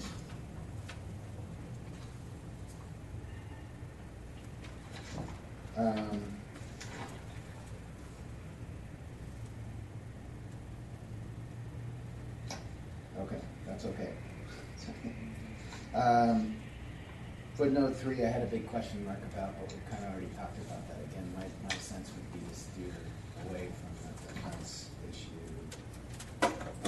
In footnote 4, you had sort of an alt there, and a comment to the committee about 3700B1, because you basically say that doesn't apply here because of the maliciousness kind of component. But I kind of agreed with your note to the committee, and I like the language that you propose at the end. While it's not the situation addressed directly here, the analysis in this opinion of whether a settlement can be negotiated would seem to apply to an attorney obligated to withdraw under 3700. I mean, I think that makes sense to me. It seems like it probably would.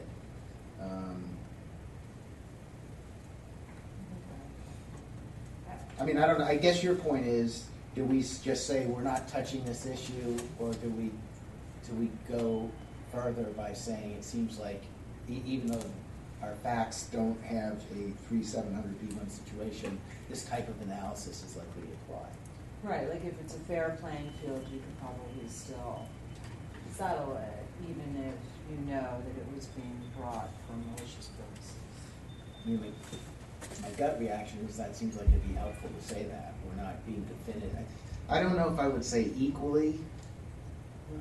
I might, would seem to apply to an attorney. As well? I mean, because you're talking about the analysis.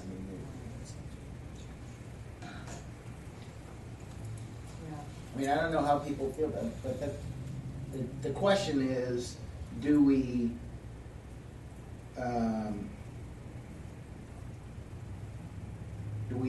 just say that this opinion, here's what it's not answering? It's not answering the 3700B1 scenario, or do we want to say that's not, those aren't the facts here, but it seems like a similar type of analysis would apply. When I thought through it, if we say, look, we're just not dealing with that, it raises the specter that, maybe I can settle in that situation. And then you're basically exposing, you're saying that the lawyer has to expose both him or herself and the client to a malicious prosecution lawsuit. And that just seemed fundamentally like a bad idea. So I felt kind of dissatisfied with the idea of just saying, we're just not dealing with this. Because then it raises a specter that, well, why? Is it something different? Would it be different if you did this? Before we get too tied up in knots about 3700B1, are we going to translate this to new rules anyways? Substantively, it's the same, but I was going to ask the same question if we're going to cite that. The new withdrawal rule also has this concept of, it has that concept. Okay, well, I agree with your answer, but I was hoping we could save a little bit of odds by just changing the rule numbers and not worry about it. Never mind. No, it's okay, but I'll double check, but I'm 82% sure that. I mean, it seems to me it's helpful to say something about it, I guess, to avoid that kind of conclusion if someone could make that reasonably, but I would just might soften it. I might say, I wouldn't say equally, and might say a similar type of analysis. I mean, we're not really getting into it. We haven't thought through all the ramifications of how we would apply this if the 700B1 did. What was the scenario? I think it's helpful to point it out. I might just soften it a little bit. So maybe apply. How about just apply? Yeah. And I don't know if we want to say the analysis or a similar analysis. I don't know. So here's where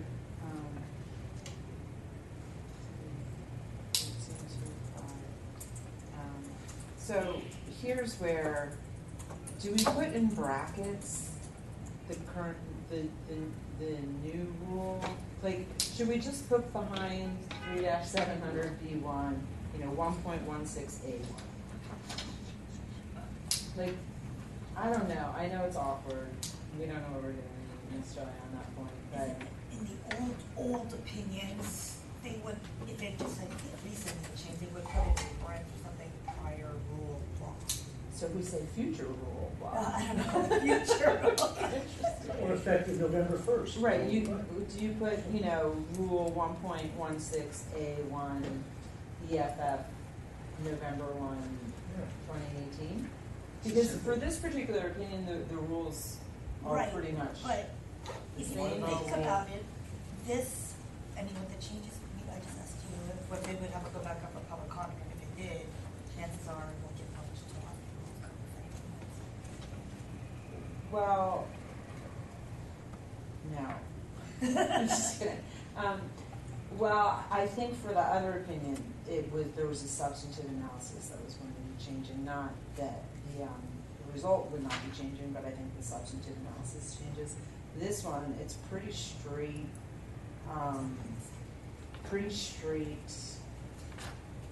forward, one for one. What about new rule 4.1? I thought you wanted to introduce That I think I did cite. Oh, you did? Where's that? It's in footnote 9 and footnote 9 and footnote 10. Well, I think in part we need to ask Andrew about that. We're kind of in the same, what's your view about, you could get the same question. Yeah, we should be consistent. Why aren't we, putting the new rules into this opinion? I agree. So, Aren't you suggesting you could fairly easily do that? yeah, because there's not a substantive change. Right. The grounds for mandatory withdrawal are the same. There's an extra one. If you get fired by your lawyer, you have to Right. withdraw. By your client, you have to withdraw. But they are the same in terms of, the lawyer knows or reasonably should know that the representation will result in a violation of these rules or of the State Bar Act, which is the B2 situation. And the B1 situation is now in A1. So it's much more analogous. They're almost, you would almost say it's the same, like prior rule, whatever. This is future rule, whatever.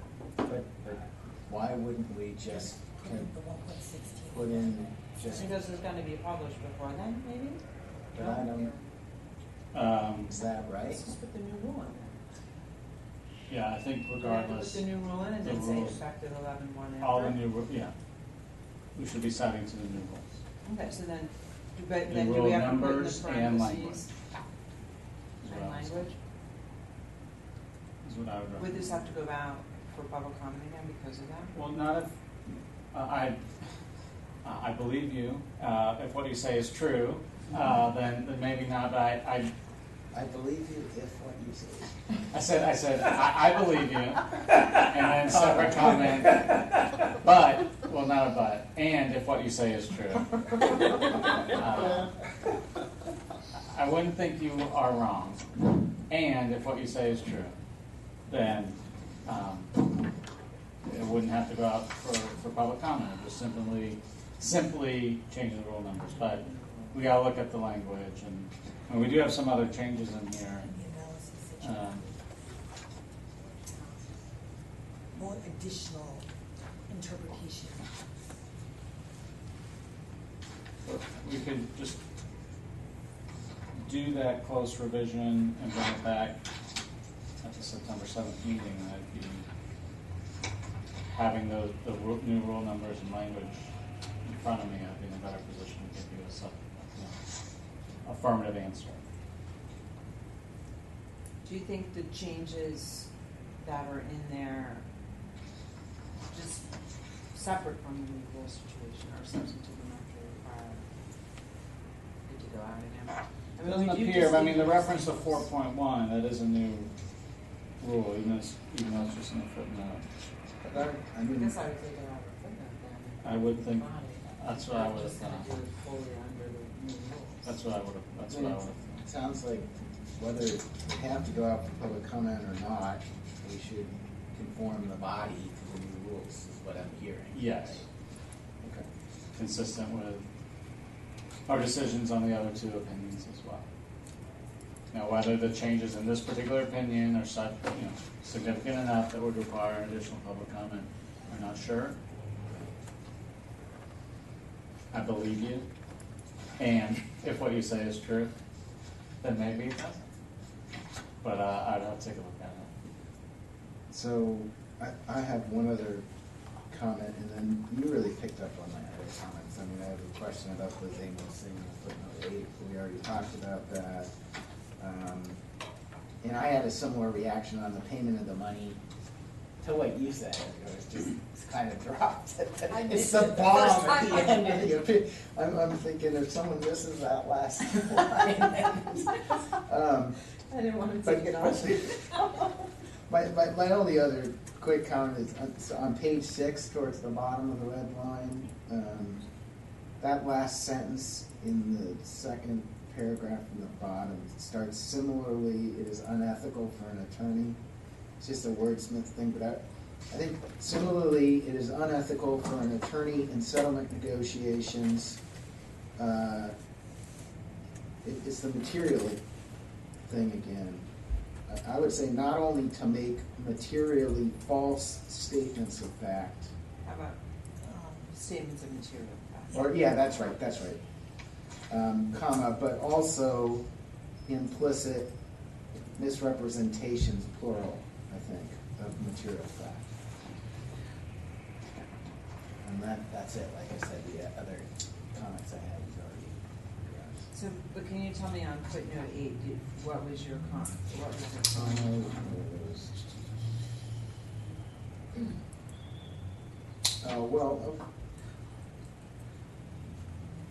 Two nitty things. I mean, if we stick with this, where you see the sentence that says, it seems, however, that the factors touted by the Zamos court. Yes. This is picky, but I would say articulated instead of touted. And then below that, after the cite, parenthetical cite 969 to 70 would apply equally to any dismiss. Again, I don't know. I might be inclined to take out equally. But those were nitty things. And the bigger concept. Well, I think on this one, the bigger concept, I was thinking we would keep it in because I thought that it was important to distinguish Zamos. The read on Zamos from some of our colleagues is that it prohibits settlement. So I was trying to explain why I think it doesn't. Are you satisfied with the explanation? Yeah, I mean, I actually like the footnote. Okay. It's just those two words. Steve didn't like that. Oh. Glad I'm not That's what alone. we're talking. Amy and I like that. All right, so Amy, you were on the subcommittee. Any additional comments? Not really. I think Suzanne covered the things I'm concerned about. I think that sentence you're just wordsmithing on page 6, I don't think I still think it could be used a little more than just wordsmithing, but I have a feeling that might, I think that there's some comments about, I think, this whole section, and so maybe I shouldn't worry about wordsmithing. So I know. All right. So I guess open it up to the rest of the committee then, yeah. Steve. Well, so the thing I said, Suzanne, she has it, is I had a problem with that last section in part because I think that, and this is something I was worried about for a long time.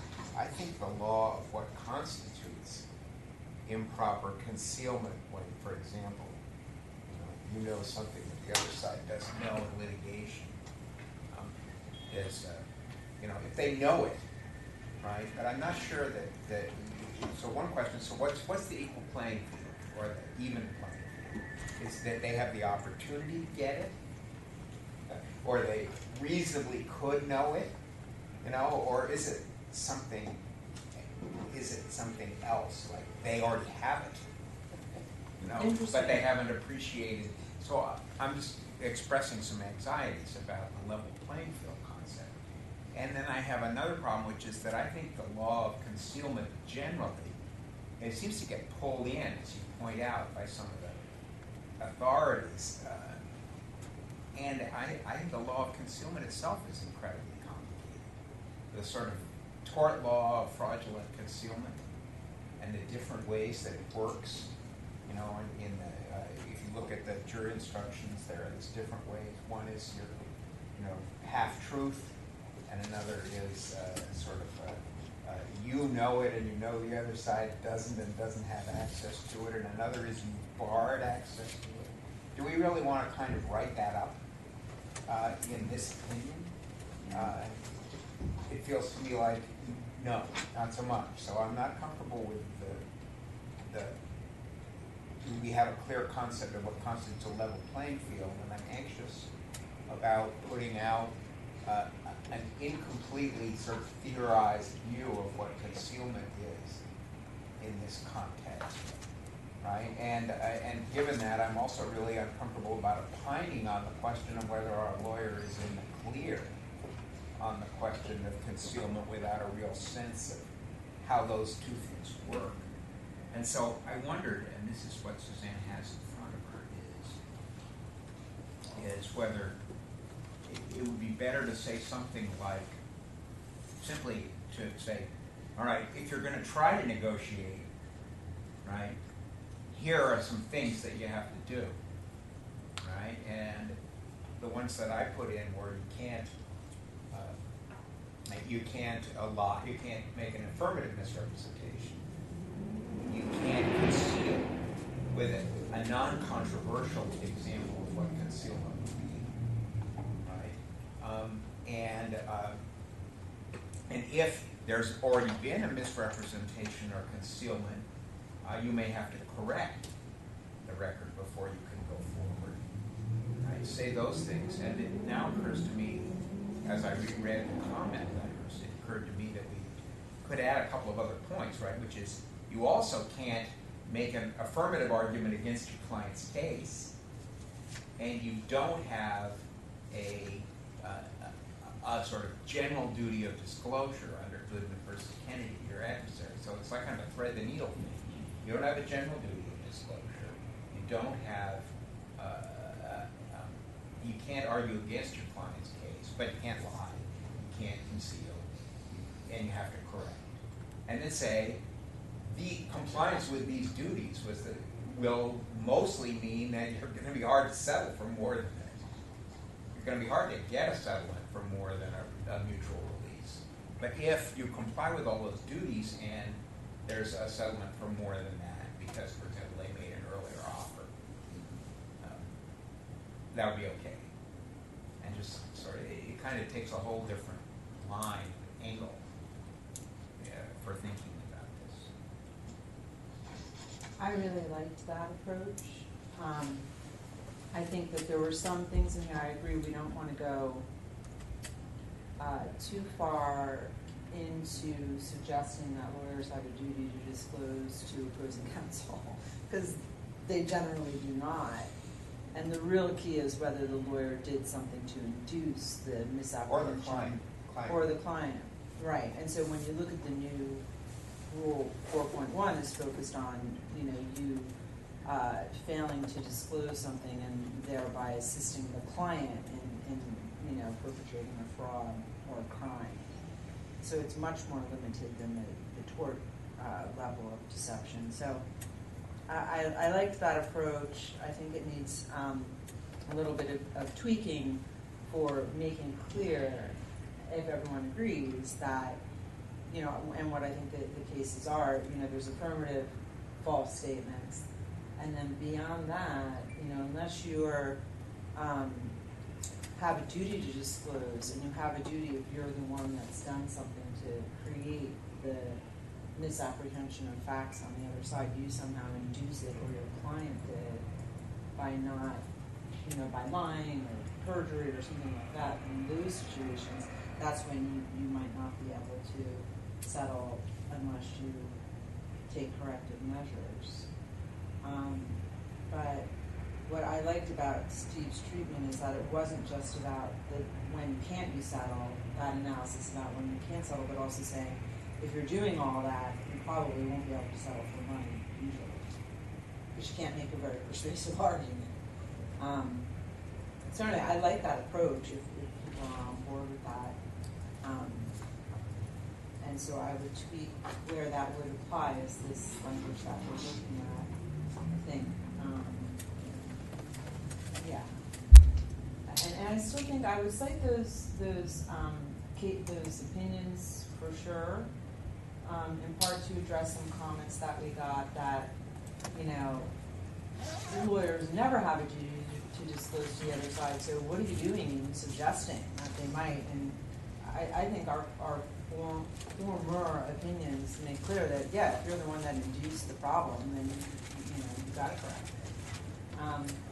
So anyway, so I think I would keep the citations to those opinions still in, but I would beef it up a little bit, for lack of that word. So what part of is coming out? What? Is there something? B? Does it mean the discussion? Yeah. So it would be, where I would be focusing is on the discussion of concealment, which starts right at this language that's up on the screen, where we're talking about, although attorneys generally don't have a duty to correct material errors of opposing counsel when the error is induced by the attorney, that opinion. Similarly, it's unethical for an attorney in settlement negotiations. So that, and then I think I would just carry on from there. You know, other things that you are not allowed to do, which is what some proposed language Steve said. Like, you know, you can't make a false representation. You can't do this. You can't argue against your client's case, which is an interesting thing there. And then say, you know, if you're complying with all those obligations, you likely won't make a persuasive argument. But you know, if you can settle on whatever terms. But a lot of that discussion happens also at the top of page 6. All the things a lawyer can't do. My instinct was that the list should substitute for the whole discussion, basically. Right, and just say, here's what you can do, here's what you can't do, here's what you can negotiate, and here's what you can't do. You don't have a general duty to disclose the other side. You can't argue against your client's case, but you can't make an affirmative misrepresentation. You can't conceal, and you can't close the settlement if doing so would be aiding and abetting in your client's concealment. Something like So, that. And then you I can mean, say, there already is that list, so it would just be about sort of beefing up that list. I'm not sure if it's beefing up or if it's slimming down or if it's something that's neither beefing up nor slimming down. It seems to me one of the things that was missing from Steve's thing was like, yeah, brackets for sites. So the sites I think are probably in here. It's just a matter of moving things around. So that first discussion, you know, the first paragraph at page 6, where in connection with efforts to, yeah, that discussion there can be all the things you can do and what you can't do. And so that would mean probably moving up some of the concealment stuff that's lower up into here. But there are two things that are addressed here. One is, you know, the point of doing all that is to then say, if you're complying with all these duties, you know, you might not be able to make a persuasive argument for a money settlement, but you can do it.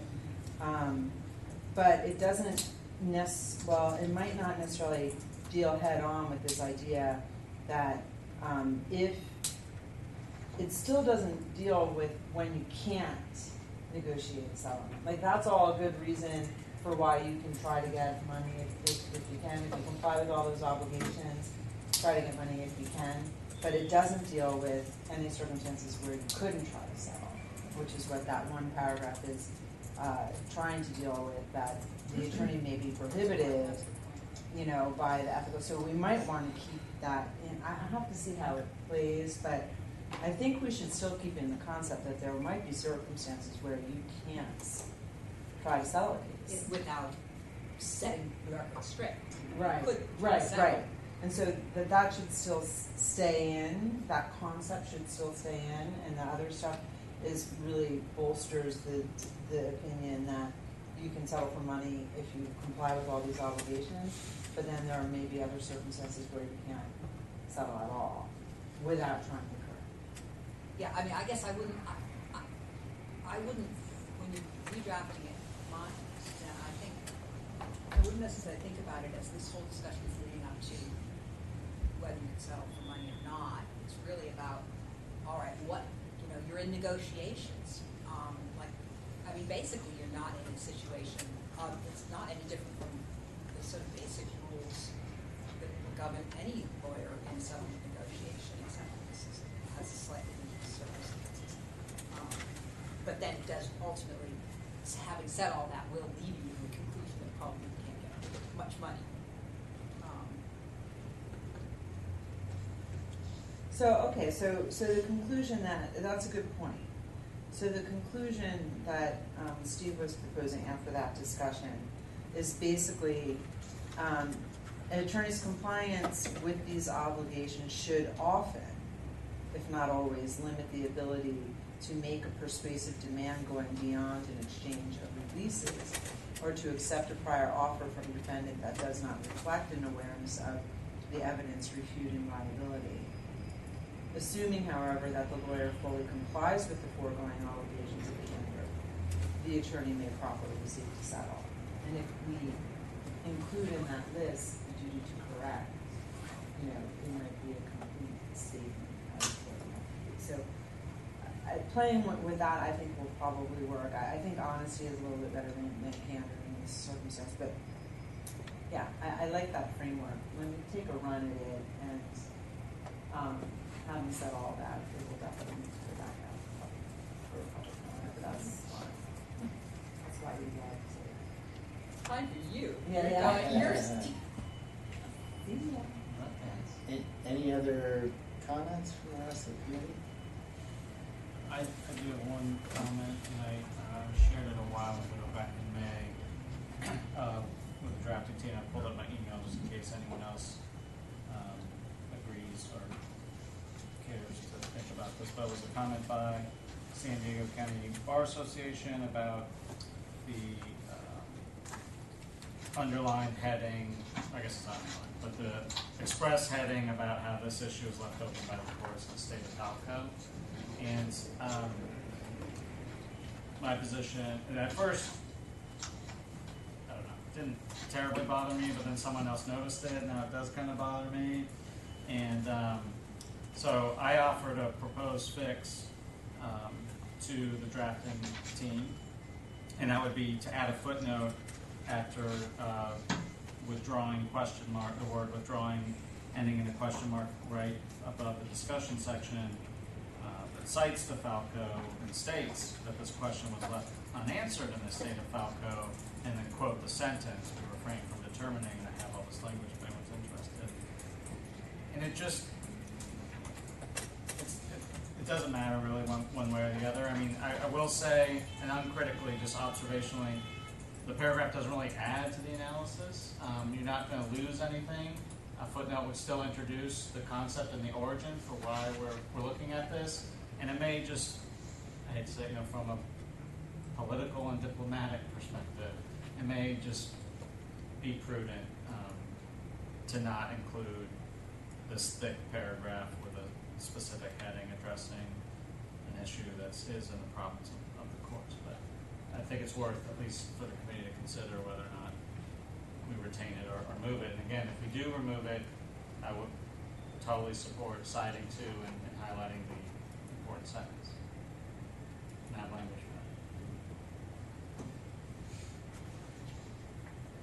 I guess it's first a question for Suzanne and then the rest.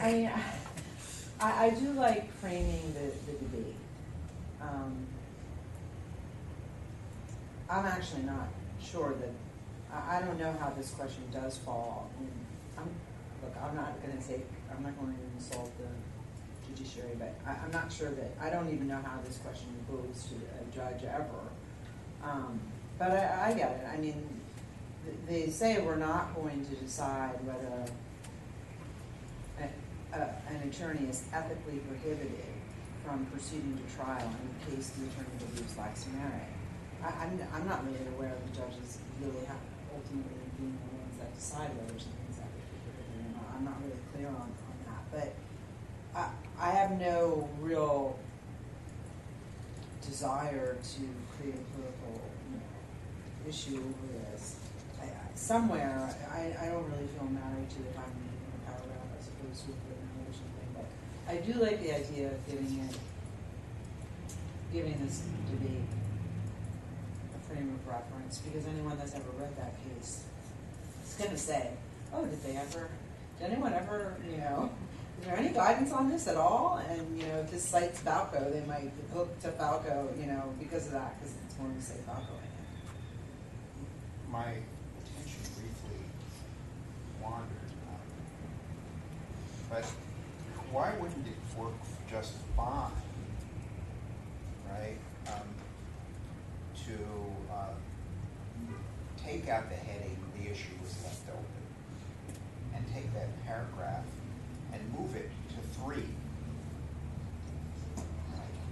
So right before A, have it be a second section between 3 and 3A. Just put it right there. Although grounds for mandatory withdrawal exist, may the attorney nevertheless settle the case. Then start with a state of Falco. And say, well, here's it was reserved, without having it be a heading. And then go on to say something like, we believe, however, that question can be answered in a certain way, and then go on.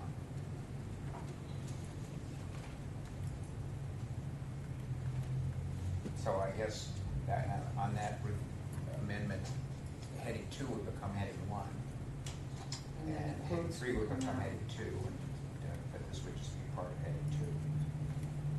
Right, and the quotation marks around ethically prohibited from proceeding to trial will come out on that heading, because that was quoting from the case. Yeah, I think that would be fine. But does that satisfy Andrew your concerns, or do you still prefer to have it? Yeah, no, I mean, I think Less it does address, some of the concerns I was having with object to Steve's recommendation. I do think the wording may need to be modified slightly, but I think it would fit well there, and you could retain much of the content in the paragraph if we agreed to Steve's suggestion. Can you send me your May email again? Do you mind? I did read it when you sent it, by the way. I just. Are you talking to me? Yes. The one that you're suggesting language to that. My suggested footnote? Yeah.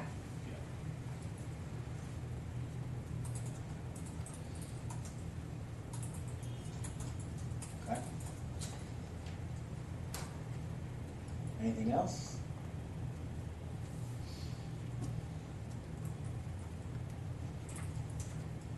All right.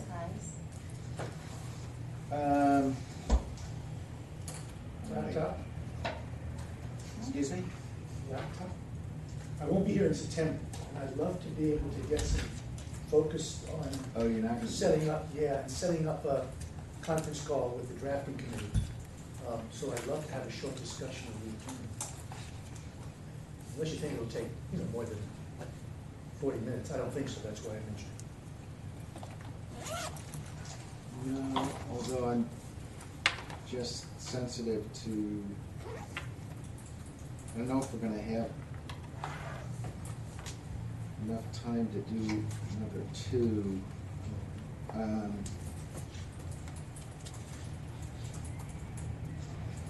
What are the options? Well, it's that, or I was also thinking the ancillary business, because, not with no disrespect to yours, Richard, but just, it's not as far along. The ancillary business is pretty far along. Right. And I was hoping that we could give some comments on that, with the notion that the next go around we might be pretty close. Let's just try to see what Do it. possible get to. Yeah, okay, so which should we do first? Let's ancillary business, we'll try to. Okay. Thank you. 147. Yes. So 16003. It was late, it came out late. There was a second draft that came around. Lauren sent it last Friday.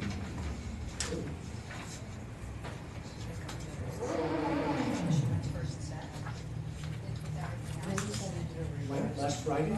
Yeah. Yep. Was it from you, Mimi? No, it was from Lauren.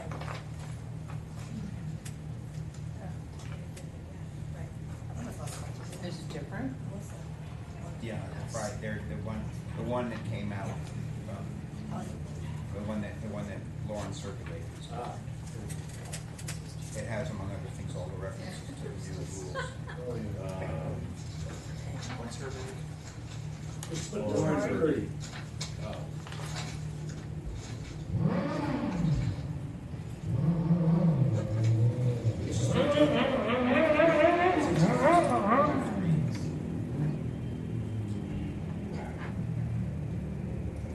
Right, so the most recent version is the one that has the new rule citations, right, Steve? Delivered on Thursday at 12:36. Provides a friendly draft and additional materials. Maybe we'll be able to get both. The people that got the Yeah, well, most recent because version. I'm sure that there are relevant comments in here on the earlier. So,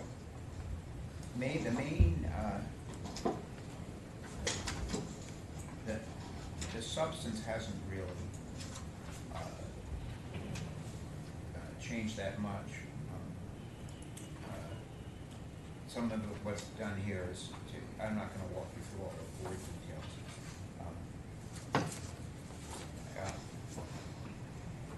But the basic idea is essentially the same, right? That there's something called the practice of law, which we don't opine on. There's something that is sufficiently entwined with or resembling the practice of law that it gives rise to a need to apply, a presumptive need to apply the professional rules. That presumptive need to apply the professional rules doesn't exist if the lawyer has made clear that her non-legal business is in fact not the practice of law and that there's no lawyer-client relationship being formed. And that's the gist. And then the back part of the opinion is, if you're dealing with a non-legal business that has complied, right, with the various kinds of, we don't call them disclaimers so much, but has put out the appropriate caveats, say, then it's like the professional rules don't apply to it, but they do apply to the lawyer in dealing with it, right? And then run through some fairly standard answers about how conflict of interest, the Rule 3300 and so forth would apply.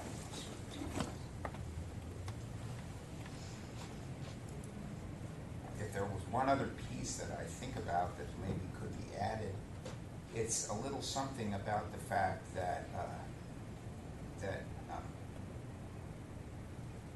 and it may just be simple as a note that the duty to supervise is going to be applicable here, right? If the lawyer is working with a company or an entity that is a non-law business, right, they may still have obligations to make sure that in their dealings with that non-law business that there's compliance with things like confidentiality and so forth and so on. But that stems from the lawyer's duty as a practicing lawyer and not from any duties owed by the organization that's non-law. And that's it. And I'm eager to hear what people think. Okay. So the subcommittee is Amy and myself and Suzanne. I have a couple comments want to. So couple things. One, I'll just say up front, one of the changes I noticed is you took the reference to disclaimers a lot of times and made it clarifying measures, which I liked. That was you guys' suggestion. Oh, okay, I'd forgotten that. I just No, think you guys, that's totally in response to it. I I think Amy made the point that disclaiming. Yeah, whoever did didn't it. seem quite right. Yeah, no, I did. So I like that a lot. One question I have, and it struck me right at the beginning in the issues, and it's in the introduction a little bit too, that first paragraph. But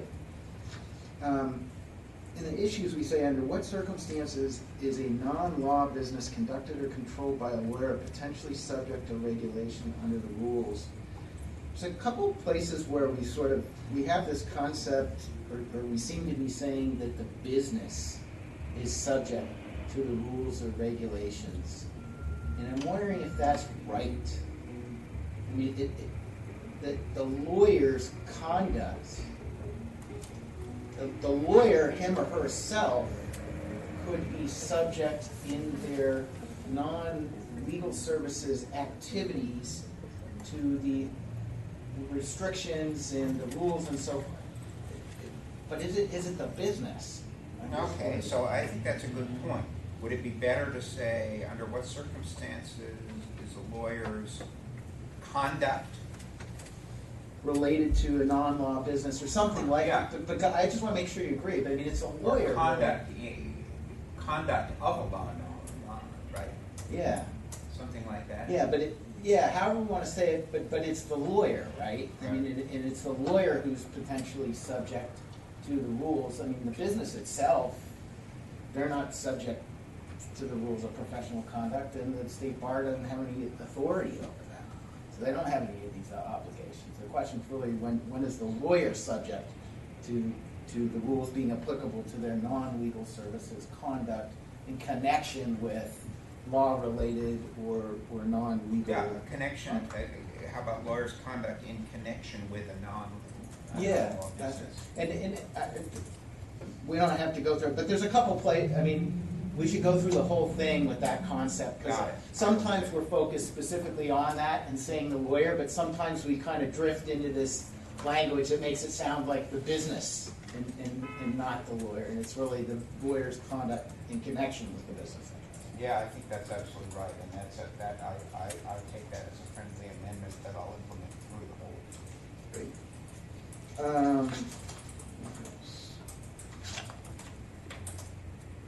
And this, my next comment, I'm just going to make, just going to state it. I don't know if you have to debate it. I've read through a couple times, and part of it is, to me, is the prior opinion, 1995, 141, has some things that I think are sometimes not necessarily that clear, but here's the thing, it keeps kind of catching me sometimes. I'm on line 75 of the red line, so the beginning of the paragraph is the definition of non-legal services, and so we have the following statement, citing to formal opinion 1995-141. It says, under California law, non-legal services are defined as, quote, and this is a quote from the earlier opinion, services that are not performed as part of the practice of law and which may be performed by non-lawyers without constituting the practice of law. So according to the prior opinion, that's what non-legal services are. And then our next sentence says, as the discussion below will show, many non-legal services can also be performed as part of the practice of law. It seems to me, I'm just worried someone's going to read it and be confused that sounds contradictory. I mean, we're quoting this thing saying non-legal services are services that are not performed as part of the practice of law. And then we're saying Many non-legal services can also be performed as part of the practice of the law. I hear you. That's absolutely correct. I think that's a drafting error on my part. I think what we want to say is something like,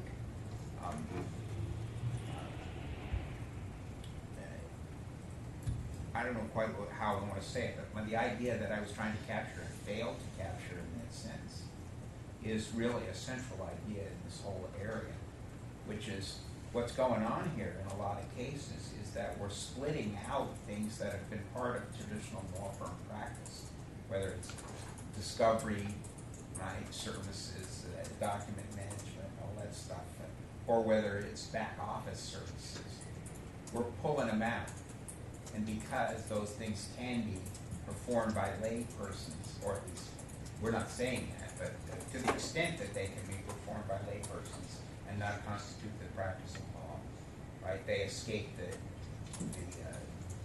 shadow. That's kind of, so what I'm trying to say is there are lots of things that could potentially qualify as non-legal services if they were pulled out that are done as part of it. Yeah, and I need to make that clear.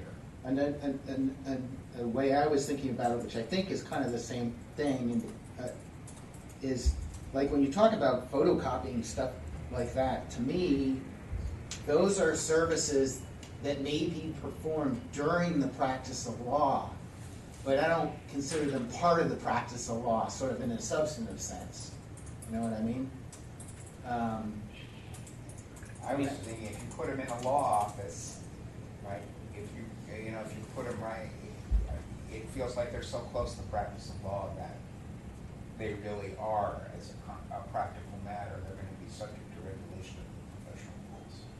But not like a photocopier or something like that. Well, they're incidental to the operations of the law firm or the provision of legal services, but I don't have to conflict check my photocopy person to see whether the firm that they split their time with is got conflicts. No, I was thinking of okay. I hear the point. I'm not sure quite what the right phrasing is. Yeah, and I'm not saying. And maybe that whole sentence can come out without any damage at all. So maybe that's what I think. That's my first. I don't know what the like. I'm just saying that's sort of how when I was trying to conceptualize, right. I was thinking there's things that we do during the practice of law, but really substantively are not the practice of law. I think it can come out. I think the whole sentence can probably come out and be sure. I think you get my point. Yep. One other sort of conceptual thing, we talk about being subject to professional discipline, like down on 97.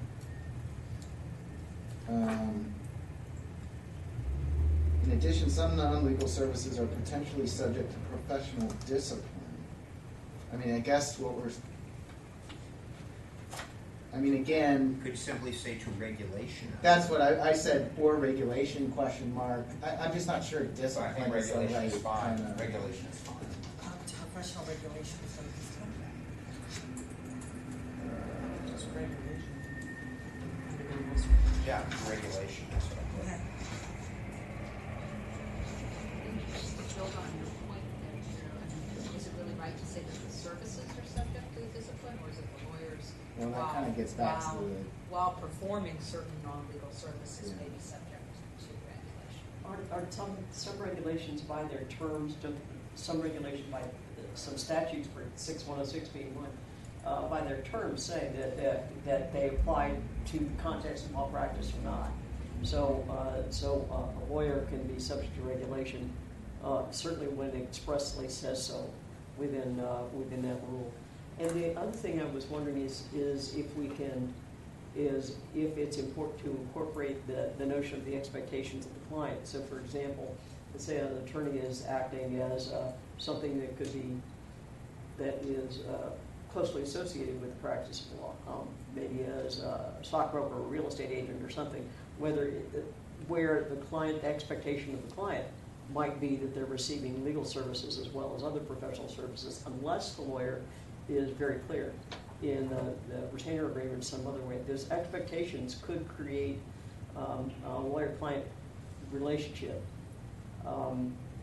if the lawyer does not distinguish them. And so that might be one thing you could address on the opposite end. That also defines what's legal service being offered and what legal services are not. Right. Yeah, I mean, I think the whole question of whether you adequately distinguish or make it clear, Exactly. especially in a situation where there might be confusion or certain assumption by the client, is sort of critical to, I mean, that's the whole question that's posed to some extent about with appropriate disclaimers and so forth. Can you overcome what might otherwise be subject to can you overcome being regulated in a way that you might otherwise be subject to regulation. Anyway, so you were following on my point. I think that I only have one other comment, which was, if I can figure out what it was. Oh, over on line 299. This is just a,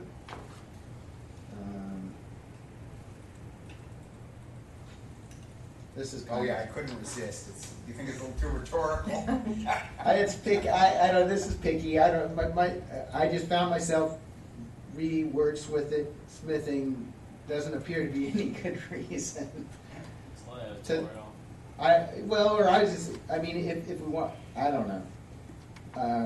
I had something like, you know, we don't see a reasonable basis for requiring a lawyer who has a separate non-legal business as, for example, professional fiduciary, real estate broker, to comply, et cetera, et cetera. I don't know, we don't see any good reason. I could drop the whole sentence, it doesn't actually add anything, Yeah. it's just kind of like taking a big swipe. I don't disagree with you. What's wrong with it? It's clear. I like it. It's clear. It says exactly. It's not, all we're saying is that the opinion, the prior opinion implied that, but we don't think it really said that. And before we jump to taking that, I mean, Steve, one thing about this opinion, as you said before, I mean, we are, you know, we're not saying our prior opinions are wrong, but, you know, we're kind of, I mean, two things. One, we don't have a whole lot of guidance on some of this stuff, as you pointed out. And number two, we are being a little critical, or at least we're adding an interpretation of the earlier opinions. We're saying we don't read the earlier opinion, you know, the facts were different, et cetera. So It may be good to leave it in. What I think we offer here is some clarity. Right. And so maybe it's good to leave it in.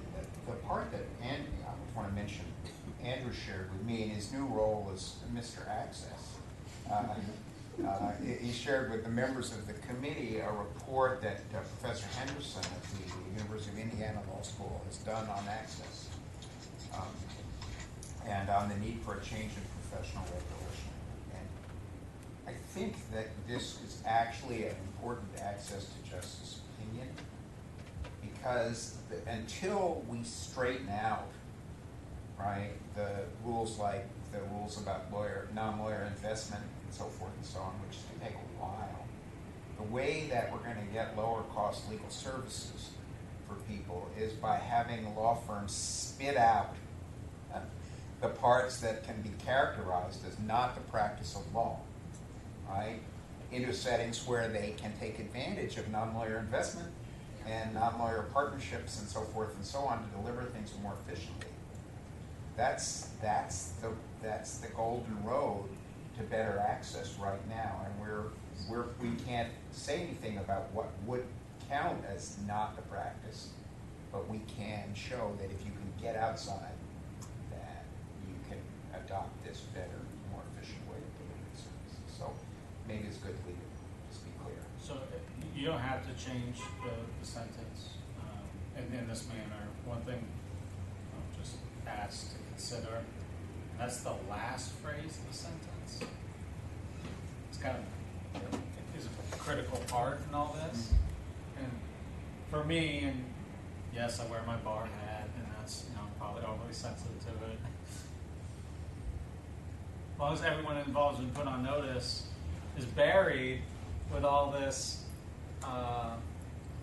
persuasive, in-your-face argument as to the persuasive reasons as to why you're right.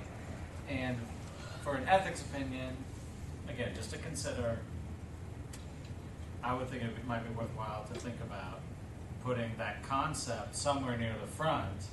If the client protective aspect, everyone's been put on notice, and once that is satisfied, then there's no reason why the rest of what you say. That's a remains great, true. that's a So, substantial improvement of that sentence, to put the client protective issue first. yeah.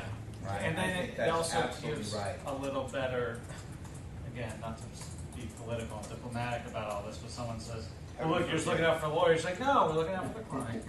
Client No, put on notice, I- and once that aspect is satisfied, then there's no need to the lawyer the rules. No, you are absolutely Yeah. right. That's a much better sentence.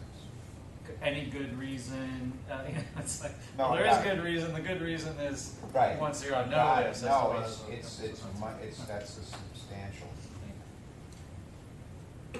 then you can add it to So you're suggesting there does not be good reason, assuming everyone, once You everyone's start been with- put on notice. Right. Or Put- once everyone has been Once put the, on notice. once In the situations customer, in I think which- once the yeah. customer understands what you Exactly. say, right, because it's not a client, Yeah. but once the customer understands, then, Like, we're all lawyers, we understand what that means, but you put on the view of the client, it's been disclosed to the client fully understands whatever steps that's required in this opinion or otherwise, then, yeah, there's no good reason why these other regulations don't apply to It's you. just- However, when you are in a fiduciary capacity, I personally think, and that disclosure is not made, and I know that concept is still here in the sentences drafted by Steve, there are situations in which the rules of professional conduct would apply to. If the disclosure's not made. Exactly. Yeah, but we're saying that. I understand, but in my view, it's Very- and that's not going to be a proper. consider it accepted by the. I'm a,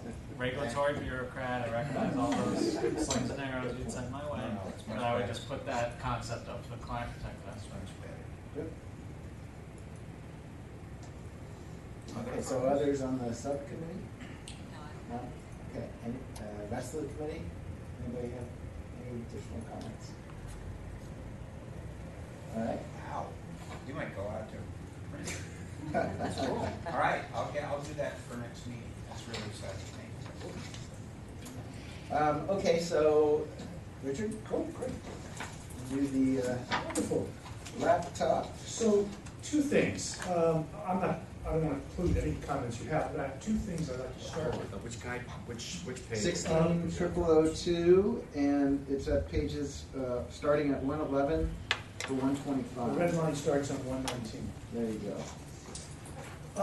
Something's been gnawing at me about this draft, and I figured it out on Monday. And that is that normally, it's important for us to keep prior opinions of the same strain or dealing with the same topics, and honor them in some way. In other words, work them in better to a current opinion. For example, I don't think this does justice to the primary opinion that came before, which is 19, I cite it, but it's, I'm sorry, 2010-179, dealing with the use of electronic devices, for example, using a laptop in a public Wi-Fi spot. And I quote from it, but we don't, it's not adequate in terms of building on that opinion. Now, the reason I didn't include it initially is that opinion uses a factor analysis. Here are the factors a lawyer should consider in determining what security is appropriate. And I thought those factors are not particularly persuasive or meaningful. So I was making a judgment about that opinion as not particularly helpful. But in retrospect, I'd like to hear your thoughts on that and whether I need to accept those factors as kind of a done deal and work them into this opinion. I do cite the factors from the ABA opinion, which I thought were better stated, but I'm a little bit in a quandary as to what to do with that. And I don't think this pays this prior opinion sufficient attention. The other issue I think I need to grapple with is the change in the rules from recklessness, the competency rule, from recklessness to gross negligence. Do we think that that is a substantive change? In the report, there's really no discussion of it except that they equate gross negligence with perhaps moral turpitude, which would seem to me recklessness might be there, but I don't know that, I don't understand that comment they're making in the doc, their equivalent of a staff report to support that explains the change. So I don't know what that change means from reckless. Is gross negligence lesser of a standard? Should we work that into this opinion that these lawyers might have been grossly negligent as opposed to reckless? I don't know what to do with that. I'd love to hear thoughts about that. So on that last point, recklessness is still in there. It's just that they added gross negligence. No? Recklessness is Still in there. 1.1. Intentionally, recklessly, and then they added with gross negligence So they didn't or replace repeatedly. it. So they added gross negligence into the string. And the reason for that, if I recall correctly, is discipline case law had since developed under the competence rule, following last time the competence rule was adopted, that one could fail to act competently with gross negligence. And that was developed through discipline case law. And so OCTC requested, please add this to the string. Here is a handful of cases, which exactly. And so that's where that addition comes from. Did those cases, because I agree, I don't really, did those cases distinguish the difference between recklessness and gross negligence? Yeah. Just out of curiosity, because They must. they must, right? Otherwise they wouldn't have Somehow the case. somehow it was determined to be, you failed to act competently due to gross negligence. I'm not familiar with those guys. I would be guessing. So, but that's an actual response to the fact that lawyers have been disciplined under a gross negligence standard. Exactly.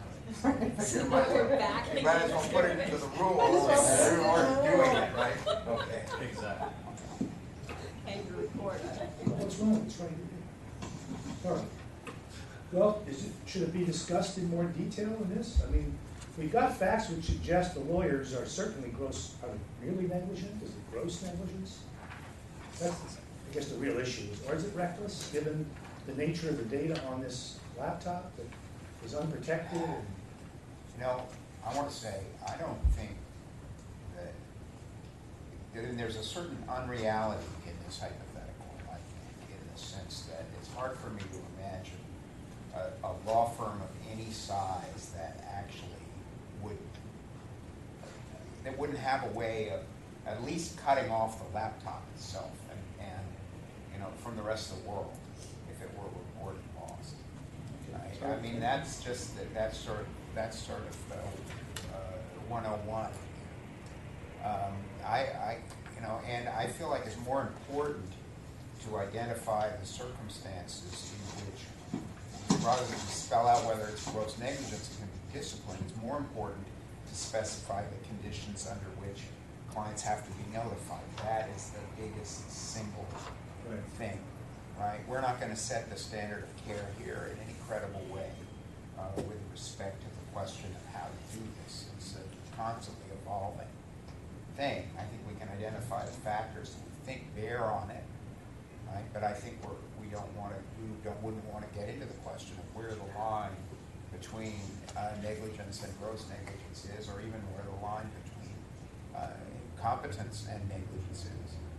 It just feels like that's really, we're bound to be off in some way if we do that. I don't know why an attorney's gross and negligent just because she lost her briefcase. Well, I changed that to she just left it in the restroom. Still, Yeah, I agree with that. That happens all. I always get a little nervous when we talk too much about competency and in our opinions, because that standard of care is its own universe. And it really is only an ethical issue when it's really grotesque. Or a pattern. Right, and so, we could probably de-emphasize the... Should it be removed? Just remove it, just mention it. Problem is, it's talked about the duty to safeguard confidence is an aspect of the duty of confidence, at least it's taught that way, so, I don't know. Where, Richard? Where is that? In what, in rule point 1.6? No, in, it's on page, line, paragraph starting with line 160. The duties of competency and confidentiality overlap, and from a formal opinion, 2010-179, how attorneys safeguard confidential information is governed by the duty of competency. So in that sense, so that's what leads me into the discussion of competency. I don't have at all a problem of flagging that there could be a duty of competence issue, so long as we don't opine on it. It also seems to me that when you get to, you already have in your significant development section, we could, looking at 12.0005, or, we could say that if there has been a breach of the duty of competence, right, then your 12.05 obligations are going to kick in independently of the potential damage to the client, right? Duty to communicate. Duty to communicate, yeah. So that you can put it in that way, and so people can understand that the duty of competence is engaged, and that, in particular, it may well play into the decision to make a disclosure. But it's. But do you think it's triggered by the breach of the duty of competence? I mean, I would think you'd have a duty to communicate, competent or not. I mean, what if this laptop was stolen overnight? Somebody broke into their office through no negligence. They had the door locked, but somehow they got in, stole the laptop. Is that a breach of the duty of confidentiality if the lawyer took due care? No, I'm separating that out from the duty of notification. Yeah. I think they would still have to notify the clients, even though no competency issue. I agree. Okay, I agree. I think it's like there are two strands in your notification. Yeah, that's a One separate. strand is if what you did represented a breach of the duty of care, Right. including the duty to safeguard confidential information. Right. And a second would be not a duty of breach of the duty of confidentiality, but just a question of what this access on the part of somebody else to the information might mean for the client. Right? Yeah. They're two sort of separate issues. Exactly. One doesn't depend on the other, so that's what I'm saying. Can I ask a question? I mean, Richard, I'm sort of wondering if it would be possible for you to, for us to have for you to take a step back for us and talk about what are the fundamental conclusions. Fundamental what? Conclusion, sorry.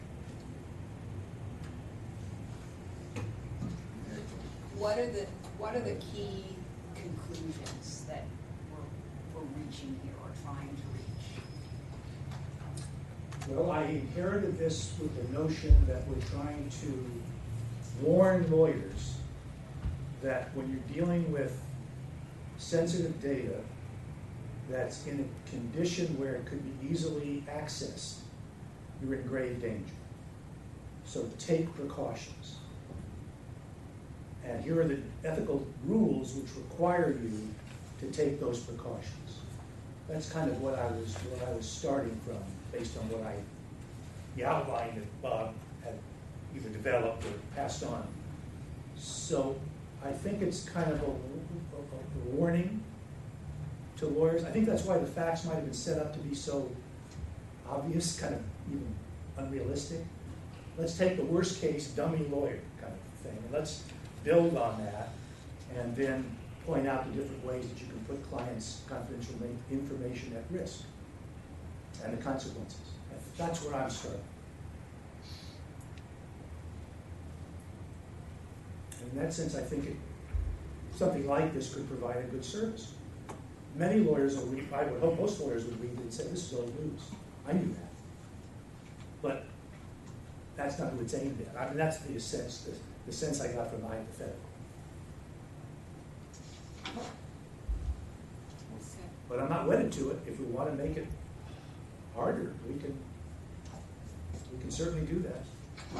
For example, we can have this replicate more of the stuff that's really going on in the world, which is the law firm represents businesses, or a business, for example, with a potential investment in China. They consult an expert on security, but they don't vet the expert. They don't get total state-of-the-art advice. The Chinese hacker gets in, accesses the Chinese, the information on the cloud, the server, about deal memos. They get information which is going to help the Chinese counterpart. And what implications are there from failing to adequately vet the vendor, for example, who's ostensibly providing you a state-of-the-art security? That would be more realistic, because that's what's going on now. Could be a phishing incident that gets in because they failed to train the secretary or paralegal or even a new lawyer failed to spot a phishing email and gave access by clicking on a link that implanted a virus. So we could make it a little more difficult and more realistic. I'm open to that if you want. One concept that I think's been mentioned in the past, and Steve was mentioning it a couple minutes ago, I think, beyond sort of the take precautions notion, one of the interesting issues is the business about the disclosure to the client, or the communication with the client, and when that has to occur. And I think in the past we've had some discussion about situations where, is there kind of a spectrum where, there might be an ability to capture or correct something, and so is your disclosure obligation under those circumstances, or at that point in time different maybe than when you get into a different situation where you've sort of truly lost control over, maintaining the confidential information. You're not going to be able to recapture it in a way that is satisfying, that it hasn't already been exposed to someone else, or it isn't going to be. And at least in terms of sort of practical day-to-day lawyer, and that's the type of issue that I see lawyers struggling with more. I think, as you noted, a lot of lawyers know that they have to take precautions with respect to confidential information, and they know that competence is implicated, and they know that technological advances are something they have to be aware of, and they have to use reasonable measures to protect the confidential information and so forth. But I think a lot of lawyers still struggle with, situations about when and what do I have to say and when, in terms of telling the client about this. And I don't want to put words in Steve's mouth, but I think that's kind of what you were alluding to earlier, right? And so in terms of concepts beyond the precautions, I think that's a concept that, like I said, lawyers struggle with. So focusing on that would make some sense to me. I try to do that by altering the hypothetical with the briefcase. And there's an example where I've included maybe incorrectly that you don't have to if you get reassurances that no one had access to the briefcase overnight. Should we expand on that? Should we develop that? I think that is an issue that you should think about, because it could also, part of all that stuff potentially applies to your first hypothetical too, right? For example, you might be able to confirm, suppose that there's some stuff on the laptop and some stuff that's not, right? If you can confirm that the laptop has been locked out of the system and can't, right? Oh. And you don't have to notify all the clients who are on the system. And right now, the implication is you do, right? Well, but the reality is that maybe you don't. So are you suggesting that we cover that as kind of an alternative in the analysis? If the laptop were able to be locked out after the fact? Because I think a lot of lawyers would say, if you lose a laptop that's been encrypted, you don't have to tell anybody anything. I agree. If you can turn it into a stone, you don't have to turn it, right? And then so there's a continuum between, you know you can turn it into a stone, Yeah. right? And you know, and there may also, you know, in terms of, and there's unlimited access to the firm's entire, right, which is what's implied in your version, right? Yeah, these facts suggest that. Right, so that would be one continuum, right? Is where is it between a stone and complete access forever, right? Another continuum would be, what kind of information is it, right? If, for example, what you've got is mostly that the person has is pleadings and discovery in a case, right? How likely is there going to be any real damage to the client's position? Right? Stuff is publicly available versus. Well, some of it's going to be publicly available, and the rest of it's not going to be of interest to anyone but the other side and how they're going to get it. You know, and if they do get it, aren't they going to be dead under Mitsubishi versus Rico and have to go to jail, right? You know, so there's a kind of blanket quality to this that's not very nuanced in terms of the significance of the information. I think those kinds of things are things that lawyers think about a lot. So has there been anything written by our committee about the requirement that we give notice to a client about a data breach? No. Isn't that what you, because there hasn't been a data breach here. You have to assume. I don't assume that. That's what the consensus last discussion was. That's not, well, I don't think it says, all this opinion about is that a lawyer has essentially lost something on which there were client files. Those client files presumably can be replicated, they're in the cloud, et cetera, et cetera. No, there's also firm data, there was some social, there was some private information on there, not just client private, but like information about other people that work in the firm. As I recall. Why would we write about that? Yeah, that's not an ethic, really, an ethic. Yeah, that's true. That's your employees' privacy-related information. I mean, this is all this is a lawyer has lost devices, and one's only a cell phone. Yes, if I had to call my clients up every time I lost my cell phone, I think I'd retire. But the devices have been lost or misplaced. In fact, misplaced perhaps in one of the scenarios. There hasn't been a data breach yet. So it's not a particularly thrilling set of facts, I think. Oh, I agree. To me, and I'm not sure a lawyer has to do anything under these circumstances. Just, I lost my cell phone. My laptop was stolen. Well, I haven't lost any files because all my client files are replicated securely on my firm servers and or in the cloud. But did your phone have any client confidential information on it? Probably. Ooh. So I have to let every client know every time I ever lose my malpractice carrier might say, we want to call. You better call us. I mean, that's what they tell me.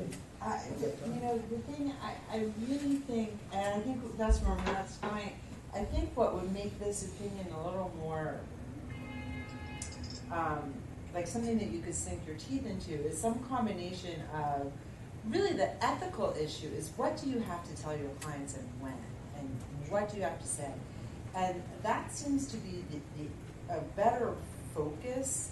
And then, almost as a footnote, say, oh, and you also may have some competency problems. But it really seems like this is, too much focus on just precautionary measures, which isn't really an ethics issue so much, unless it's just in the extreme. And something like a data breach, something like you have certain information on your laptop, and how safe is your how safe your laptop is becomes relevant to decide what you need to disclose or whether you might need to disclose, instead of having the laptop being lost drive the opinion. you know, and how safe your laptop is what the whole opinion's about. It might be more interesting to make it about Yeah, a breach, and then you talk about the precautionary steps you made when you're evaluating what you have to do and what you have to do. Yeah, so the things, I mean, I think you made it too hard on yourself. I think you should write about something that we see, which is a pervasive data breach, which is sinister, where they do take files, where they take files hostage, where they freeze your system up. Yeah. And they demand a ransom. And law firms, it's quote unquote easy in the sense that it's happened in real life. You would give one example. Is that the DLA Piper? I think so. That's the big one. Yeah, I mean, yeah. they notified everybody, I think, and so, I mean, they're lawyers in large and small firms are going to have data breaches,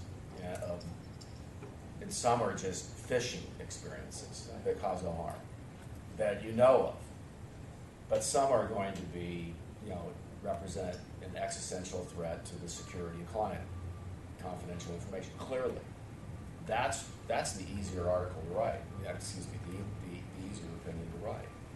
And I personally, if I were, I would chuck this part, and I would think about an egregious set of facts, which everybody can agree that definitely is going to dampen. That does definitely, because this is just hypothetical. But then the duty to inform the client is clear. If it's a breach. Not some lawyers. Oh my God. Oh, come on. Well, You know what? I agree that I would notify, but No, I'm saying your insurance company. You know, we could, where Nail you, you. where you could really help lawyers, I think is in navigating the continuum, whether we would ever achieve agreement in this committee on exactly where in the continuum the line is, and I don't think it's realistic and probably not wise for us to try to pick that spot. But if you could write it in terms of something that clearly didn't have to be disclosed, right? Like the loss of the laptop. Your briefcase example may be a really good example, but it may also be that the loss of an encrypted laptop is an example, right? As opposed to a successful hack that was clearly targeted to get certain data and got it, right? Those are obvious cases, and then you can talk about what the considerations are in the mid-range. I think that would be an enormously helpful opinion to people to have that guidance about how to think about what lies in the mid-range. Right, and if you then, in that context, talk about what precautionary steps that you took, because that will inform what you have to disclose, whether you have to disclose, it becomes more interesting as opposed to the focus. So should we shorten up the competency and confidentiality? Should I shrink it down as kind of preliminary to the duty to disclose? I'd be more likely to weave it into your discussion of what needs to be disclosed and when. You're going to talk about the fact that you have to disclose things and why you have to disclose them. You have to disclose them because it's confidential information. Or because there's been a breach of the duty of confidence. Right. Yeah. That's interesting. I do think we've started to get into a format with our opinions, that there's always a sort of discussion of the legal law generally and then application. But I don't know that, just my opinion, I don't know that we necessarily always need it, and sometimes that means the opinion's kind of unmoored for a while with just generalized discussion. Right. I don't think I need to read any more of our opinions talking about how broad the duty of confidentiality is. We said that. Right, it's an everything thing. So, And it's not the same as the attorney-client privilege. is that right? Really? Yeah. We laugh when also we say say that, some but there's a papers lot of lawyers that still don't get it. I think the continuum thing makes sense, and I agree with you, Matt, that an extreme example that is current would be helpful, but I think I'm more inclined, I like the continuum, because if that's all we did, then we're going a little bit the other way. yeah, It's that's a great idea. one that is low-hanging fruit, the other. Right. Yeah. All right, that's good advice. Let me, wait. Amy, I'd make one response to you. We don't write these opinions for us. We write these opinions for the people who should be reading them, but who aren't. Yeah, I mean, I hear you, and that's true, but I still think, like,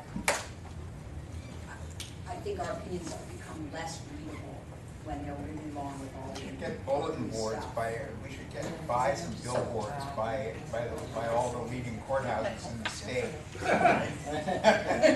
The duty of confidentiality is broad privilege. We should be Facebook. We should be on Twitter. Yes. All right. These are non-cooking. Thank you, everybody. Thank you. Thank you. Thank you for the cookies and I didn't see any files, so yay. I'm gonna work on this from now until next one. Wow. No, I meant mine. Okay. I didn't mean everyone's co-brag of being, go out with a bang. Sure, you got one more meeting as. You know,